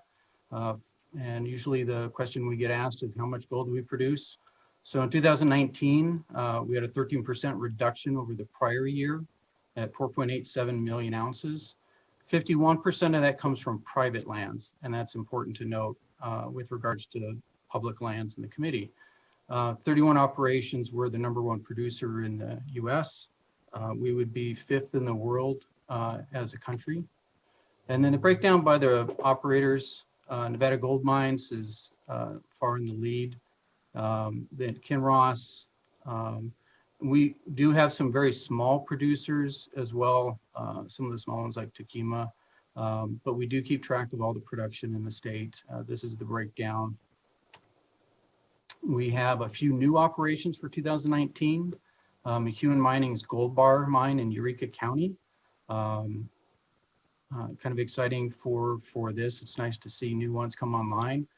Currently got a mine life of 7.5 years. The second one was in Mineral County, and this is the Isabella Pearl mine.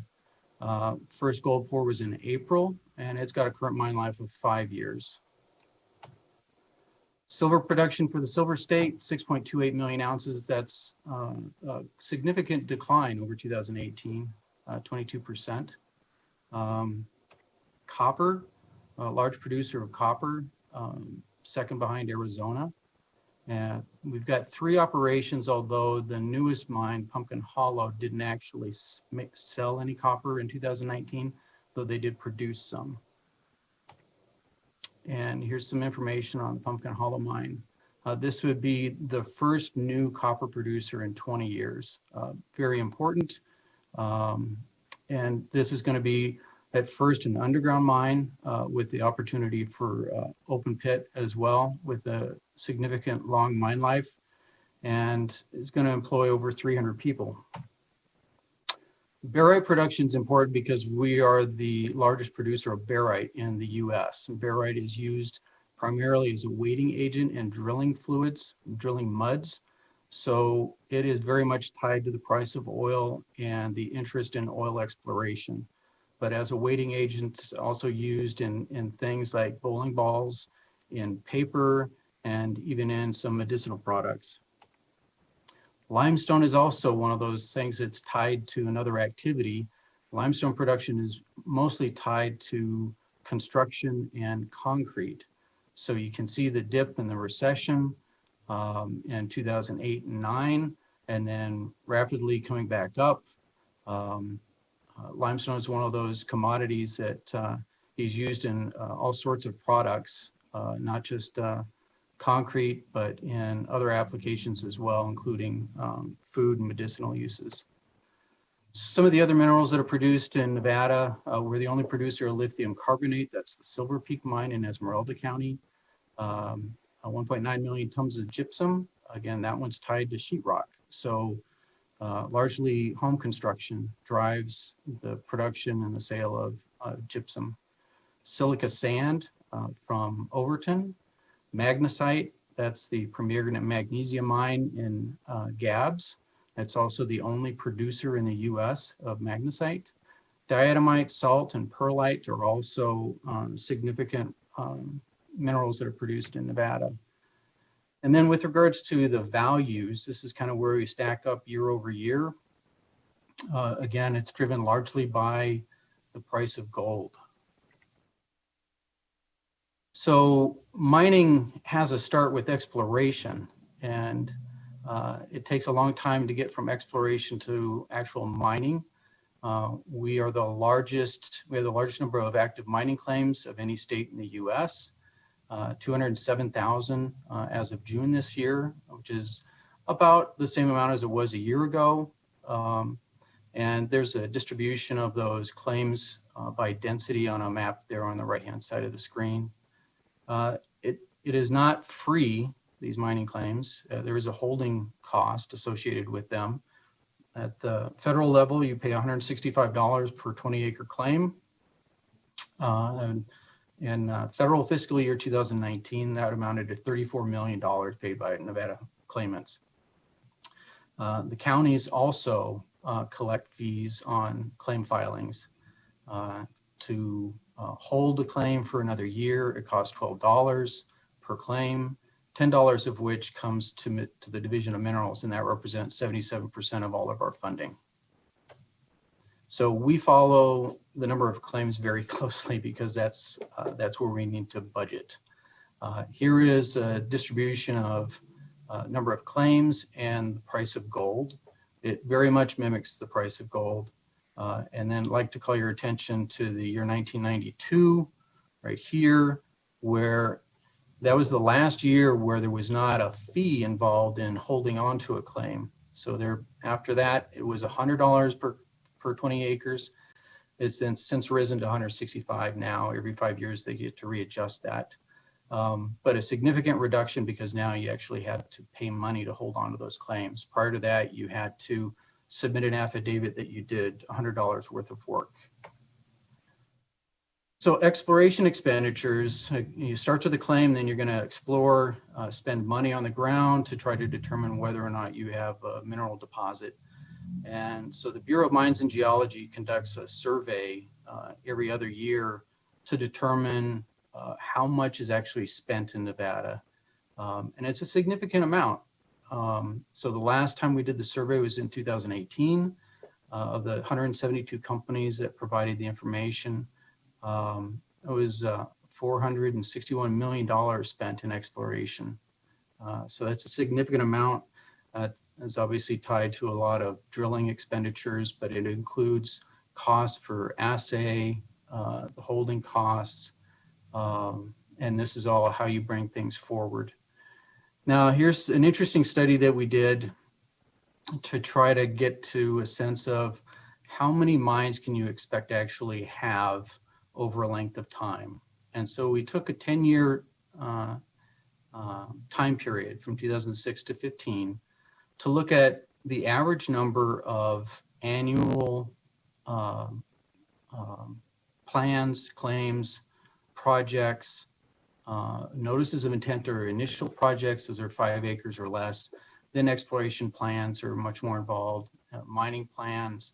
And basically what it came to show was that you get a new major mine about once every 10 years. And that it requires about 100 drill projects to get to that one mine. And the difference for whether that mine is going to be profitable is tied largely to the price of that commodity, which ebbs and flows, goes up and down based on supply and demand and other factors. But the commodity that's in the ground is in the ground at various concentrations at certain places throughout the state. So it's not something that can be moved around. You can't relocate a mine. It is where it is. Another component is the fluid mineral resources. So the division does not regulate mining, but we do regulate geothermal, oil and gas, and dissolved mineral resource exploration. So we call these the fluid minerals. For geothermal development, in the last year and a half, we've had not a lot of activity. About six wells have been drilled. They're indicated by the red dots. But we do have 456 permitted commercial and industrial wells.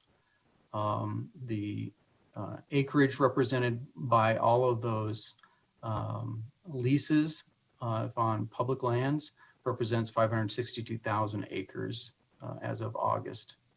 And the production is in the graph down below. We had a significant increase in year over year, 12% increase in geothermal energy production from the prior year. And here's kind of a better look at where those locations of the plants are. And geothermal is another one of those things that Nevada is blessed with, and that is high heat flow in the crust. So the challenge is finding where the water will move freely. Just about all of these plants are binary systems, meaning the water is pumped up out of the ground, interacts through a heat exchanger with a working fluid to drive a turbine. And then after that, the water is then re-injected into the ground with no net loss or consumptive use of water. So in that sense, it's a renewable energy. We have significant resource potential throughout the state. Most of the locations, in order to be economic, need to be within about 10 or 15 miles of a high voltage transmission line to be economic. It's about $1 million a line mile to put in a high voltage line. And that's outside of the cost of any permitting as well. And I should mention on the geothermal, about half of the production is on federal land and about half of the production is on private land. For Nevada oil activity, we're a very small producer. We rank, I think, 26 or 7 in the country. We have 5 producers. We have 60 wells producing in 10 fields. 99% of all the oil production occurs from wells on federal land. And we had 3 new permits issued in 2019, 2 of which were drilled, 1 in 2019 and 1 in 2020. We do have an oil refinery in Nye County in Railroad Valley. They've been greatly impacted by the lower oil price this year. Some have shut in their wells and discontinued production. Others received royalty relief from the Bureau of Land Management on their royalties, which allowed them to continue to produce and continue their employment. Here's the distribution of the leases and where the wells are in the state. The lower graph on the bottom there shows the distribution of production. We've been producing since 1955, but it's been tailing off. We did actually increase production 2019 versus 2018 slightly. And that was results of some new technologies to increase the pressure in the reservoir to allow more oil to flow and be pumped out of the ground. As of August 12th, there were 496 authorized leases, totaling a little under 900,000 acres. So in the leases, the boundaries are represented by the black squares and shapes in the map on the right-hand side. Those leases represent the areas of opportunity for somebody to explore and extract. But there's a bit of a misconception with regards to the leasing. 99% of all the production's on federal leases. In order to get to a lease, anybody, an anonymous person, can file an expression of interest to the BLM for lands to be included in a competitive lease sale. There's no fee for this, but there is a cost to the BLM to evaluate this before it actually goes to that competitive lease sale. And recently, the number of expressions of interest has increased dramatically. And you can see that in the table below. This is not industry that is driving this, whether it's groups that are speculators that are not part of industry, or whether there are other groups with other interests that are submitting these expressions of interest. It's created a very large burden on the BLM. And there's a lot of federal discussion on how to fix this problem. It doesn't exist in geothermal because there is a fee per acre on those nominations for expressions of interest, and hoping that we see something similar to that on the oil side. Again, it's important that the lease allows you to explore, but any well that you drill on federal land has to be permitted by both the BLM and the Division of Minerals. And in 2019, only 15% of the nominated federal acreage received actual bids. So where does the fluid mineral leasing revenue go? Because there is a fee to actually get that lease and then to hold it, and any royalty on the production. And that's for oil and geothermal. The table on the right shows the distribution to the counties and to the state in 2019 from the federal government. So you can see these are significant sources of revenue for some of these counties. You can see Churchill County, the amount of revenue they're getting from the geothermal, over $1 million, pretty significant. So the counties are very interested to see this sort of activity occur because it helps with their cost to maintain functions within the county. Lastly, on the fluid mineral side is the lithium brine. So lithium is a locatable mineral. It's not leased. You locate it with placer claims. If you're interested in lithium brine, which is what's occurring at Silver Peak. And as a result of the increased price of lithium, we've had a bit of a rush on lithium brine claim staking and lithium staking in general in Nevada significantly, but it's tailed off a little bit, and you can see that in the chart on the right-hand side. We had our peak in 2017. It's dropped off a bit as some of these plays didn't pan out as well as some of the explorationists had hoped. The division regulates the exploration of dissolved minerals and allows for a de minimis amount of fluid to be pumped out of the ground without having to get a water right. And since 2018, we've approved 16 notices for drilling of boreholes. Only 5 occurred in 2020 so far, and 6 permits to drill a well were approved, none since 2018. So you can kind of see the level of activity there. Instead, a lot of the focus has been on lithium clay or lithium in clay or rock. And as such, they're not regulated through our agency. They're regulated as any other hard rock exploration project. If it's more than 5 acres, it's going to go through a plan through the BLM, as well as involvement from NDEP. And they can drill as many boreholes because there's no water that's being pumped. It's permitted exactly as any other hard rock project. So BLM, Forest Service, is the lead agency. They coordinate with the Bureau of Mining Regulation and Reclamation and NDEP. If it's on private lands, then NDEP is the lead agency. There's 3 projects that are far and away more advanced than any of the others in the state, and that's Lithium Americas, Ioneers Rhyolite Ridge, and then American Lithium's project near Tonopah. Lithium Americas project's on the border, up near the border with Oregon. It's a deposit that's been known about since the 70s. It has a lot of interest in that it has a very long mine life, 46 years. So the resource has been there, it's been drilled out, it's well known, but it does require a significant amount of capital expenditure to put in the processing that would be required to extract that. They're going through the permitting process right now and are expecting to get their record of decision by the BLM later this year. Then there's Ioneers Rhyolite Ridge project, which is west of Silver Peak, but is not a brine. This is another hard rock process. This is the one that has some coincidental teams buckwheat that is working through the process with regards to whether it's endangered species and whether or not it should be managed as such. So that's something to watch.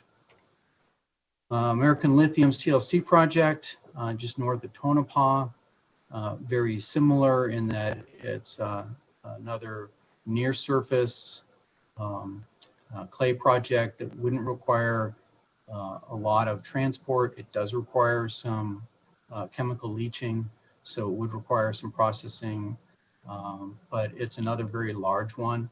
They're not quite as far advanced in terms of permitting, but it's in a good location for infrastructure and for power. I wanted to touch on this as well. We had a lot of questions with regards to the amount of disturbance from mining activity and the distinction between public and private. So this is information that we received from NEP with regards to permitting. And so we're looking at around 135,000 acres. And that's the permitted disturbance in Nevada. And it's split about half and half between public and private.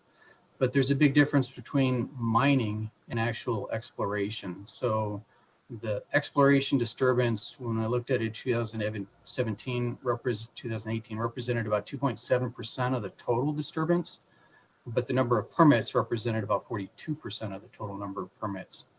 So exploration plans are very different than mining plans of operation. Lastly, I wanted to touch on the impacts from land withdrawals. And this goes back to the fact that while Nevada is blessed with a large mineral endowment of all sorts and sizes and concentrations, they are where they are, and access to those resources can be limited by withdrawals that do not allow for mineral entry or development. The chart on the bottom shows the number of acres that have been removed from mineral entry through the Land Withdrawal Acts. And then trends, which are disconcerting to the mineral industry because it just means the size of the area for which you can explore keeps shrinking, which makes it problematic. And the historical trend, not looking good. And then lastly, critical minerals, 35 minerals identified by the U.S. Department of Interior, vital to the nation's security. Gold is not one of them. We've got plenty of gold. These are ones where either we're reliant on foreign countries who are not friendly to us, or there's just not enough out there. 20 of the 35 have known occurrences in Nevada. And this is important when you look at the next one. So the triangles represent a current or past producer of a critical mineral, and the salmon colors represent areas that are off limits to mineral entry. And so you can see that the areas that are available to explore and extract these critical minerals is shrinking, has already shrunk, and is something that is very much impacting the ability to move forward with the development of those minerals. We have a number of publications. All of these are available on our website. The Major Mines of Nevada 2019 just came off the press. I should have a digital copy of that up on the website tomorrow. And then our homepage, I just wanted to call attention under current information over here, very top. We've developed our own set of distance learning educational videos. The staff have taken that on as their own task. And these are available with YouTube links, or Clark County School District is making it available on a separate site so that they don't have to worry about students accessing YouTube and being led astray. But the distance learning videos are becoming very popular. We touch on topics such as rocks and minerals, but also some geological concepts as well for some of the middle and secondary schools.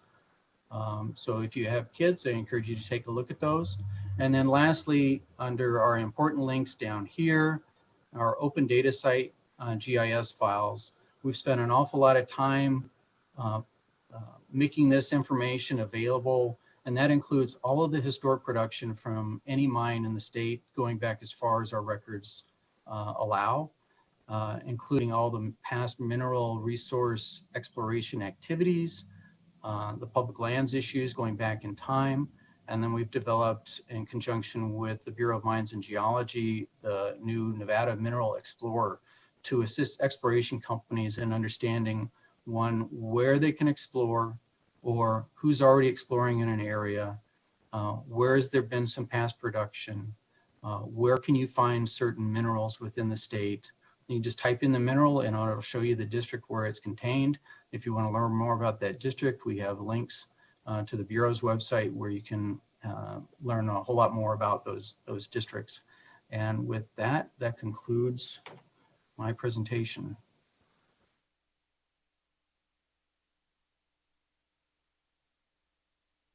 Thank you, Mr. Vischer. I appreciate that. It's a very, very informative presentation. We greatly appreciate it. I'd like to ask if committee members have any questions for Mr. Vischer.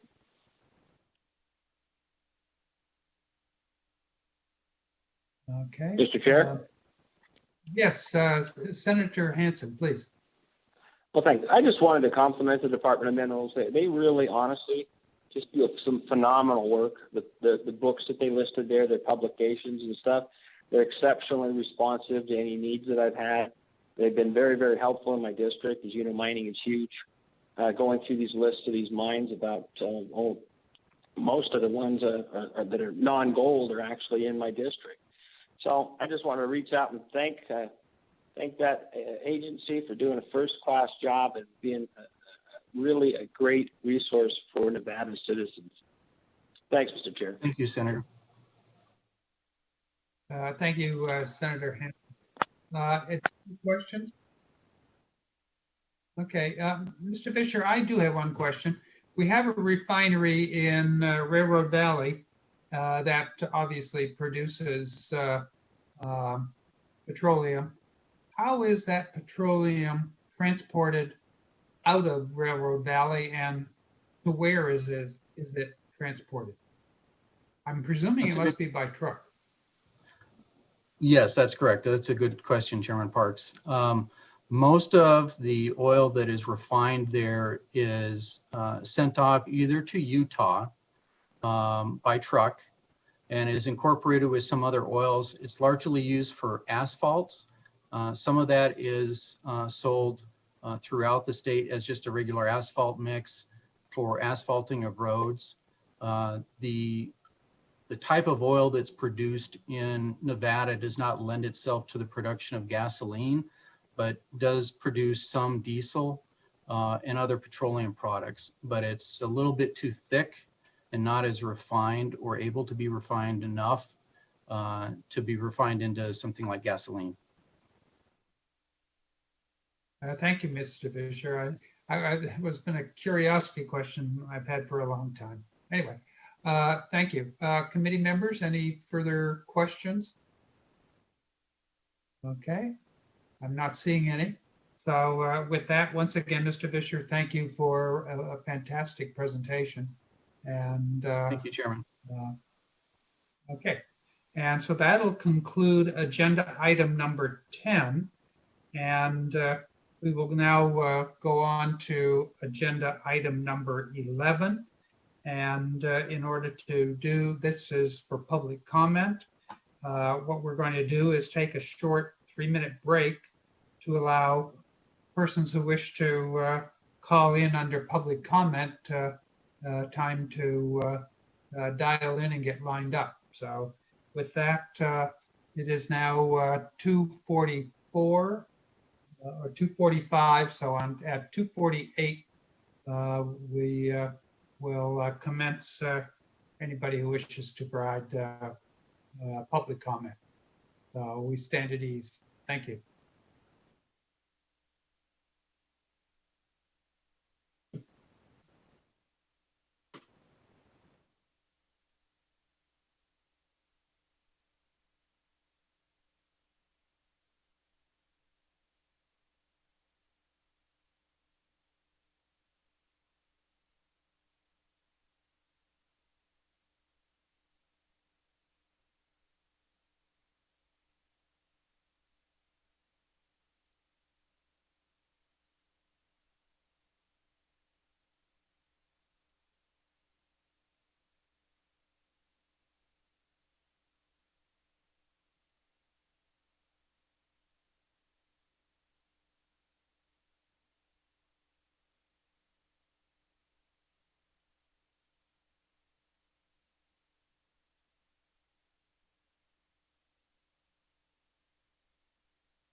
while we wait, let me say that if you wish to provide public comment at this time, the phone number is 669-900-6833,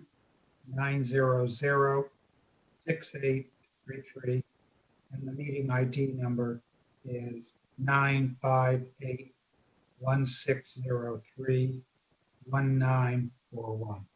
Thank you.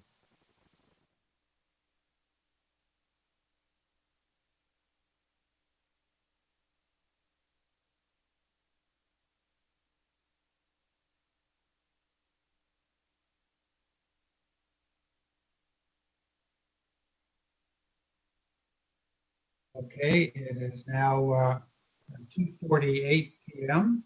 and I'd like to call the meeting back to order.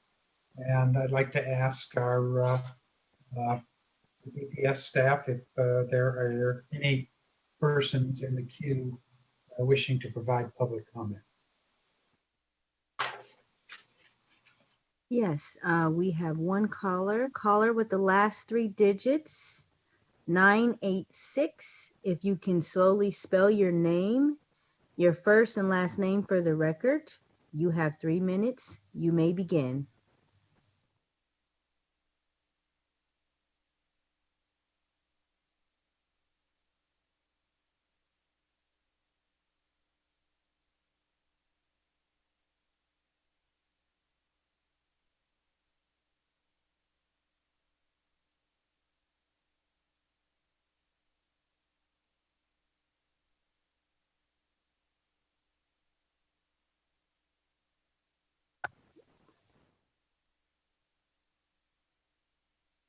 Hello, can you hear me? Yes, you may Thank begin. you very much. Yeah, my name is John Hatter. I live in Reno, Nevada. I'm the director of Great Basin Resource Watch. We, for almost 30 years, we've been monitoring mining and extraction in Nevada. And I just want to make a couple of comments to the committee. Appreciate the time very much. Two items that will affect public lands for a very long period of time, which I wasn't able to catch all of the presentation, so I don't know how much this was discussed. But one is that open pits are often not reclaimed, and many open pits fill with water afterward. This is called a pit lake when that occurs. And these are on public lands, these are on Nevada lands, and these are kept off limits to the public because there's no reclamation of these mining pit lakes. The water in them will serve no use to Nevadans, but it could if we consider how we can reclaim these and work with the industry as well to develop feasible methods for reclaiming these open pits with water so it can be used. Some of them could potentially be fisheries or could have a recreational purpose. There may be some other possibilities as well. But currently the practice is that they are not. There's no post-mining use for these. This is a loss of an enormous amount of water, which in the future could amount to up to around 1.5 million acre feet of water, which Nevadans will never be able to use. So I think it's a public lands issue as well, Nevada lands. The other I wanted to mention was a number of mining sites will result in long-term water pollution at the site that will have to be controlled indefinitely. We're talking about intergenerational. So this is another potential effect on public lands. And these mines, which are often called mines requiring perpetual management, is an issue that Nevada, I think, should address also, and we should probably address it at a legislative level as well. But this will affect our public lands. If there's a failure of the ability to treat the contaminated water, then it will affect waterways, it will affect surface waters and so forth, and groundwater. Again, this is on our lands. So these are two issues that I think that in Nevada we need to resolve, and they do affect our use of the lands, and they affect the use of the lands indefinitely. So I appreciate the time to mention these and bring them to the attention of the committee, and hopefully there'll be more discussions about what we can do regarding these issues in the future. Thank you very much for your time.